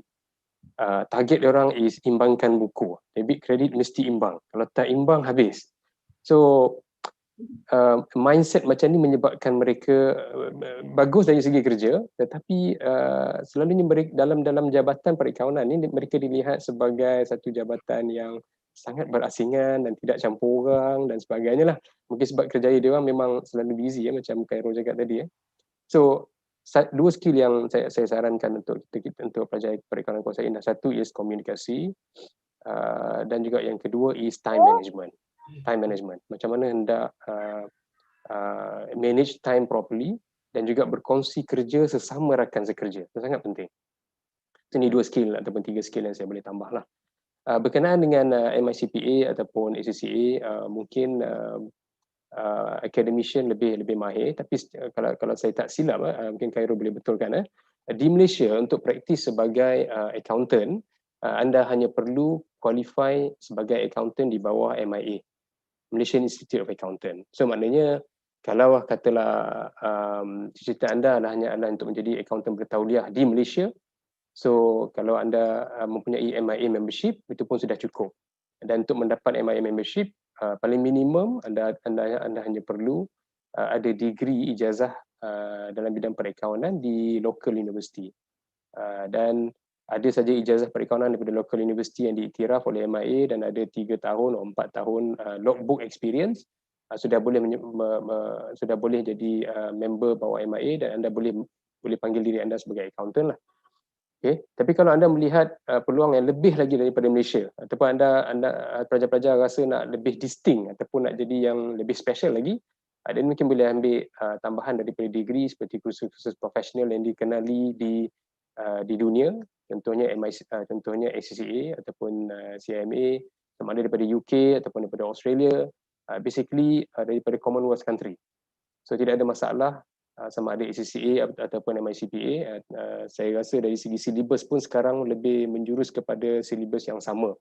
Mungkin dulu mungkin ada perbezaan. Kalau macam CIMA, CMA lebih kepada costing ataupun manufacturing. ACCA orang lihat sebagai lebih kepada pengurusan audit report, financial reporting and so on and so forth. Tapi hari ini kalau kita lihat silibus secara keseluruhannya, MICPA ke ataupun ACCA ataupun daripada Australia, kebanyakannya lebih kurang sama. So tidak ada masalah sama ada ACCA ataupun MICPA. Mungkin Cik Khairul boleh tambah sedikit lah kot. Terima kasih . Terima kasih Encik Syamsuri. I think just to add, kalau you are in a big four accounting firm, typically you need a professional accountancy, chartered accountancy to go up. In fact, once you get a professional cert, your salary will be increased I think by then it was a substantial amount. I'm not sure about now. But in the corporate, like Syamsuri was saying just now, it's not really critical. It does, however, give you, of course, because of the rigor at which you do the, like ACCA, if I recall, someone telling me it was, I think you need, the last 5 papers is really tough. And it used to be before you have to do the 3 last papers in one go. Similar to MIPA, it's really tough papers. So once you pass and you have that certificate, it does carry weight that you have gone through the rigor, right? If you don't do it, it's still fine. Like Encik Syamsuri is saying, you can still be an MIA member by virtue of 3 years. I think it's 3 years punya experience. So you just have to balance your role and your study, because you still have to do your work. But if you're in a big four accounting firm or any accounting firm, they will give you study leave, and that's a big advantage, because I think no one studies last minute like accountants lah, I think, because you get the study leave 2 weeks before and then you cram your whole study. and it's a privilege you get to get study leave, because you work overtime. In lieu of your overtime, you clock in during the busy season. But I would say after after going through it myself, I think as long as you can manage the time to work and spare some hours on the weekends, and then when you have your study leave 2 weeks perhaps, then you can plan it so you don't have to cramp it so last minute, and the last 2 weeks will just serve as a revision. Because again, I think the passing rate is always 50-60%, so it's very tough. I think the medical profession probably is tougher. It's just that the students doing accountancy profession will always study really last minute lah. Okay, terima kasih. Dr. Muni, kalau boleh tambah dari segi skill okay. tadi tu, seperti apa yang Cik Samsuri dengan Cik Khairul, I think being a professional, the mental resilience is very important lah. Ya, kita kena pastikan kita tahu cara kita nak mengatasi tekanan ataupun stres, ya, sebab saya rasa Cik Khairul dan juga Cik Samsuri bersetuju dalam bidang profesional ni, dalam bidang tak semestinya profesional, mana-mana pekerjaan pun memang ada masanya atau kebanyakan masanya memang sangat tertekan, ya, dan ada banyak tanggungjawab yang kita kena buat di tempat kerja, dan masa yang sama kalau kita berkeluarga, ya, kita pun ada tanggungjawab sebagai isteri, ibu, anak dan suami, ya. Jadi kita perlu memastikan kesihatan mental tu kita jaga dengan baik. Sama juga pada masa student sekarang, adik-adik semua nak ambil SPM semua kan. Jadi kena belajar daripada sekarang cara-cara untuk memberi apa kita panggil perhatian kepada diri sendiri juga. The me time, ya, the balance between kerja, kerjaya dan juga keluarga dan sebagainya. Memang susah, tak ada cara mudah macam panelis kita cakap tadi, ya, tapi kita kena tahu macam mana cara kita untuk memastikan kesihatan mental kita terjaga. Dalam pada masa sama, kesihatan fizikal kita lah skill yang kita untuk kita sihat, ya, supaya kita boleh dapat membuat keputusan yang baik, menjalankan kira-kira dengan baik, ya. So itu yang antara perkara yang kita perlu tekankan. Terima kasih. Okay, terima kasih.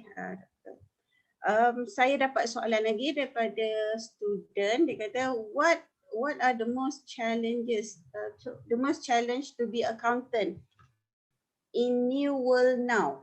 Maybe currently ataupun because of this COVID-19. Apa challenge yang dihadapi oleh para panelis sekarang? Boleh kita mulakan dengan Cik Samsuri?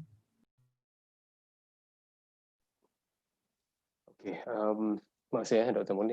Saya rasa soalan ini lebih melibatkan kepada situasi sekarang lah. I think dalam situasi sekarang di mana sales ada challenge dari segi pencapaian jualan, dari segi kutipan duit daripada penghutang dan sebagainya. Challenge yang besar adalah untuk memastikan syarikat mempunyai kedudukan kewangan yang stabil, bukan saja untuk 3 bulan, 6 bulan, tapi juga untuk setahun dan juga mungkin 18 bulan yang akan datang. Itu salah satu cabaran yang besar, sebab situasi sekarang sebenarnya memerlukan kerjasama semua pihak sebenarnya, dari segi sales untuk collect debt, dan juga dari segi capital investment yang nak kena buat, dan juga pulangan kepada shareholder dan sebagainya. Saya masih ingat lagi ketika mula-mula 2019 COVID melanda, sales memang drop, operasi kilang ditutup selama beberapa bulan, dan kita kena comply dengan HSE, Health Safety and Environment requirement, dan kita terpaksa deal dengan pemihutang-pemihutang dan juga pengutang-pengutang kita yang ada, dan cabaran dia adalah kita kena sentiasa update kepada pemilik syarikat, dalam kes ni shareholder ataupun director, bukan sahaja dari segi aktiviti perniagaan, tapi juga update dari segi cash flow secara lebih kerap. Dalam kes saya, setiap minggu kita kena update kedudukan kewangan syarikat. Dan kebetulan ketika itulah bulan 3 itulah bulan yang kita nak bayar bonus kepada pekerja-pekerja, bulan kita nak bayar increment dan sebagainya, dan tiba-tiba benda tu datang. So banyak juga cabaran-cabaran lain yang seperti itulah. Terima kasih Doktor. Ada apa-apa nak ditambah tentang cabaran, especially di musim sekarang ni, cabaran pekerjaan? Yeah, Dr. Moni, if I may add, I think COVID is there's two parts that I can add perhaps. I think as far as COVID is concerned, right? I think, and also if I can go back to the macroeconomic situation as well, I think this is for students who are still thinking whether they should do accounting, finance or not. I think one of the major beauty of accounting, finance, accounting, but also finance in general is it's going to be still it's very agnostic, meaning dia tak kira industri mana.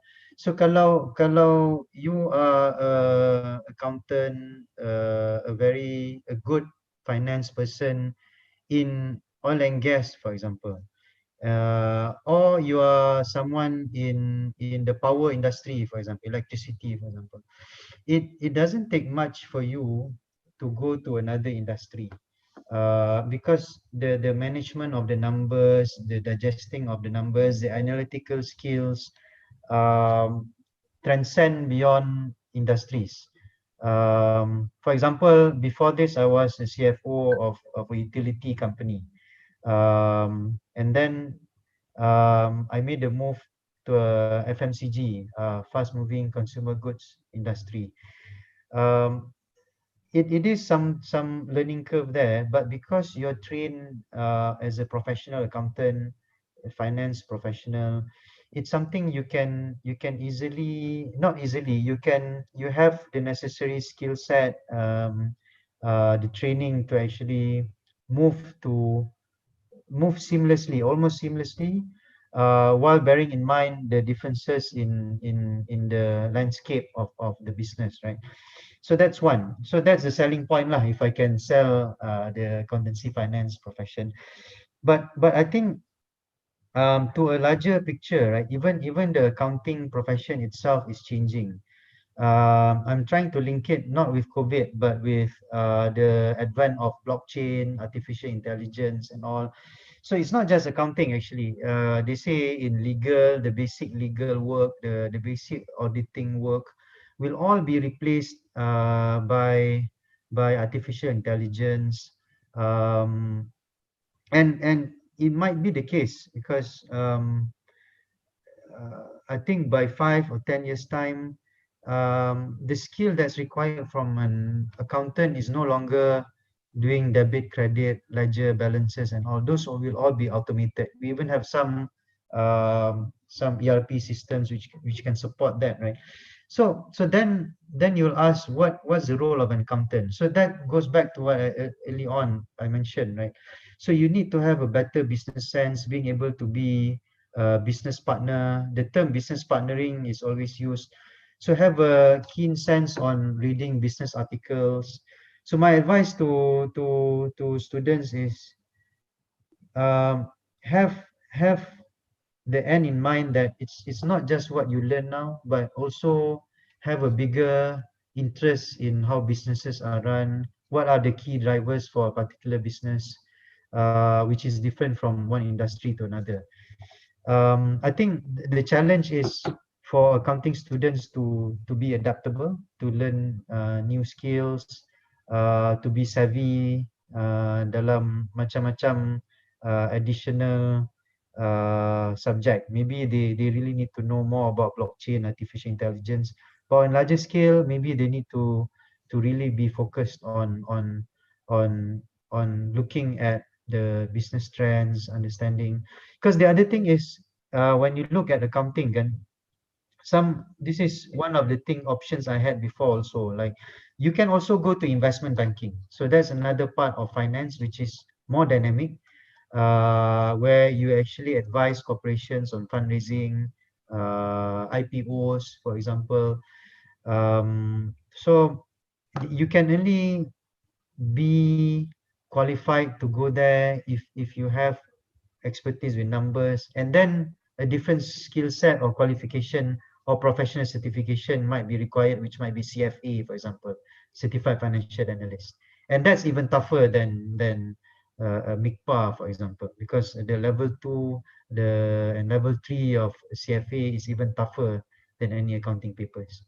So those are the things I think the students can bear in mind going forward. Terima kasih. Okay, so basically the student itself need to have more skill, okay? Because the challenge now is towards the technology, okay? Okay, Dr. Noor, boleh bagi nasihat sikit tak kepada student-student kita, because currently they all punya SPM postpone, sepatutnya daripada bulan 11 now move towards this year, okay? It's supposed to be last year and it become this year. Boleh tak tolong macam mana cara nak memotivatekan anak-anak semua pelajar-pelajar yang bakal mengambil SPM tahun ni? Okay, terima kasih Dr. Moni. Cabaran COVID ni ataupun pandemik COVID-19 ni kita tak pernah alami sebelum ni. Okay, memang tak ada siapa pun pernah alami sebelum ni. Ya, mungkin ada sedikit sebelum ni kita ada pandemik sesama burung, H1N1, ya, kita ada pandemik SARS, MERS-CoV sedikit dekat sebelah Timur Tengah. SARS dulu pun tak sampai kat negara kita, tapi taklah seteruk sampai sekarang. Sekarang ni COVID-19 ni masih lagi tinggi, ya, sangat tinggi. Ya, di negara kita pun kalau adik-adik semua tengok, memang setiap hari sekarang ni 2000 dah jadi macam almost setiap hari. Ya. Jadi apa yang berlaku kepada kita pada hari ini adalah sesuatu yang baru, ya, bukan sesuatu yang kita rancang. Kita tak tahu pun benda ni akan berlaku. Jadi apa kita pun tidak tahu SPM akan ditangguh. Saya pun tak tahu saya akan bekerja dari rumah. Saya telah bekerja dari rumah ni sejak bulan 3 lagi, work from home. Dan cabaran-cabaran ni yang dihadapi oleh adik-adik sekarang ni di mana SPM lewat, sama juga cabaran-cabaran yang dihadapi oleh semua orang lain termasuk saya sendiri. Ya. Jadi kita ambil benda ni sebagai satu perkara yang kita kena hadapi, sebab bukan kita sendiri yang menghadapinya, semua sekali pun menghadapinya. Negara-negara sekarang ni kalau kita tengok dah berapa apa kita panggil, kita kena ambil benda ni sebagai kita kena ambil secara positif, ya, secara positif. Memang ini juga adalah sebahagian daripada tekanan, terutama sekali macam adik-adik semua belajar pun dari rumah, ya.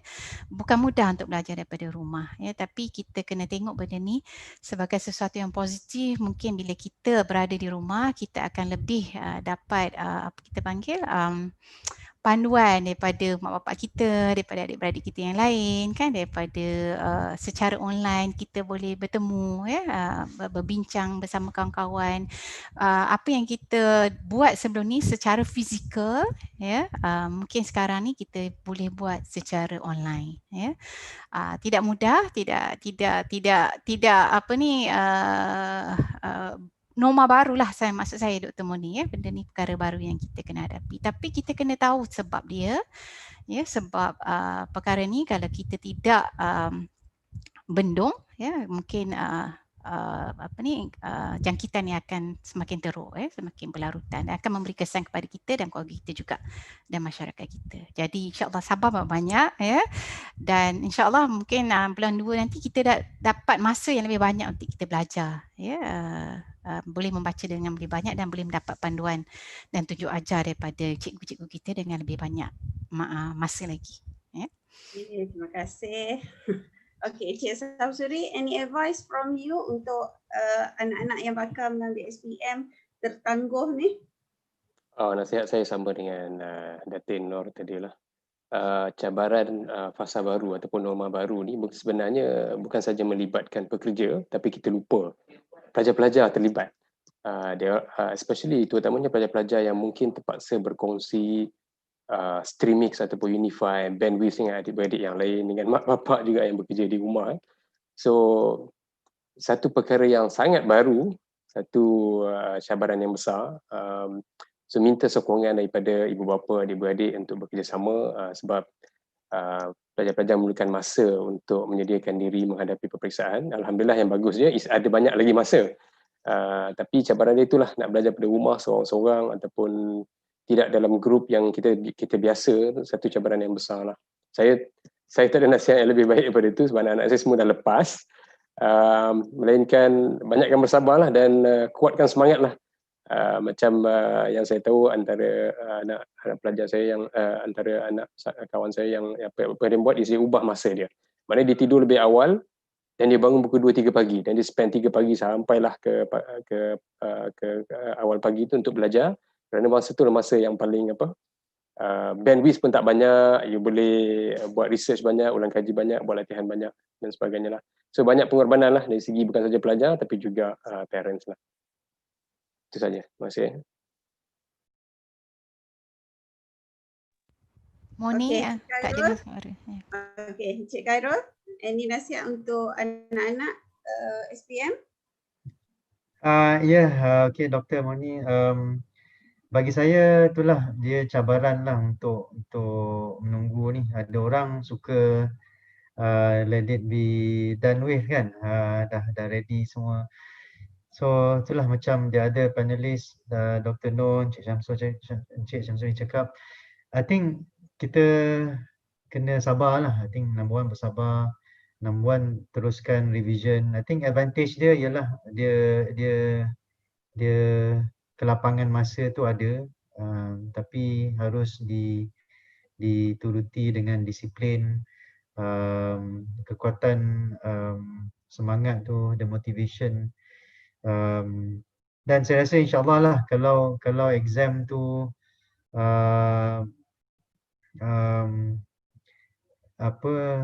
dapat dilakukan dengan berjaya dan dia ada extra story lah, dia boleh cerita dekat orang-orang akan datang kan, oh saya punya SPM ni tahun COVID. Take it with a pinch of salt but also take it with jest lah. I mean dan saya harap semua insyaAllah student akan berjaya daripada MRSM semua yang ada dalam call ni, dan dapat career yang diingini, career yang diciptakan. Dan sekiranya ada hiccups along the way, take it as cabaran lah, because strive for your best. I think I learned a very good phrase this morning. Professor Dr. Kamal cakap strive your best. If you succeed, you win. If you fail, you don't actually fail, you learn. So and continuously, if you pick up yourself, insyaAllah you climb up higher lah. Right. Dr. Moni, kalau I boleh tambah sikit kan, dalam tempoh COVID ni, bagi pekerja-pekerja, antara cabaran-cabaran yang saya dapati adalah dari segi masalah ekonomik. Masalah ekonomik ni masalah sebabkan tempat kerja kita, tempat kita duduk, tempat kita melakukan setengah tu tak ada office sendiri kan, tak ada menggunakan meja makan dan sebagainya, ada yang menggunakan sofa. Saya rasa adik-adik kita, pelajar-pelajar kita juga mungkin mengalami perkara-perkara yang sama. Antara isu-isu dia adalah isu ekonomi, sakit belakang, sakit pinggang, sakit bahu, dan sakit mata juga bila terus-menerus tengok laptop. Lagi satu adalah masalah tekanan, stres, kalau kita dari segi bekerja ni ada yang kita dapati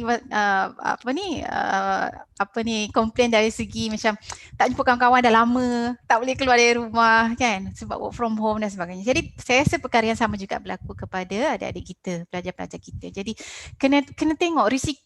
Saya rasa penilaian risiko yang saya maksudkan tadi bukan untuk pekerja-pekerja saja. Adik-adik di rumah tengok, nilaikan risiko apa yang ada di rumah, adakah dari segi tempat duduk, cara tempat belajar dan sebagainya, kita kena pastikan, kena bangun exercise, jangan lupa exercise, Stretchkan badan, pemakanan pun kena jaga, kena sihat. Dah tak lama dah nak SPM lagi berapa bulan je, bulan 2 Dr. Moni. So daripada sekarang kena sihat walaupun kita di rumah, kita tak boleh abaikan benda-benda yang kita buat semasa kita berada di MRSM. Kalau di MRSM saya percaya kita ada exercise kan, kita ada social punya aktiviti dengan kawan-kawan, kita masih boleh lakukan walaupun kita berada di rumah, insyaAllah. Okay, terima kasih. Kita pun dah nak semakin hampir ke perakhiran untuk session kita. Okey, soalan terakhir saya kepada setiap panel. Apakah perkara yang menggembirakan panelis-panelis sekalian dalam pekerjaan sekarang? Apa perkara yang paling menggembirakan? Okey, boleh kita mulakan dengan Cik Khairul?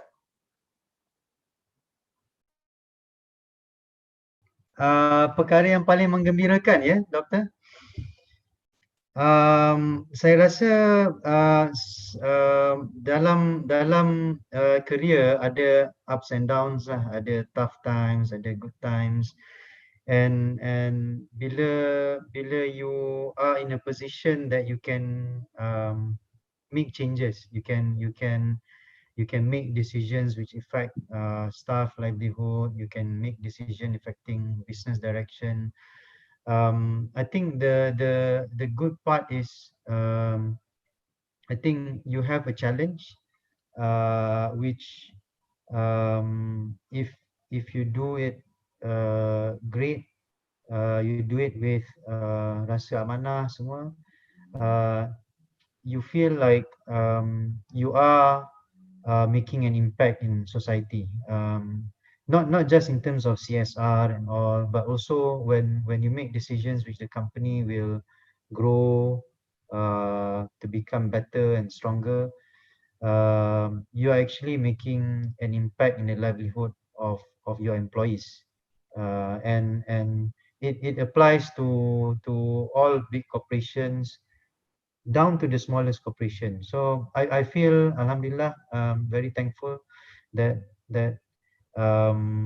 I've been given opportunity to have such a role, and that I think gives me the happiness I have with my role right now. Yeah. Okay, thank you Cik Khairul. Cik Samsuri? Okay, mungkin saya tambah sedikit saja. Cik Khairul explain in a good way. Panjang kerjaya saya antara yang penting adalah samalah tadi, bila kita bekerjasama dalam satu tim untuk merealisasikan bisnes strategi, dan strategi itu menjadi, alhamdulillah kita dapat tengok hasil ya, dan hasil ni boleh diterbitkan dalam bentuk kejayaan perniagaan dari segi keuntungan dan sebagainya yang direkodkan lah. Of course like at the end of the day, accountant jugalah yang akan rekodkan nombor-nombor ni semua kan. Itu satu. Yang kedua mungkin saya nak tambah sedikit, antara perkara yang saya boleh banggakan dan saya yang ni adalah peluang yang diberikan untuk kita develop young talents ataupun eksekutif muda yang mempunyai visi, yang mempunyai komitmen yang tinggi, dan kita bimbing dia orang dan mereka menjadi somebody, sama ada dalam company ataupun di luar company. So bila kita lihat kejayaan mereka dan kita tahu kita in a way kita contribute some towards that, dan kita akan rasa happy because we have done our part lah personally and also from a company's perspective, and partly kita contribute towards the human capital development to the syarikat ataupun to the country itself lah. Okay, terima kasih Doktor. Okey, terima kasih Cik Samsuri. Seterusnya Datin Dr. Noor, apa perkara yang menggembirakan so far? Alhamdulillah, saya rasa semua pun menggembirakan. Perjalanan pekerjaan saya daripada awal, alhamdulillah saya rasa keputusan yang saya ambil di peringkat awal untuk berpindah daripada medical doctor di hospital kepada medical doctor di industri adalah satu keputusan yang saya rasa Allah dah lorong pada masa tersebut, dan mendapat sokongan daripada keluarga juga, suami saya dan anak-anak saya, alhamdulillah. Dan saya rasa perkara tu sampai sekarang saya sangat bersyukur kerana saya telah sekarang saya menjadi penasihat pekerjaan di sebuah syarikat yang sangat prihatin kepada pekerja, sangat mengambil berat kepada pekerja, dan saya rasa bersyukur juga. Dan saya rasa apa yang saya buat sekarang, kegembiraan saya bekerja adalah semasa bekerja dan semasa di luar masa bekerja, sebab saya juga terlibat juga dengan aktiviti-aktiviti CSR yang lain. Dan saya rasa energy receive, energy return, ya, maksudnya kita dah terima semua ilmu dan sebagainya, pengalaman, dan sekarang adalah masa untuk kita pulangkan balik kepada masyarakat, pulangkan balik kepada komuniti. Dan sekarang adalah sebahagian daripadanya berkongsi pengalaman yang ada, yang sedikit ni kepada adik-adik semua, ya, supaya dengan harapan pengkongsian ini dapat memberi galakan, memberi motivasi kepada adik-adik semua, dan kepada yang akan menduduki SPM, good luck, all the best, jangan risau, insyaAllah. Ya, daripada sekarang lagi kita tetapkan niat untuk berjaya, dengan izin Allah, dapatkan restu mak bapak, adik-beradik semua, dan niat saya belajar kerana Allah Ta'ala dan esok saya bekerja pun kerana Allah Ta'ala, insyaAllah. Okay, terima kasih. Okay, terima kasih. Okay, saya nak mengucapkan beribuan terima kasih kepada semua panelis yang hebat-hebat petang ni. Okay. Apa yang dapat saya simpulkan daripada perbincangan kita tadi ialah untuk anak-anak di luar sana yang bakal menduduki SPM, semoga mereka lebih kuat, okay, dari segi mental, okay, dari segi semangat, okay, supaya one day insyaAllah kami doakan adik-adik di luar sana akan berjaya seperti figure-figure yang telah saya interview sebentar tadi. Okay, dengan ini saya nak mengambil kesempatan terakhir untuk mengucapkan selamat mengambil SPM untuk para pelajar, dan ribuan terima kasih kepada panel pertama Encik Khairul, panel kedua Encik Samsuri, dan juga terakhir, okay, kawan saya dari MRSM, sama-sama dari kecil sampai besar, okay, Datuk Dr. Noor. Terima kasih. Okay, terima kasih. Over to you, Datuk Said. Terima kasih.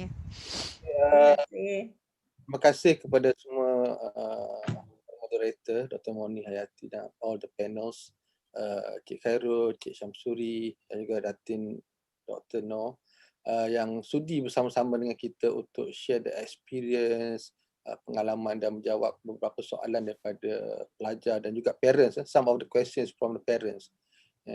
Disebabkan kita actually we share this to MRSM Langkawi students dan juga student daripada MRSM lain, termasuk juga parents. Jadi disebabkan pandemik COVID ni kita tak dapat buat secara fizikal, so we take the opportunity to do it secara online. Tetapi alhamdulillah kita dapat cover the mess. Kita tak sangka pun sebab kalau kita buat fizikal mungkin anak-anak saja dan parents tak dapat. Tapi alhamdulillah with the experience that you have, I hope that can benefit to all students yang and the parents dan juga cikgu, ada juga cikgu kat sini, listen and take advantage to plan your ambition, cita-cita nak jadi apa, kena start daripada awal. Jangan start, I pun also from ex-MRSM, from MRSM Kota Baru. So dulu memanglah kita tunggu SPM dulu baru nak jadi apa kan. But now we have all the technology, all the information in hand, dan kita boleh dapatkan banyak lagi info-info, especially from the senior, from orang yang berjaya seperti you all.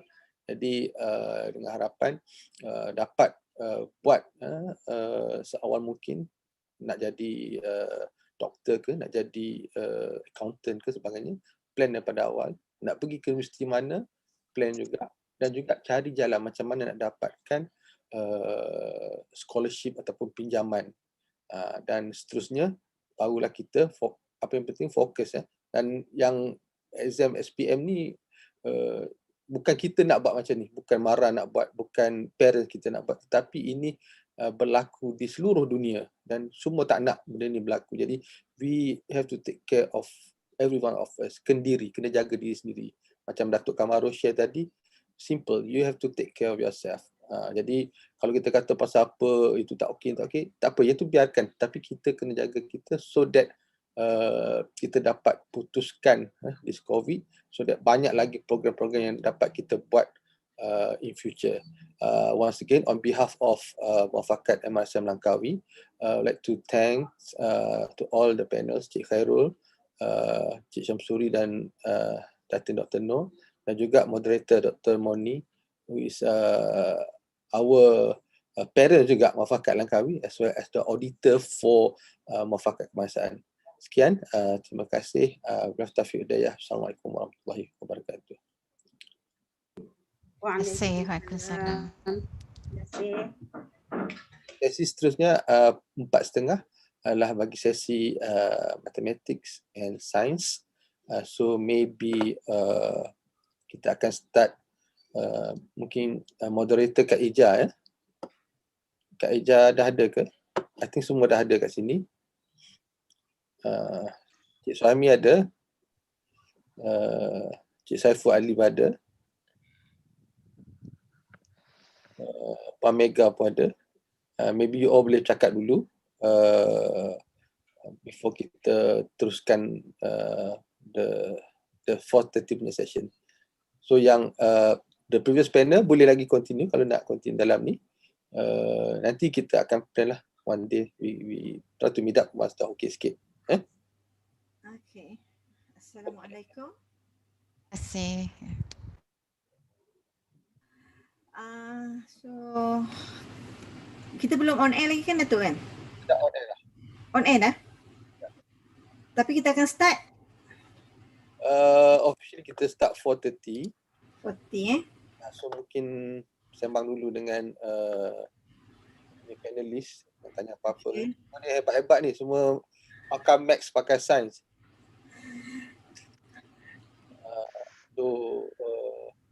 Sebab kalau kita start sekarang nanti participants dia tengok dia punya schedule 4:30. Okay. Oh, it's okay. Masa saja masuk awal. Yelah. Masuk tadi ke sebenarnya? Ya, kita last one for the day, so kita kena fun sikit. Betul. Okay. Jangan buat kahut dah. Kak Ija tak nampak video lah. Mana Kak Ija punya muka? Tak ada Tak ada. Hilang, kenapa tak keluar? Mana hilang pula gambar Jangan pemalu. Tak pemalu, tapi tak tahu kenapa tak keluar. Ada tu formula salah tu. Keluar. Tadi. Dah. Okay. Cantik orangnya. Muda lagi. Veteran dah. Kan 5 siri. Kan Dek Nan kan? Yes, kakak. Okay. So kita bincang dulu lah kot. So kita buat plan secara santai. Okay. So untuk kita akan perkenalkan setiap panelis terlebih dahulu. Okay, kita start dengan ladies first lah kot. Kan? Lepas tu then bagi kepada Suhaimi dan kepada Saiful lah. Okay. After that, Kak Ija akan bagi just a very short, a very brief introduction of you guys. Then you all boleh sambung lah maknanya. Kan? Maknanya everybody akan perkenalkan the background apa semua.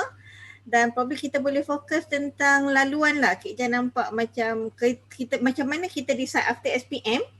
Apa yang kita nampak sebenarnya? Kemana kita nak tuju? What make you choose macam Fahmi nak buat maths? Why? Apa yang menarik sangat tentang mathematics? This is the platform. I think you boleh buat macam campaign untuk kita kata nak tarik balik pelajar-pelajar ni sebab so far pelajar memang tak minat maths. Maths memang susah. Kan? And then macam untuk Saiful pula macam actuary ni ramai orang tak tahu pun. Kan? Kalau my father sendiri pun kalau tanya anak dia buat apa dia entah. Kan?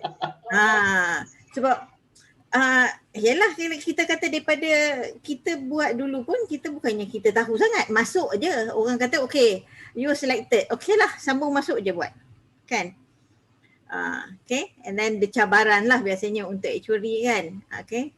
apa dia punya determination untuk you terus ambil exam sebab exam, sorry lah Kak Ija, I kat tangan lah.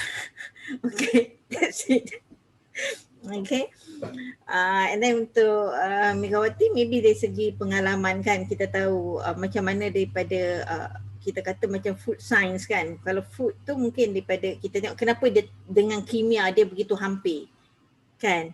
Bidang-bidang tu lah. Itu yang kita nampak lah. And then daripada kita membantu anak-anak ni macam mana untuk dia buat pemilihan kejaya lah. You boleh share slide kalau ada slide lah, tapi not more than 3 lah saya rasa kan, kita tak nak banyak sangat. Okay, boleh kot.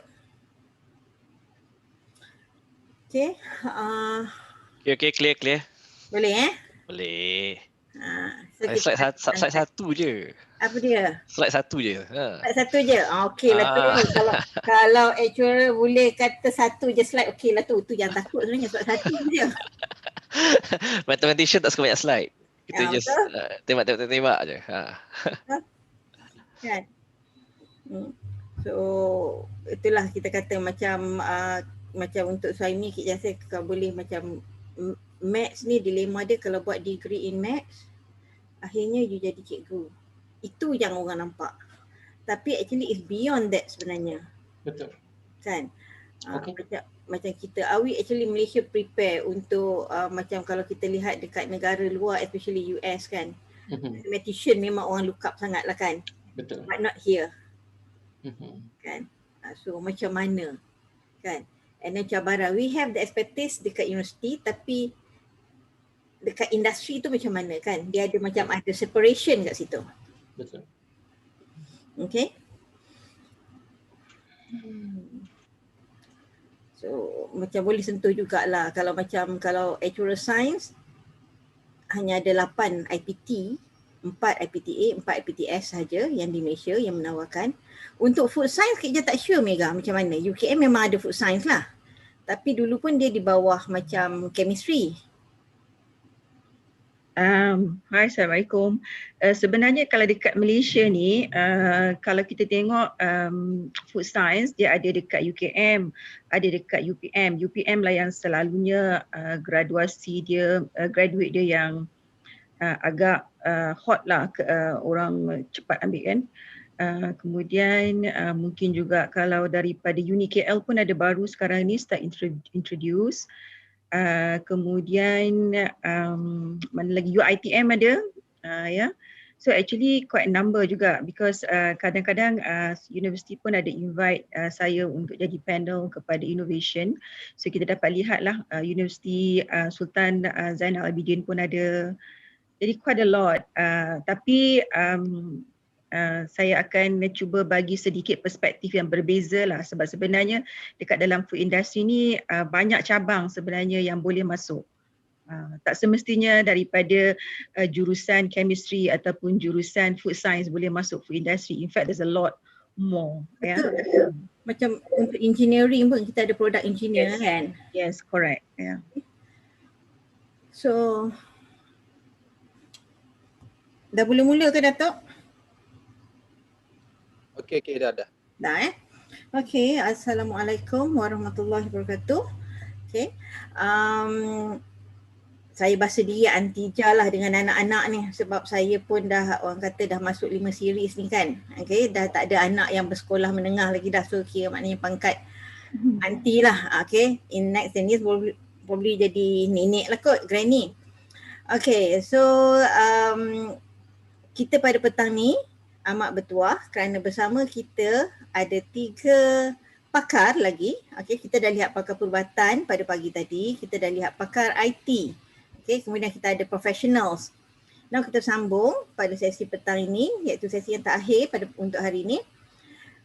Bersama kita pada petang ni, okay, kita bermula dengan the ladies first lah. Okay, Puan Megawati yang mempunyai pengalaman yang cukup luas dan lama dalam bidang food industry, okay, terutama yang melibatkan research dan new development. Okay, Puan Megawati ni merupakan Director of New Product Development and Scientific Regulatory Affairs untuk Fonterra brand. Dengan Fonterra ni kita tak tahu kan.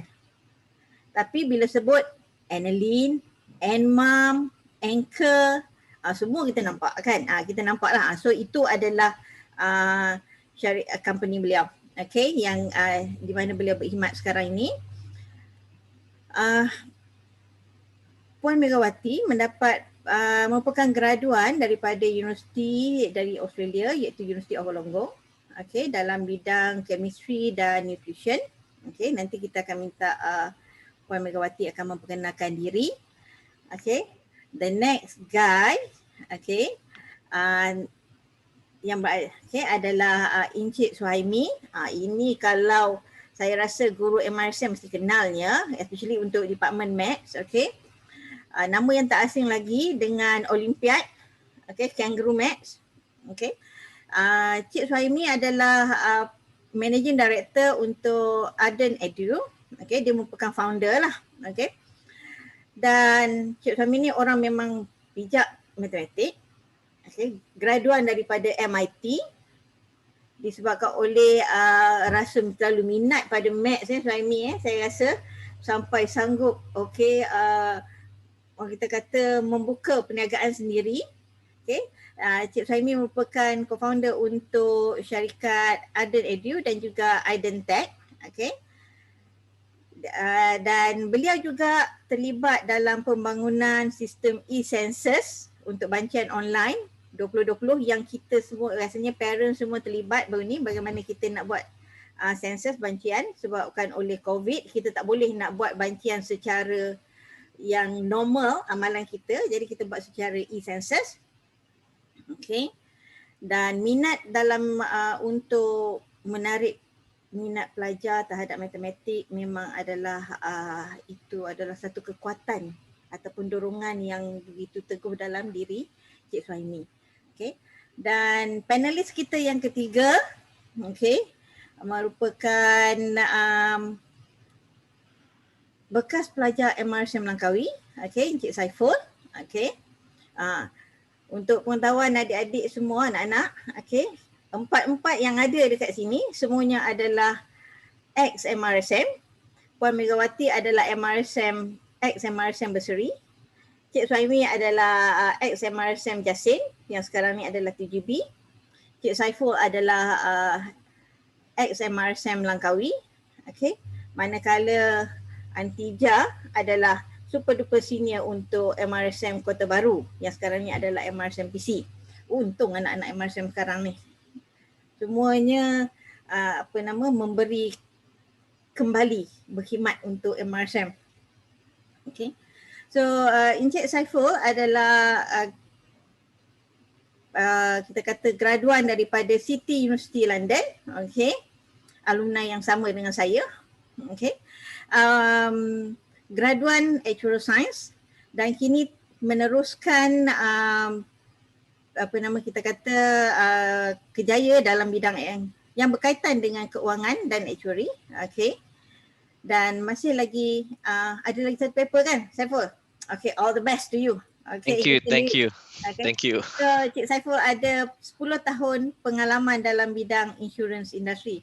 So itu adalah sedikit pengenalan berkaitan dengan 3 panelis kita. Mungkin kita beri ruang untuk setiap ahli panel untuk memberitahu sikit sebanyak tentang pemilihan laluan kerjaya lah.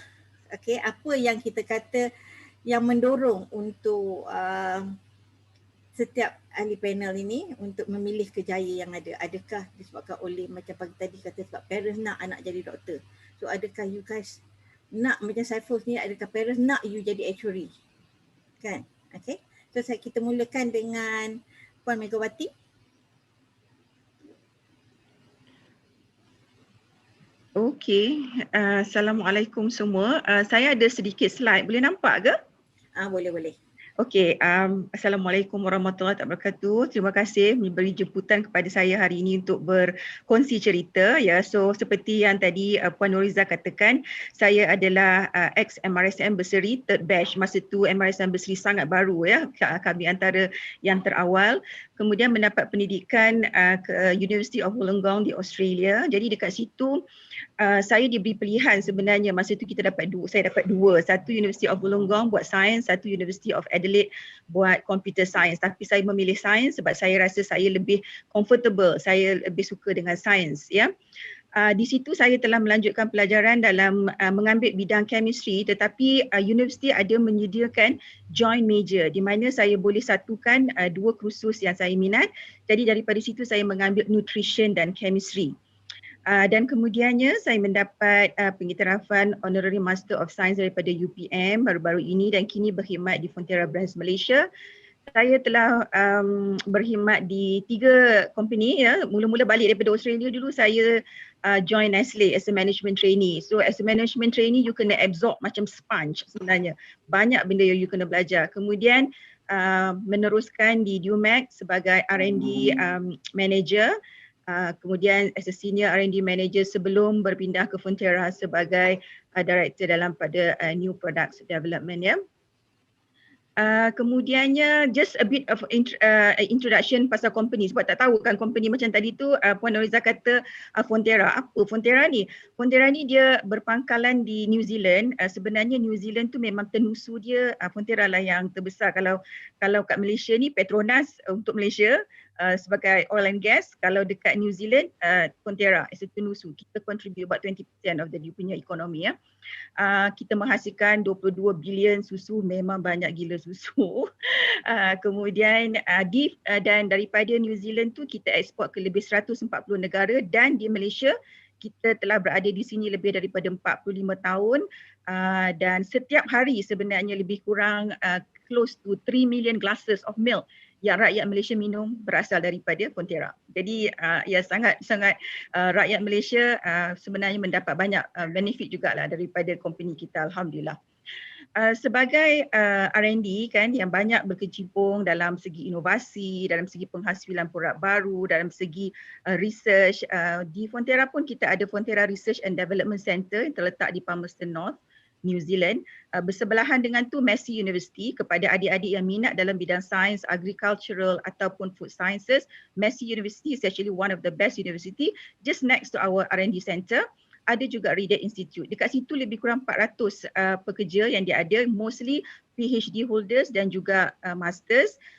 Kemudian ada juga rakyat Malaysia sebenarnya dapat peluang bekerja kat situ. Jadi sangat-sangat terujalah bila saya pergi visit, kadang-kadang saya jumpa rakyat Malaysia sama ada dia orang buat research ataupun dia orang bekerja kat situ ya. Jadi ada peluang sebenarnya. Janjinya you berminat, you usaha, insya-Allah you boleh kerja walau di mana juga.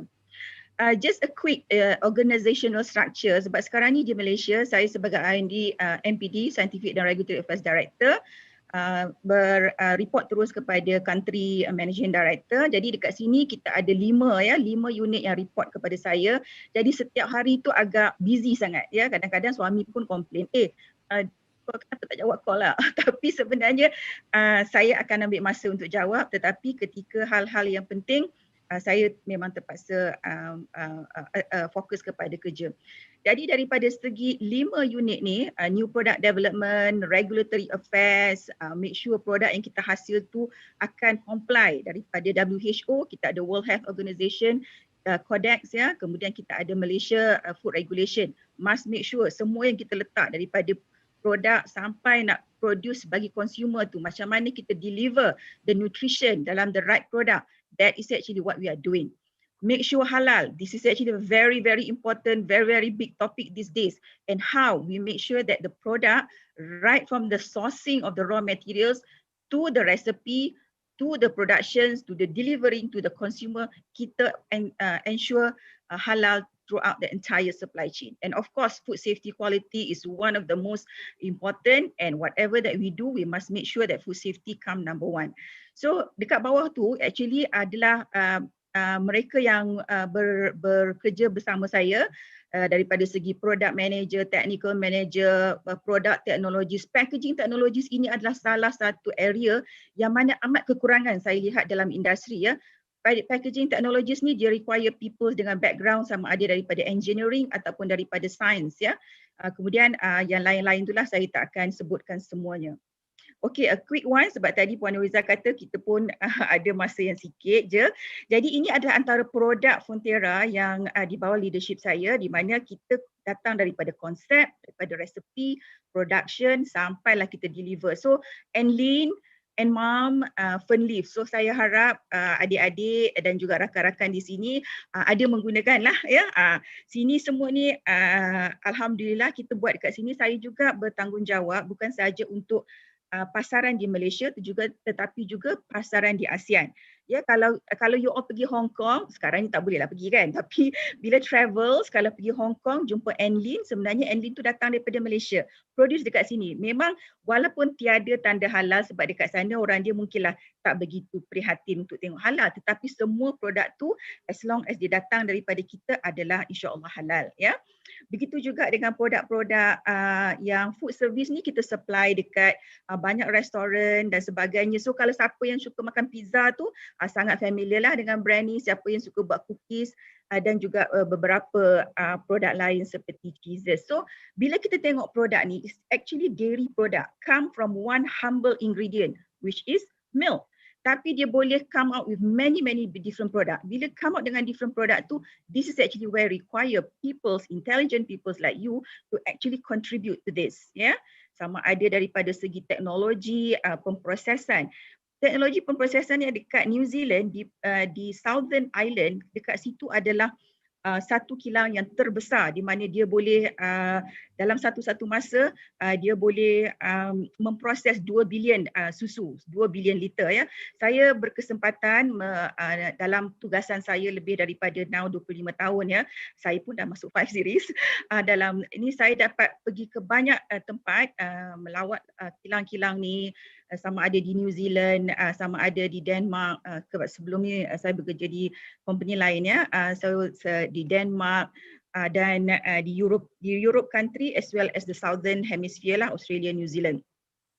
Jadi daripada segi sini, kalau kita tengok kan nak menghasilkan produk tu nampak macam senang, tetapi banyak elemen-elemen yang diperlukan. Yang inilah mana biologinya penting, chemistry-nya penting, physics-nya penting, mathematics-nya penting ya. Tadi kalau kita tengok daripada awal dia kata macam doctors dan sebagainya ya, tapi mungkin orang lain yang tidak ke arah medik, saya rasa ini adalah antara salah satu bidang because you will never go away daripada food ya. Food and drink is something that you take every day, and this is actually where you actually can make a lot of impact because how are you going to deliver the nutrition in the right methods, in the right vehicles, and how are you going to make sure you're going to have an impact. Because currently dekat Malaysia ni, dekat dunia dengan COVID-nya, so isu immunity salah satu, dengan obesity, so there's so many things ya. Okay, saya akan kembali ke situ. So this is actually just macam tadi saya cakap, one humble ingredient which is milk, but you can convert into so many different things, and this is actually where we need people like you who actually interested in the dairy technology, engineering, food science, because kalau semua-semua ni bila kita dah buat, kita perlukan analyst, and this is actually where the chemists come in. But chemistry, this is actually a whole wonder of science. Actually, you can go into many different fields, and I can actually talk more than 1 hour just for the chemistry. But I think for today, just have a look. You know, you guys is actually now learning science, learning chemistry, learning biology, learning mathematics. Although that is actually basic, please try to understand, because as you go into the work nanti, you akan belajar lebih banyak lagi. And whatever that you learn, is start to connect, you know. Kalau dulu kita kata, kenapalah nak belajar benda ni susah-susah je. But actually once you go to work, you start to look into it, whichever field lah. Sebab tak semualah, memang saya perlu katakan, tak semua apa yang you belajar tu, you akan apply. Tetapi akan ada, where you try to, inilah yang aku ingat. So, for me, I really thankful because I love chemistry. Okay, so maybe that is some of the things that I would like to share. Just another 2 slide. Another chemist yang selain daripada food industry, you all, those food flavorists ataupun flavor chemists, you can go into not just food and beverages, fragrance, cosmetic, ingredient business. Saya banyak deal dengan flavor house sebab bila kita nak come out dengan produk, kadang-kadang bila kita buat consumer research, where those statistics coming in, mathematician coming in, you know, kita buat dengan focus group, and then saya banyaklah melawat flavor house semua ni, and this is actually the importance of chemists, because you need to understand the molecules and you need to understand how to extract certain molecules to give that flavors, and flavor got so many different type, yeah, whether it's actually natural, whether it's actually artificial, there's so many of them, and you can venture into all this. So I'm just giving you just one example. And food flavorists, there are certification for that. You have to go through certain process. And this is actually very important because to come up with a new product, we do sensory evaluation part of the process, as well as product to shelf life and all that. We require people in a good sensory evaluation. So just a quick trend dalam product development, kalau kita tengok sekarang ni, digestive wellness, digestive health as key for overall health, plant-based product, and inflammation currently isu dengan cancer dan sebagainya. Macam mana kita nak jadikan food tu as a medicine rather than medicine to as a food. So this is actually where the importance of people in this field, because you understand the product, you understand the ingredient, you understand the nutrition, and how are you going to deliver it to give a positive impact to the health of the peoples, yeah. So itu adalah sebahagian daripada trend dekat dalam new product development. Di Malaysia sekarang ni, issue stunting is actually one of the critical issue. MOH is actually looking into it. UNICEF is actually looking into it. WHO looking into it. And what is actually our role to make sure that we can actually help either through public health nutrition, either through product, either through regulation. And this is actually interesting area for those actually now still undecided what to do, you know, so there's so many things that you can actually look into. And I think the last slide I have is this is actually me and what my work that is to me, I love my work. There's so many things I can do, and whether it's actually to speak to all about the halal, actually if you go to Google, you can also get some of the talk that I've given in some of the program. And last but not least, part of this is Allah does not burden a soul beyond that it can bear. So whatever it is, you know, hari ni mungkin adik-adik rasa sedikit tertekan dan sebagainya. InsyaAllah, verily with every hardship comes ease. InsyaAllah. Yeah. Okay, I give it back to Puan Nuriza. Okey, satu pembukaan yang amat menarik. Memang saya pun terfikir, adakah saya sempat lagi tak nak join sains. Satu benda yang amat menarik, especially dengan kalau kita lihat penerangan yang banyak benda sebenarnya yang perlu di-explore. Okay, untung anak-anak ni. Okay, the next person adalah Encik Fahmi. So, okay, so saya serahkan pada Encik Fahmi. Okey, terima kasih. Bismillahirrahmanirrahim. Assalamualaikum warahmatullahi wabarakatuh. Saya hormati Datuk Syed sebagai penganjur dan para komiti penganjur, moderator Puan Nuriza, fellow presenters Cik Saiful dan juga Puan Megawati. Terima kasih Puan Megawati atas pembentangan tersebut. Jadi saya pun minat sebenarnya bila tengok pembentangan yang ringkas. Saya pun rasa nak pergi peti sejuk cari dairy product. Okay. Saya Suhaimi, seperti diperkenalkan tadi, saya berlatar belakangkan matematik. Okay. Saya ketika saya di MRSM Jasin, sekarang dikenali sebagai MRSM Tun Gafar Baba, saya merupakan seorang yang sangat obses dengan matematik. Boleh tanyalah cikgu-cikgu matematik saya masih ada lagi beberapa orang yang mengajar. Mungkin ingatlah 20 tahun yang lepas, saya merupakan pelajar yang banyak mengganggu guru-guru matematik dan matematik tambahan untuk bertanya soalan-soalan matematik.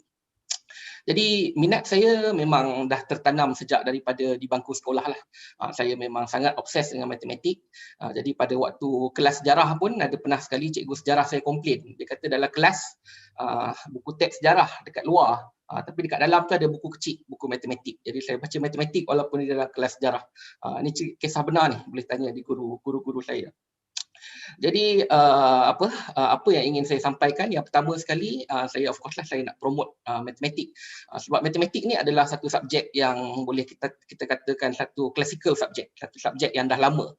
Lebih lama daripada subjek-subjek yang lain. Bahkan matematik ini buku teks yang pertama ditulis lebih daripada 2000 tahun yang lalu.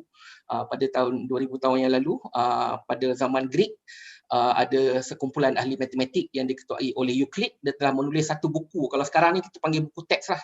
Buku tu kalau dalam terjemahan dia je lebih kurang 500 muka surat yang bernama Elements. Jadi nak menunjukkan bahawa ilmu matematik ni bukanlah ilmu yang baru, tetapi dia adalah satu ilmu yang ancient. Okay? Dia bukan macam computer science. Computer science baru mungkin 100-150 tahun. Tapi matematik ni adalah dia bangunnya sama dengan bangunnya ketamadunan manusia. Begitu juga dengan sains, tapi dalam matematik ini adalah language of science. Jadi di mana dibangunkan mana-mana tamadun manusia, bila manusia mula membuat pertanian, bila manusia mula membuat binaan, bila manusia mula membuat architecture, bila manusia mula membuat perdagangan, matematik ini sudah ada. Jadi kita lihat dalam semua tamadun-tamadun dunia, memang salah satu boleh kita katakan cornerstone untuk tamadun tersebut ialah adanya matematik ataupun sistem pengiraan. Jadi sebab itulah kita ada matematik Babilonia, kita ada matematik Arab, kita ada matematik Cina, kita ada matematik India, matematik Greek, matematik Roman dan sebagainya. Tapi itu adalah sejarah. Jadi tujuan saya ceritakan adalah nak ceritakan bahawa matematik ni have a very long history, ribuan tahun, dan sekarang ni matematik ni dia mempunyai keistimewaan, dia diajar di semua peringkat. Okey, di peringkat sekolah, di semua prasekolah di dunia akan diajarkan nombor. Okey, kemudian di peringkat sekolah rendah 6 tahun, di sekolah menengah 5 ke 6 tahun, kemudian di universiti pun kalau kita ambil apa-apa bidang sekalipun mesti akan ada requirement untuk kita ambil kelas matematik, baik calculus ataupun pre-calculus ataupun algebra dan sebagainya. Jadi matematik ini they enjoy the reputation of being an ubiquitous subject.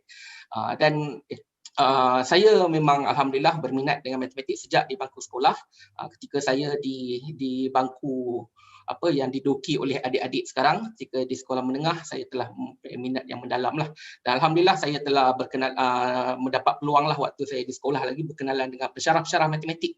Mungkin senior bagi Puan Noriza di UKM, Profesor Abu Osman, Prof Syarif. Saya kenali mereka ni di peringkat sekolah lagi dan mereka telah memberikan minat yang mendalam kepada saya dalam bidang matematik. Dan natijahnya saya telah melanjutkan pelajaran, memilih untuk melanjutkan pelajaran dalam bidang matematik. Ketika itu saya dapat scholarship daripada MARA. Saya anak MARA truly and truly sebab saya daripada MRSM, kemudian saya masuk ke UiTM Section 17, saya mendapat beasiswa daripada MARA. Kemudian saya nak berniaga pun minta loan daripada MARA juga. Jadi saya anak MARA true and true. Dan saya terbabit dengan Ansara, cuma saya belum terbabit dengan MUAFAKAT. Anak saya belum lagi masuk MRSM. Then it will come full circle. Jadi saya mula-mula mendapat offer untuk buat actual science, Cik Saiful. Tapi ketika itu saya membuat surat rayuan kepada MARA sebab MARA tak hantar pelajar untuk bidang matematik. Tapi saya kata saya betul-betul minat matematik. Kalau saya tak dapat untuk ambil matematik ni, saya nak merajuk lah. Saya tak nak pergi overseas lah. Saya tak nak terima tawaran untuk pergi ke luar negara. So this is itulah waktu saya remaja dulu, agak gila sikit. Dan alhamdulillah MARA telah they managed to see things my way dan mereka telah beri kebenaran saya melanjutkan pelajaran dengan syarat saya mendapat tempat di universiti yang terkemuka lah dalam bidang matematik. So I say no problem, I will apply the top 5 universiti yang mengajar matematik di dunia pada waktu itu, Harvard, Yale, Princeton, MIT dan Stanford. Kemudian alhamdulillah saya mendapat tempat di beberapa universiti tersebut, some of them rejected, some of them accepted, dan saya telah memilih untuk melanjutkan pelajaran ke Massachusetts Institute of Technology. Jadi saya mendapat tadi Puan Noriza cerita waktu belajar dulu, waktu Puan Noriza start dulu pun tak tahu actuarial science ni belajar apa sebenarnya. Kita diberi topik itu. Jadi saya pun mengalami perkara yang sama dengan ibu bapa saya. Jika mak bapak saya tanya belajar matematik ni belajar apa, bahkan orang di luar sana, kebanyakan orang awam, dia ingat kalau pergi ke universiti belajar matematik ni kita belajar mendarabkan nombor 10 digit dengan nombor 10 digit. Yalah, dekat sekolah kita belajar darab 2 digit kali 2 digit. Kat universiti apa lagi matematik yang ada? Darab nombor panjang dengan nombor panjang. Jadi ini adalah satu salah faham yang menularlah di kalangan masyarakat, walaupun not among the educated people, tapi di kalangan masyarakat di kalangan orang-orang biasalah. Bahawa matematik ini terhad kepada operasi-operasi aritmetik saja, dan apa, matematik tinggi ini adalah matematik yang nombornya banyak. Okey, ini adalah sangat-sangat jauh daripada realitinya. Kerana apa? Kerana orang silap faham bahawa matematik ini adalah berkenaan dengan tambah tolak darab bahagi, sedangkan matematik ini adalah berkaitan dengan pembangunan pemikiran. How we think about the world in an analytical way. Bagi saya itu adalah salah satu definisi lah matematik. Okey, matematik ini dipanggil Queen of Science oleh banyak tokoh lah, antaranya Karl Gauss, seorang tokoh matematik dari Jerman pada abad yang ke-18. Dia kata matematik is a Queen of Science. Jadi Queen ni maksudnya dia adalah ketua lah. Saya tak tahu apa King of Science, tapi dia Queen of Science. Dan sekarang ni biasanya kalau di peringkat polisi mereka melonggokkan matematik ini dengan subjek-subjek sains lah. Kita panggil sains dan matematik, ataupun sains, teknologi, engineering dan matematik, ataupun akronimnya STEM. Jadi saya melanjutkan pelajaran ke MIT dan saya memang minat sangat matematik, jadi saya ambil pure mathematics. Jadi orang yang jaga scholarship saya pun kata ni gila ni memang tak ada kerja. Ataupun sebab pure matematik ini adalah satu subjek yang sangat-sangat abstrak, yang sangat-sangat nampaknya jauh daripada kegunaan, daripada aplikasi, dan ia sangat-sangat abstrak dan sangat-sangat sukarlah bagi kebanyakan orang. Bagi orang yang minat matematik pun biasanya pure science ini dianggap sebagai killer subjek lah, kerana dia adalah satu subjek yang memerlukan pemikiran abstrak yang sangat tinggi. Jadi ketika itu universiti saya dia menawarkan beberapa jurusan matematik, ada matematik gunaan, applied mathematics, ada matematik with computer science dan ada pure mathematics. Jadi saya pilih untuk buat pure mathematics. Kemudian ada beberapa rakan dan beberapa kenalan, dia cakap ni belajar matematik ni nak jadi pensyarah je ataupun nak jadi cikgu. Okey, jadi kebanyakan salah faham di kalangan masyarakat adalah jurusan matematik ni adalah untuk mengajar kembali matematik itu sahaja, semata-mata. There's nothing wrong kepada mereka yang mempunyai aspirasi untuk ke dunia akademik matematik. Saya salute. Okey, I don't have what it takes, tapi saya mempunyai ramai kawan di dalam akademia, ramai kawan di dalam bidang matematik, terutama di universiti-universiti penyelidikan lah, research universities, dan saya salute kepada mereka. Saya sendiri dulu bercita-cita untuk menjadi seorang akademikawan dalam matematik, tapi saya memilih jalan karier yang berbeza atas sebab-sebab yang tertentu, ataupun boleh jadi cikgu, untuk jadi guru, jadi pendidik matematik. Okey, ataupun pendidik bukan setakat di sekolah lah, tapi mungkin dalam bentuk tutor dan sebagainya. Ini adalah satu jalan karier. It's not only that. Okey, tetapi apa yang menyedarkan saya pada waktu saya tahun ketiga, biasanya dekat Universiti Amerika Syarikat tahun ketiga kita akan ambil internship. Internship ni dekat universiti saya dia tak wajibkan. Kalau di Malaysia dia ada tempoh latihan industri, tapi di sana dia optional. Jadi up to you lah nak ambil daripada tahun pertama nak pergi internship pun tak apa. Tapi biasanya syarikat akan ambil untuk tahun ketiga dan tahun keempat. Jadi pada waktu tahun ketiga tu ramailah syarikat-syarikat di luar dia membuat rekrutmen di kalangan pelajar-pelajar di universiti saya lah, because it was one of the well-known universities dan mereka nak rekrut intern-intern daripada MIT untuk harapannya mereka akan sambung bekerja selepas mereka graduasi kelak. Apa yang menyedarkan saya ialah ada beberapa syarikat-syarikat yang besar, contohnya Microsoft, Google, McKinsey, dan syarikat-syarikat pelaburan lah yang terkenal seperti Morgan Stanley, JP Morgan dan sebagainya. Bila dia datang ke universiti saya, dia akan buat satu rekrutmen, satu event untuk semua, the whole university. Jadi dia jemput pelajar-pelajar tahun 4 atau tahun 3 daripada the whole class lah, maksudnya daripada satu batch. Kemudian dia akan buat satu lagi event khas untuk pelajar-pelajar di mathematics department saja, eksklusif. Jadi saya pun pelik. Saya kata ini bank, tapi kenapa dia tak rekrut daripada economics department ataupun finance faculty? Okey, ini adalah Google. Kenapa dia tak buat special recruitment untuk computer science? Ini adalah Microsoft. Kenapa dia tak buat special recruitment untuk dengan computer science, which is a huge department yang paling besar lah di universiti saya. Why do they come to mathematics? Baik syarikat konsultan, baik syarikat teknologi, baik bank, mereka akan rekrut daripada matematik department. Jadi itu pun mendatangkan satu kesedaran kepada saya, dan alhamdulillah lepas saya graduate, kerja saya yang pertama sebenarnya bukanlah dalam akademik. Saya telah mendapat kerja dengan Khazanah Nasional, saya telah bekerja dalam bidang finance. Barulah saya sedar, dan saya nak pelajar-pelajar semua faham bahawa dengan degree in mathematics, kita punya career path adalah luas. Okay? Dia tidak terhad kepada akademik, kepada teaching. If you want to go this, fine. Okay, ramai kawan-kawan saya yang pergi ke arah itu dan saya salute mereka. I still keep in touch with my good friend, dan kadang-kadang mereka cerita dekat saya lah apa perkembangan penyelidikan matematik dan sebagainya. So I'm very I follow the development of mathematical research dalam tidak secara mendalam lah, bukan sebagai seorang academician. Tetapi apa yang saya nak sampaikan, walaupun saya latar belakang dalam bidang pure matematik, nampak subjek yang sangat-sangat abstrak. Okay, nampak macam orang kata tak ada guna lah dalam dunia sebenar. It is very, very, very far from the truth. So people are actually recruiting my colleagues, okay, in the department, okay, so that they want to recruit people with mathematical background. Okay, kenapa? Of course, the obvious reason ialah bila kita belajar matematik, ia melatih kita untuk berfikir secara analytical. Dan pemikiran secara analytical ni boleh diguna pakai dalam pelbagai bidang. Okay, tadi Puan Megawati telah ceritakan dalam analisis sains makanan sekalipun, dia memerlukan orang dengan latar belakang matematik. Okay, tapi ingin saya tekankan juga that all that being said, okay, bahawa matematik ni boleh digunakan dalam pelbagai bidang. Okay, it's better if you have mathematics plus something else. Okay, you have your mathematics and then you have the domain knowledge.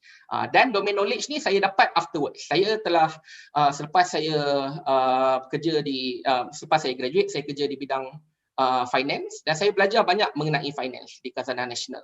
Kemudian saya memulakan syarikat sendiri, satu syarikat education yang memfokuskan kepada aktiviti-aktiviti STEM, dan satu lagi satu syarikat teknologi lah, Aidan Technologies yang memfokuskan kepada IT. Dan saya belajar dengan pengetahuan matematik yang saya ada, saya tahu dia tak cukup. Kita kena belajar lagi teknologi-teknologi yang lain. Contohnya sekarang ni kita ada big data analysis, kita ada machine learning, artificial intelligence. Semua benda ni adalah benda yang saya belajar afterwards, okay, lepas saya graduate. Jadi jadi selain daripada pendidikan formal yang kita dapat di universiti yang mendapatkan kita ijazah itu, adalah penting untuk kita belajar juga secara profesional. Okay. Dan sekarang ni ada banyak cara lah, ada online learning, ada self learning, ada training yang dibuat oleh syarikat, dan saya telah banyak pengetahuan saya dalam industri, I learn on the job lah, bukan daripada apa yang saya belajar di sekolah. Okay, satu lagi perkara saya nak tekankan sebelum I think I will just stop here lah. Please, whatever bidang yang anda pilih, baik medik ke, baik sains matematik ataupun ekonomi sekalipun, make sure when you graduate you have basics in two things. Number one is in programming. Apa-apa jua bidang, make sure you know a little bit of programming, because in the future a lot of the work will be automated. Okay, a lot of the tasks will be automated, and in order for you to in order for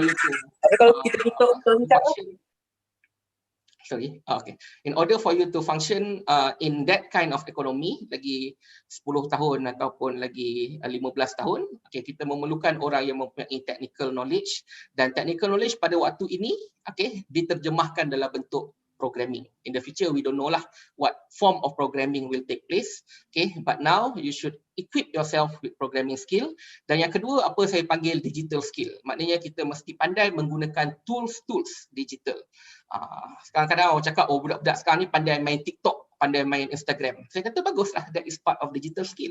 Saya tak tahu, I wish I know. Okay, budak-budak sekarang pandai buat YouTube video, pandai jadi YouTuber. I kata bagus, that's very good skill. Filmmaking is an extremely valuable skill wherever you are. Okay, tapi basic digital skill macam menggunakan Microsoft Office, menggunakan Productivity Suite, menggunakan Excel, PowerPoint dan sebagainya, menggunakan email. Kadang-kadang saya hire staff saya tak tahu macam mana nak buat PDF file. Jadi itu adalah very basic skill. Jadi pelajar-pelajar mesti saya bukanlah kata wajib, tapi kalau up to me, my own children, saya akan katakan wajib. Dua perkara ni, make sure you graduate with whatever you learn in your degree, but please add on to that programming dan juga digital skill. Okay, dan sebenarnya ada aspek yang ketiga saya nak tekankan juga, mesti ada etika. Okay, mesti tahu what is right and what is wrong. Bagi satu contoh, sebelah sebab benda ni dia ada, ni satu garpu. Okay, garpu ni boleh guna benda yang baik. Okay, saya boleh gunakan untuk menyuap makanan ke mulut saya, tapi dia boleh gunakan untuk satu perkara yang buruk. Okay, seperti Kasim Selamat dalam cerita Ibu Mertuaku. Kalau student faham tak, pernah tengok tak Ibu Mertuaku ni? Ni adalah satu kisah di mana P. Ramlee menggunakan garpu untuk membuat satu kemusnahan kepada diri dia. Okay, jadi sama juga dalam sains dan matematik, walaupun dia adalah tool, dia adalah alat. Okay, jadi alat ni kita boleh gunakan untuk baik, untuk memajukan dunia, seperti mana Puan Megawati ceritakan tadi, satu asas saja susu tapi boleh buat ratusan benda. Ini adalah datang daripada ilmu sains dan teknologi. Tapi kita boleh gunakan sains, matematik, teknologi ini untuk kemusnahan, untuk membuat bom, untuk membuat peralatan-peralatan untuk surveillance dan untuk pelbagai lagi lah kegunaan-kegunaan yang anti kepada privacy, anti sistem demokratik dan juga menghancurkan dunia ini, kita boleh buat juga dengan menggunakan sains, teknologi dan matematik. Jadi pastikan apa-apa juga kita belajar, kita mesti mempunyai etika yang kukuh, what is right and what is wrong. Dan bagi yang beragama Islam, kita ada sistem norma our own value belief system, itu agama kita, dan agama-agama lain juga mengajar perkara yang baik lah, tapi secara istilah neutralnya saya gunakan istilah etika lah. So we have to know what is right and what is wrong. Itu saja daripada saya. Terima kasih. Sure, saya setuju dengan Encik Suhaimi. Apa juga yang bidang pun dia mesti ada etika, kan? Okay, supaya kita tidak terbabas dan membawa kepada kemusnahan. Okay, so kita teruskan kepada Encik Saiful. So saya pass to Encik Saiful. Okey, terima kasih. Assalamualaikum. Selamat petang semua. Kepada bahagian penganjur, MUAFAKAT dan juga moderator, fellow speakers, panelis saya dan juga adik-adik sekalian. Okay, that's the beauty of being the last speaker because diorang dah cover the things yang I need to cover, so I just have, I can focus on other things to talk about. Okay, alright. So I come from the second batch MRSM Langkawi. Okay, SPM tahun 2001. And then at that time kita orang memang ada career week. Semua kena research pasal career, apa you nak, apa you minat, kenapa you nak ambil. So masa tu macam okay, cikgu suruh buat, kita buat, betul? Okay, research apa yang kita nak buat, and then dipanggil few speakers. Tapi saya agak kecewa lah sebab masa tu tak ada actuary yang datang. Yang ada semua macam video dan lain kan. So macam alamak, so kena research sendiri. Lepas tu kita just jumpa macam okay, actuarial science ni untuk orang yang minat maths, itu satu. Kedua, definition dia lah. Okay, definition dia tak pernah ada. Dulu ada pun di list tu, business professionals who use math skills to solve real world problems. Itu je. Saya fikir apa benda lah ni. Okay, tak apa. Yang penting saya tahu memang confirm sejak bangku sekolah, betul, saya memang minat maths. Itu subjek yang kalau saya dapat 7B, 1A itu saya tahu memang maths lah. Okay, itu memang saya minat maths. Okay, lepas tu lepas dapat research sikit, memang saya tahu universiti yang ada pun agak limited, scholarship yang ada pun agak limited. Okay, so data saya buat research banyak, and then masa saya lepas SPM, apply scholarship, saya apply masa tu Bank Negara, PNB, Pemodelan Nasional Berhad, dan yang satu lagi MARA JPA lah, okay, MARA/JPA masa tu. And then alhamdulillah saya dapat T3. Okay, apa yang bantu saya masa tu dapat scholarship ni because masa research tu dah buat masa kita kat sekolah lagi. Kita dah tahu okay, kenapa. Because the first question every scholarship yang nak bagi, every sponsor, they always ask why you want to be an actuary. Okay, about apa tu actuary, tak payah cakap lah, dari zaman 2001 sampai ke hari ni, mana-mana saya pergi, saya jumpa orang cakap what do you work as? I cakap actuary, dia semua akan pandang and tanya balik. Okay, I can tell you like 85% akan tanya balik. Alright, memang confirm sampai sekarang pun. Okay, so that's about actuarial science itself. And then masa saya dah sampai UK, the good thing is about okay, the beza dia, okay, kat Malaysia ramai orang tanya, actuarial science susah, you sure about it? You know? Orang tanya macam tu, orang macam takut kan lah. But kat UK best, orang-orang sana more like macam, oh you like maths, oh that's the course for you, they keep on saying that. Alright, okay, and then when career talk in university, macam mana Suhaimi experience, similar thing. many companies datang and then they cari budak actuarial science juga. It's a similar thing. Not just insurance tau. So that time macam kalau jumpa orang orang cakap, oh actuarial just insurance. But then our lecturers keep on telling us it's a very wide world out there. It's all about how you want to explore it. Okay, it's all, we leave it to you. So my task is to make sure that you have all the strong fundamentals in maths and stats to apply to all kind of business problems. So itu aja dia punya ni. Okay, saya stop kat situ sekejap, nanti saya sambung pasal actuarial science in detail sikit. Alright. And then habis degree, balik kerja bank negara because I ambil scholarship bank negara. Okay. And then after 7.5 years, I moved to Willis Towers Watson. So dalam actuarial science punya field, being the reinsurance pricing broker is like the highest of all lah, where memang you really price a lot of things and then you have to discuss a lot with your colleagues about a lot of things lah. And then that time my analytical skills memang shoot exponentially. All right. Then after that, I joined Deloitte. Okay, so Deloitte ni, okay, adik-adik semua, is one of the big four. They call it big four audit firm in the world. So professional service firm, and we are the biggest in the world. Okay, Deloitte. So lagi tiga is PwC, EY, dan juga KPMG. Traditionally, big four memang just audit je. Okay, audit any kind of accounts in the world. Okay, any kind of industry. Tapi now we move towards advisory risk management, so that's why I'm at the moment. Okay, so far yes betul, apa-apa yang myth about actuarial science tu betul, about ada yang betul yang salah, but the benda yang betul is continuous learning. I never stop learning until today. Okay, number two, the opportunities is very wide, not just in Malaysia, everywhere else. Okay, so for record, okay, my LinkedIn inbox every week orang message I tanya nak kerja tak nak kerja tak nak. Okay, itu confirm. Alright, and then in terms of the geographical ni, I can think about like my place right now pun I have to help Thailand, Indonesia, Singapore, Philippines. So my horizon is like widen lah, not just towards Malaysia.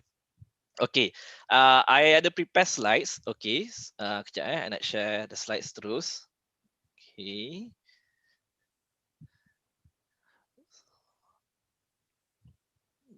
Right.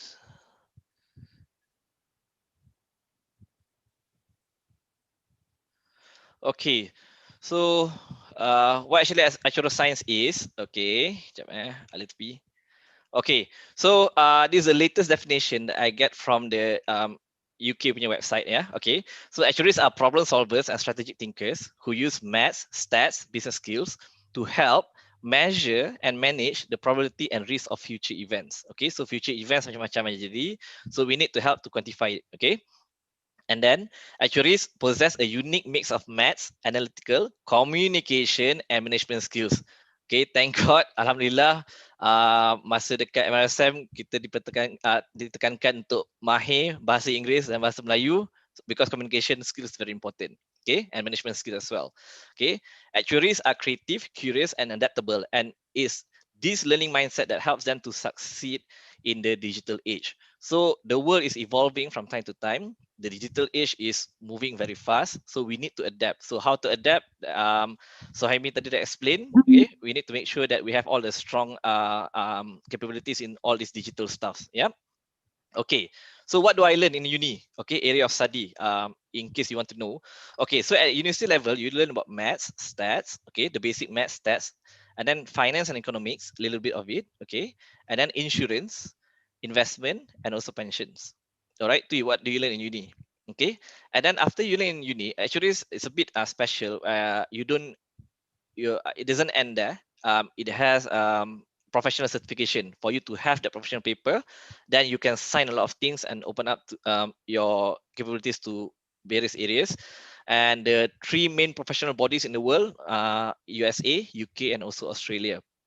And then there are three levels of the professionals in the world, actuarial world. You have your student actuary, or you are associate of the body, or you are a fellow of the body. Okay, and then how many papers, modules, and you have to pass is around 11 to 15 papers. Lebih kurang lah, they keep on changing the syllabus, but the number of papers is around 11 to 15 papers. And then it is a continuous learning. Don't worry, other than your own self-learning, in the international professional bodies still provide a lot of modules for you to learn from. And at the same time, you also have a local support group. In each country, normally there will be a actuarial society of that particular country. So in Malaysia, we have actuarial society of Malaysia. Okay. And then if you don't want to go into the professional actuarial exams yang I mentioned before, you can go for other professional exams yang widely recognized in the world, which is number one is certified financial analyst, ni orang yang analisa saham and everything. And then kedua, financial risk modeling. You model the financial risk. Okay, you buat modeling pakai maths. The third one is a chartered enterprise risk actuary. This one is all for risk management.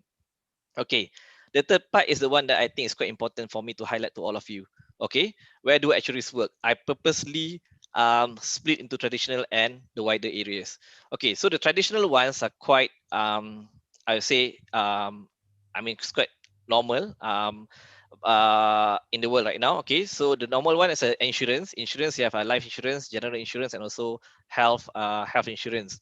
So life insurance depends on hidup mati seseorang tu. Okay, so we estimate how many on average orang umur ni akan mati bila, lebih kurang lah. Okay, tu dia punya ni. Okay, general insurance quite simple. MRSM Langkawi, bangunan KLCC, kalau terbakar macam mana? You know? So general insurance ni dia akan make sure kita calculate probability benda tu nak jadi. And kalau jadi berapa kerosakan tu teruk macam mana. Okay, so that's general insurance lah. Health insurance, kalau you sakit pergi hospital and then you all the hospital bills will be paid by the insurer. That one also you have to help to calculate. Pensions is quite simple. Now you're working, you simpan sikit untuk your pension, and berapa banyak you kena simpan untuk your pension. Okay, itu pension ni. Investment, macam mana you trade kat bursa, whatever semua, you bukan trade macam main judi atau macam apa orang kata main belasah je trade. You need to have some analytical skills. That's where investment actually helping you on that. And then keempat, regulator. That's how I started. I become, kerja dengan bank negara. Okay, we regulate the whole insurance industry and banking industry. Consultant, okay, consultant can come in various ways, from IT consultants towards insurance consultants. That one, that's why I'm working right now. Risk management, education, okay, you boleh jadi educators dekat universiti-universiti kat Malaysia. Okay, but then in 2011 itself, okay, before I even start my masters, everybody in the actuarial world starts talking about the wider areas, because they say that, look, we have all the mathematical analytical skills, very strong fundamentals. Why can't we just expand ourselves to wider areas? And that time, all those actuaries who already ventured into all these wider areas come and share their knowledge. Okay, at that time, because 2011 masih baru. But then now we cannot run away from these wider areas because it's very obvious in the world. So if my advice to all the final year actuarial students dekat university pun, I'm telling them the same thing. So number one is banking and finance. Actuaries can don't just see into insurance, you can venture into banking and finance. Second, technology. This is the one yang Suhaimi cakap tadi. Akan ada correlation between I punya session dengan dia punya session, dia punya part. Okay, especially in financial technology, okay, we have the use of big data, artificial intelligence, machine learning, data analytics or data science. Okay, this one is, you can also say similar to big data. Okay, big data analytics quite simple lah. Kalau I nak cakap sekarang, I bagi satu analogi senang lah, yang dekat kat semua orang. Okay, kita ambil kedai Adidas dekat KLCC. Alright, kita ambil kedai Adidas KLCC, senang. Okay, dalam sejam berapa orang masuk? Dalam sejam yang berapa orang masuk tu, beza ada siang dengan malam, ada beza tak? Weekdays dengan weekend, ada beza ke tidak? Berapa orang masuk? Tu pertama. Kedua, orang yang masuk tu adalah umur berapa? Adakah dia ada anak atau dia sendiri, umur apa? Lelaki ke perempuan? We need to know all that. Okay? And then, kita tengok balik, kalau lelaki ni masuk, apa dia selalu beli, berapa banyak dia belanja? Lebih kurang. Okay, nak tahu. Kalau perempuan masuk, umur macam ni, berapa banyak dia beli. Kalau budak kecil perempuan masuk, apa dia beli, berapa banyak dia bayar. Okay, so dari situ, kita dah tahu, we use our own analytical skills to determine, try to predict, okay, kalau we have another next man, age 30 masuk, apa area yang suka, apa taste dia, okay, berapa banyak dia sanggup belanja. Dari situ, kita buat produk kita, Adidas akan buat new product from time to time to make sure that they cater to the demand of their own customers. Okay, so bila Adidas nak buat dia punya kasut baru, dia tak adalah belasah buat kasut je. Dia tahu, okay, kita nak kasut, target customer kita siapa, apa-apa semua, and then they use maths untuk determine and come up with the product itself, and that product dia letak and dia tahu nak position product tu dekat mana, and dari situ dia tahu, okay, orang akan beli and sales dia akan meningkat. So, sama dengan Apple. Apple dah kaji betul-betul, dia ada purpose kenapa kedai dia semua warna putih. Produk dia, color-color yang dipilih untuk phone dia, dah tahu dah color apa yang untuk which market, color apa untuk which market. Dia macam tu, dia dah memang ada idea semua. It's not coincidence. Okay, dia bukan kebetulan, dia dah memang study apa kita suka. Pasal dari iklan dia, kedai dia semua, you dah nampak lebih kurang. So that's maths, you need maths to do it. And the last one for the wider area is climate change. This one kalau you tengok World Economic Forum, everywhere people start talking about climate change. Climate change akan impact lagi teruk. So for example, macam dulu kita rasa banjir kat Malaysia, kat belah Kelantan, Terengganu, Pahang atau Kedah dan Johor, maybe sekali dalam 10 tahun. Tapi because of climate change, ekosistem world ni dah lari sikit, the statistics tu dah lari sikit. At the same time, it happens more, I mean, it's going to be more frequent from time to time, and the severity of it pun jadi worse and worse and worse. So this is where they need actuaries to help in the climate area. So so that's my presentation. I think I return back to moderator. Okay, satu penerangan yang amat ringkas dan padat sebenarnya kalau kita lihat untuk actuarial ni. Okay. So kalau kita lihat kan daripada tiga-tiga panelis punya yang dimaklumkan tadi, saya rasa ada similarity. Maknanya kita perlu teknologi, okay. Di samping kita punya, kalau katakan tak kisahlah degree in chemistry ke food science ke kan, maknanya kita perlu maknanya ada ilmu lain, okay. Dan yang ini kebanyakannya agak sukar untuk kita dapat semasa di universiti, dan biasanya kita akan dapat semasa kita kata long life punya learning lah, the process kan. Okay. Macam kalau kita lihat untuk food industry sebenarnya, okay, kalau macam sekarang ni, kalau kita lihat dari segi keperluan kan, Megawati rasa macam mana dia punya in terms of projection of keperluan. Sebab kita macam kalau kita lihat banyak industri disebabkan oleh COVID ni akan kita kata ada terkesan kan, banyak yang kehilangan pekerjaan dan sebagainya. Okay, tapi kalau Megawati rasa macam mana untuk new future dari segi the demand untuk food scientist ni? Okay, ya. Tadi sebenarnya apa yang Cik Zuhaimi dengan Cik Saiful cakap tu kan, sebenarnya saya boleh relate sebab kita memang bekerjasama dengan mereka.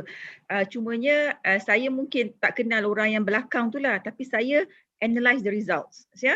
Macam Cik Saiful cakap, kat mana nak letak position tu, bila dekat kedai, masa bila kita nak introducekan produk, semua tu kita gunakan sebenarnya dekat dalam food industry ya. Kalau kita tengok makin ke hadapan, sebenarnya isu-isu berkaitan dengan health ni sangat-sangat penting sebabnya COVID itself. COVID ni sebenarnya kita panggil dia sebagai health crisis. Sebab health crisis yang membawa kepada economy crisis. And daripada situ kalau you tengok kan, dia sebenarnya berpunca daripada food safety. Ya, sebab orang makan benda yang berbahaya, yang menjadi penyakit.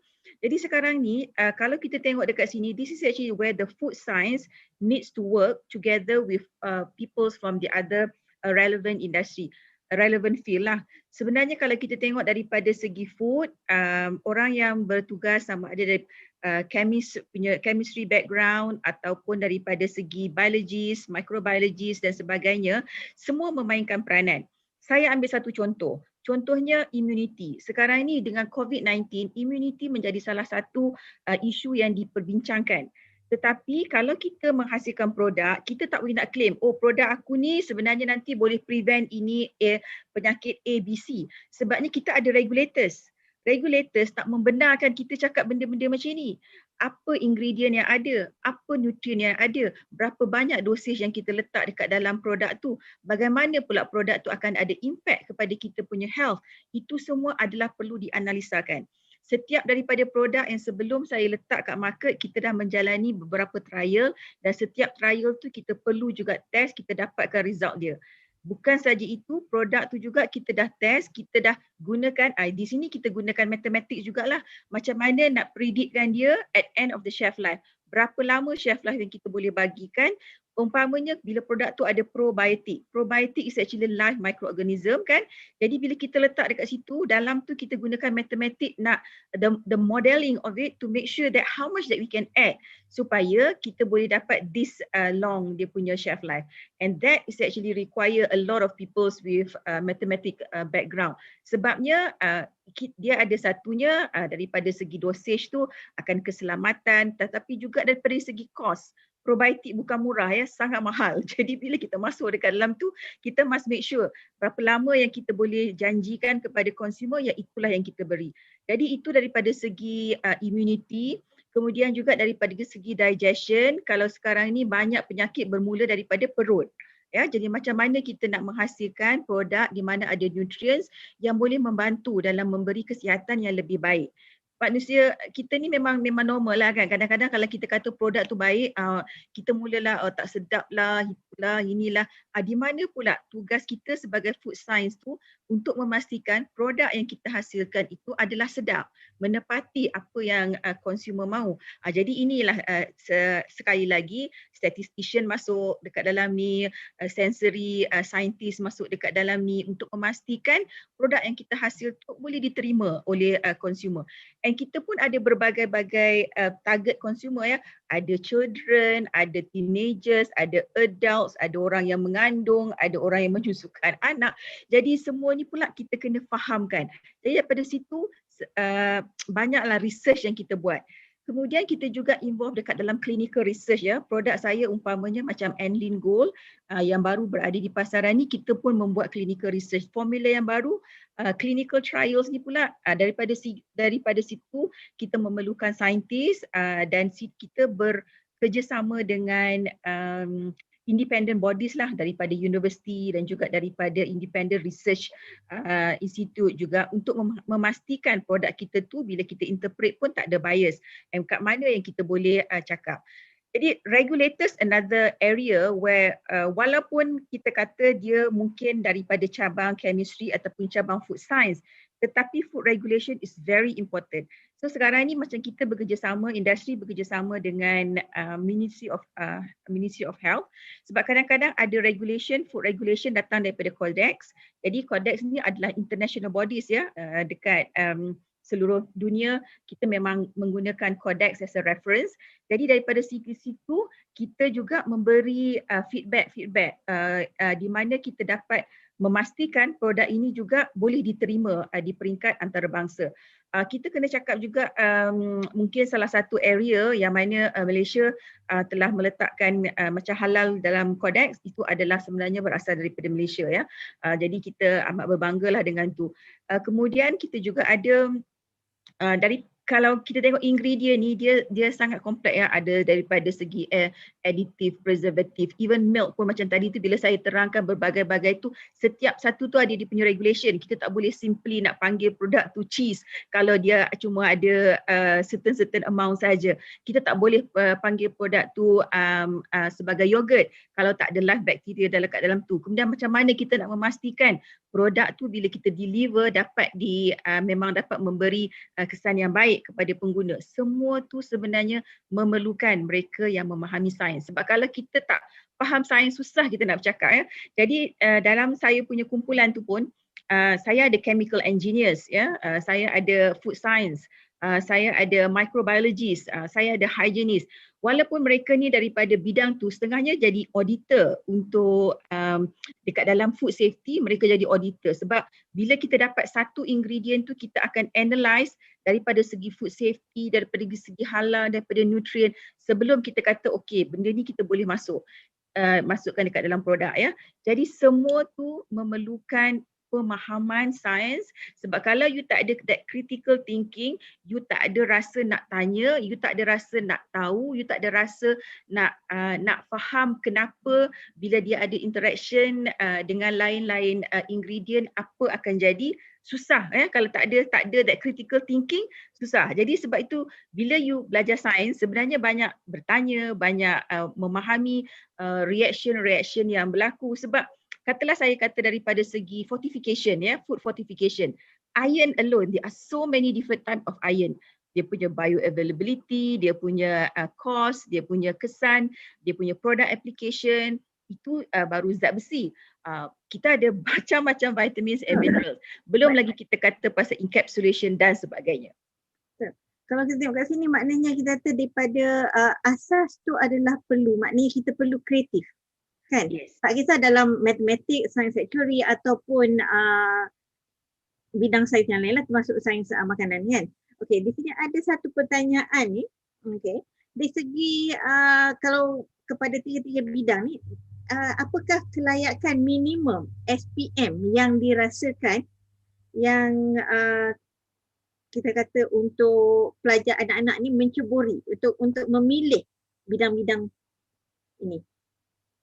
Mungkin Suhaimi memang result yang bagus lah kita kata, tapi daripada pengalaman Suhaimi sendiri kan, okay, dealing with macam saya tahu Suhaimi ni kenal dengan pelajar-pelajar daripada UKM, daripada UM yang pencapaian matematik dia kan. Jadi apa yang saya kata yang minimum requirement lah untuk mereka dalam bidang matematik?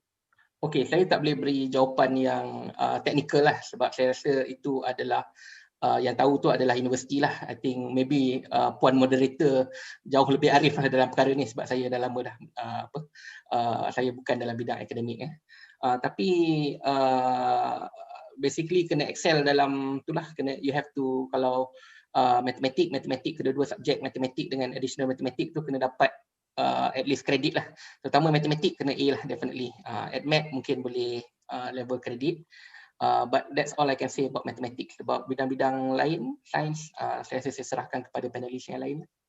Kalau Cik Saiful macam mana? Untuk buat actuarial science ni macam orang kata memang gila lah kan, kalau kita tahu kan. Dan kalau saya sendiri di UKM, pelajar yang minta tu saya rasa average-nya adalah 4 flat sebenarnya. Agak menakutkan sebenarnya kan. Oh wow. Jadi macam mana? Adakah pelajar-pelajar yang sedemikian saja yang layak buat ataupun kita kata dia punya ada benchmark tertentu tak ukuran? Okey. Kenapa? Okey, dia ada dua ni. Okey, satu pada saya yang penting minat. Okey, minat maths penting. Kedua, score kalau untuk actuarial science at least score maths dengan maths A. Okey.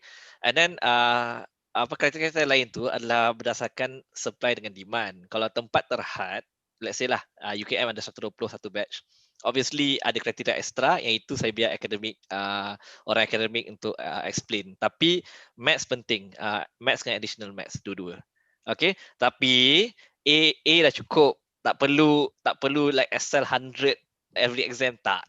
You tak perlu benda tu. Saya pun dulu kat MRSM at maths tak pernah 100, jangan risau. Okay. Okay, saya rasa saya nak masuk bab tu sikit ya, sebab saya rasa daripada segi kalau dalam bidang ni saya memang respect orang yang A matematik, A plus ke A ke, memang saya respect lah. Tapi saya rasa bidang yang memerlukan pemahaman dan juga kreativiti ni kan, dan macam mana dia apply tu is actually that's another important issue that you all have to understand, because today apa yang adik-adik belajar sebenarnya tingkatan 4, tingkatan 5 ni very basic lagi, baru sangat kan. Jadi kalau untuk masuk universiti, sebab dalam saya punya ni saya juga adalah AJK, ahli yang telah dijemput untuk UPM punya course untuk food science, food technology. Kadang-kadang kita tengok dia punya syllabus, kadang-kadang kita tengok program apa yang kita nak buat. Daripada situ kita pun tengok apa kriteria-kriteria ya. Jadi kalau daripada segi food science ni, seboleh-bolehnya you ada, saya rasa tak silap saya 7A kan, 7A, 6A. Tapi it depends on which university. Sebab sekarang ni saya baru-baru berbincang jugalah dengan beberapa profesor dan juga lecturer macam dekat UPM food tech tu, even those people who actually 4 flat is asking to go into food tech ya. Macam mana dia punya demand tu sangat tinggi. Sekarang ni walaupun dia 4 flat, dia tak nak pergi medik ya, sebab medik memang ada tapi dia tak nak, dia masuk food tech. Jadi kan macam sekarang ni food tech tu dah jadi sangat tinggi demand dia. Jadi memang you have to work hard lah. You have to work hard nowadays.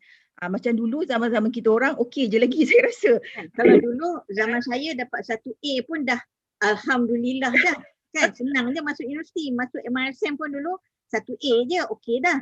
Sekarang ni kan tak ada A tak boleh langsung mohon.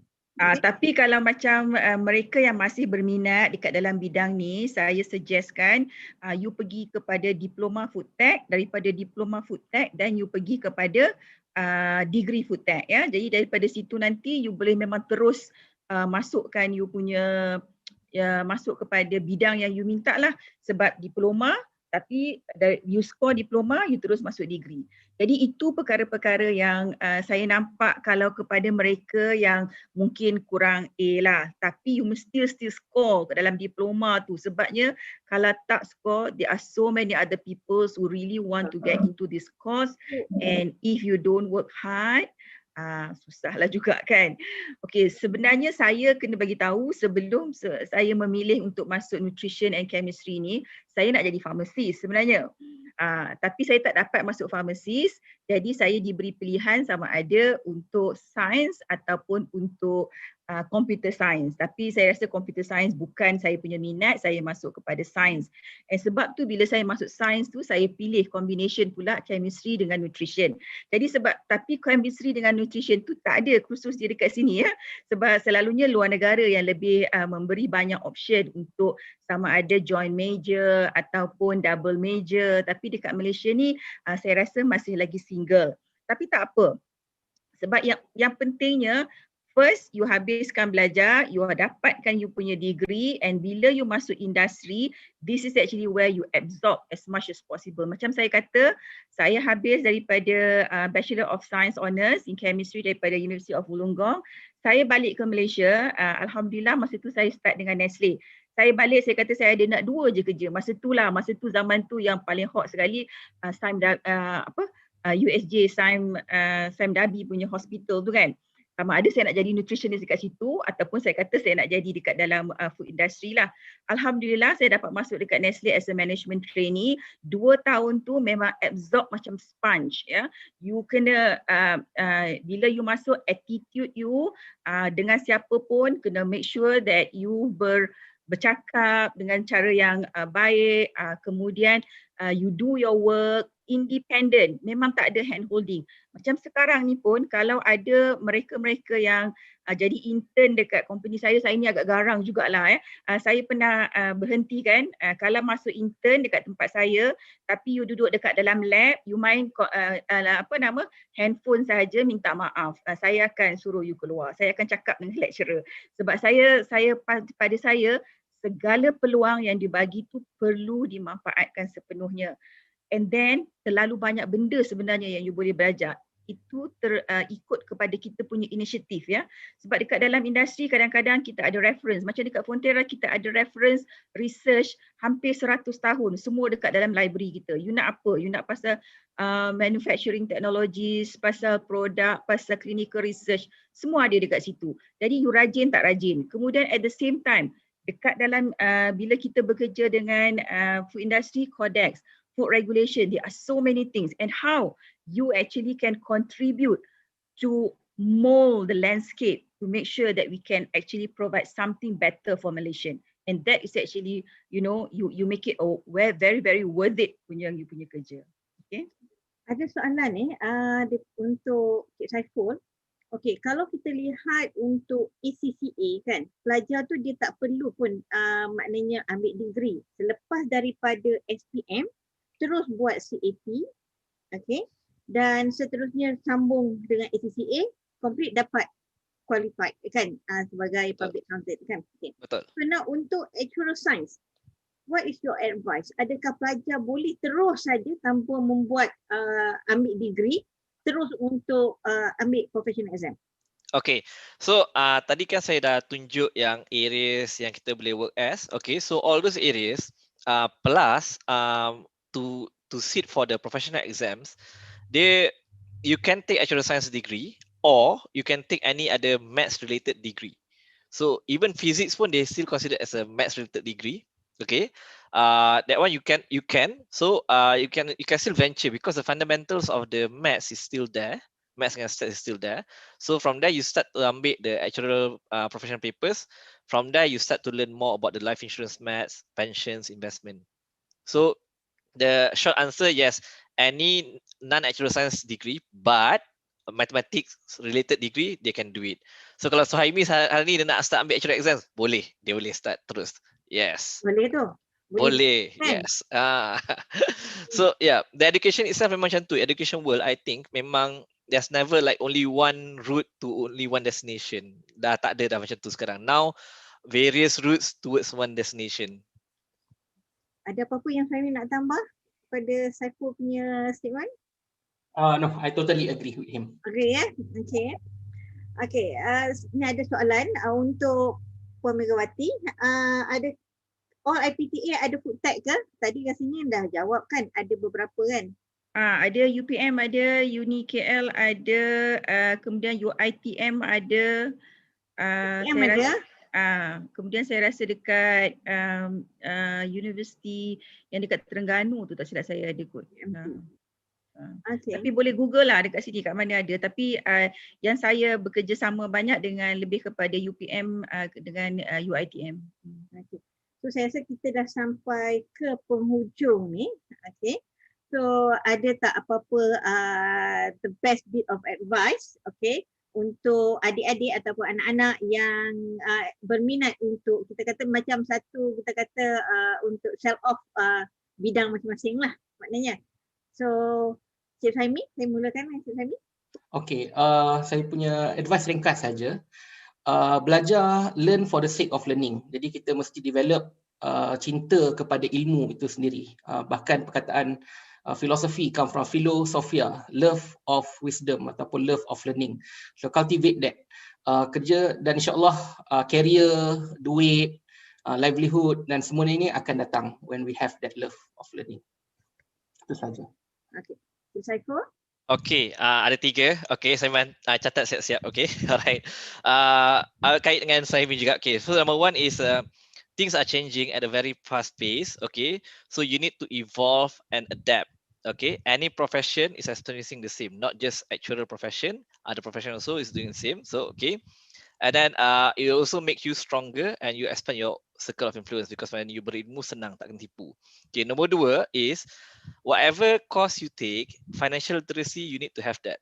Okay, financial literacy ni kalau maths you penting. Okay, because even though you don't take any finance related courses, you need to know the basic finance. Because sepanjang saya kerja sejak graduate 2007, berapa banyak MLM, berapa banyak skim cepat kaya yang muncul dalam masyarakat kita, tapi ramai masyarakat kita still ambil and bayar because lack of mathematical and financial knowledge. You need to know the basic cukup. Okay, so if I come over, if I'm a scammer, I come over to Suhaimi, you put 1,000 with me, next month I give you 2,000, he won't take it because he knows is 100% increase within 1 month. He knows that. Tapi kalau orang biasa, they just ambil because they believe it. Because lack of ilmu. Okay. Okay. Number 3 is there's no such things as a particular course is too smart or too stupid for you. There's no such thing as that. Okay. The most important thing is you like it, you love it. Macam mana saya cakap tadi, cintakan ilmu. And then true enough, similar. Don't think about the money, supply and demand of the job in the future, because those things will come naturally to yourself once you have the skills and knowledge and the love for the knowledge. Okay, so 3 tu je saya nak cakap. Alright. Megawati? Okay, saya rasa saya bersetuju dengan apa yang Cik Suhaimi dan Cik Saiful dah cakap tadi. Cuma saya ada beberapa pesanan lah. Pertamanya saya rasa food and drinks ni semua orang akan memerlukan. Ya, jadi bila kita masuk dekat dalam industri, cubalah membuat sesuatu positive impact to the health of the population in Malaysia. Ya, jadi pada situ kita boleh juga influence the landscape. Itu kita punya integriti, kita punya amanah, menjalankan amanah yang telah Tuhan bagikan.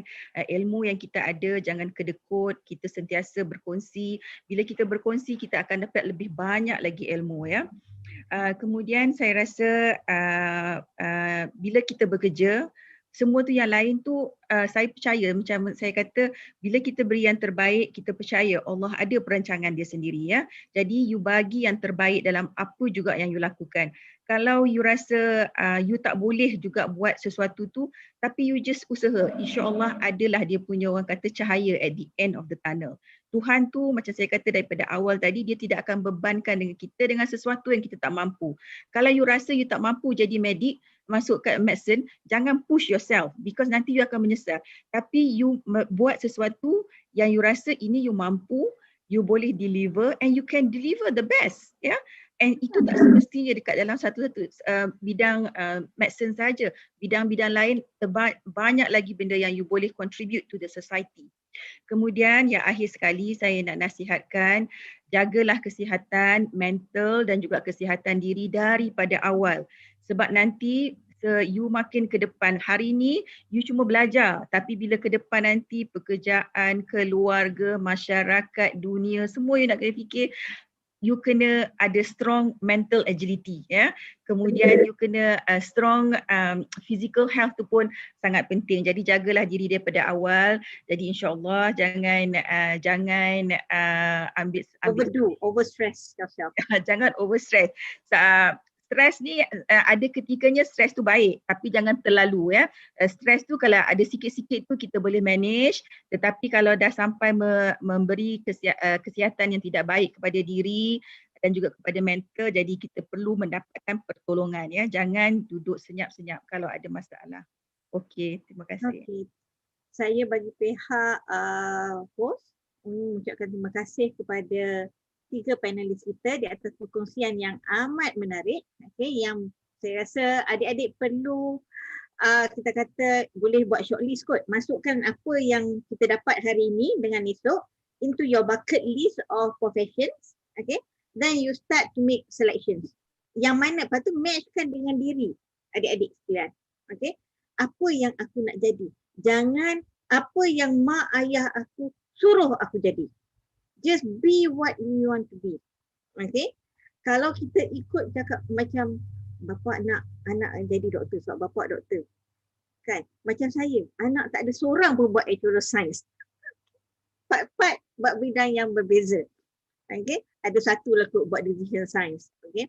So, apa pun tepuk dada, tanya selera, ukur baju di badan sendiri, pilihlah kerjaya yang anda bidang yang kita minat, yang you rasa you nak, jangan atas paksaan orang sekeliling. So I think saya pass over to you, Datuk.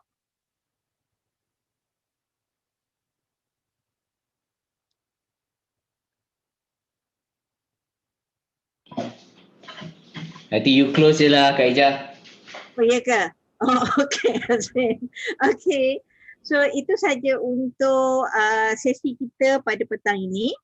Saya bagi pihak MUAFAKAT MRSM Langkawi ingin mengucapkan terima kasih kepada anak-anak sekalian kerana sudi mendengar. Dan begitu juga terima kasih yang tak terpemanai kepada panelis kita bermula daripada pagi tadi sehinggalah petang ini di atas perkongsian ilmu yang pada saya cukup padu dan bermanfaat sekali. Assalamualaikum, dan kita ada lagi sesi pada esok harinya lah. Assalamualaikum warahmatullahi wabarakatuh.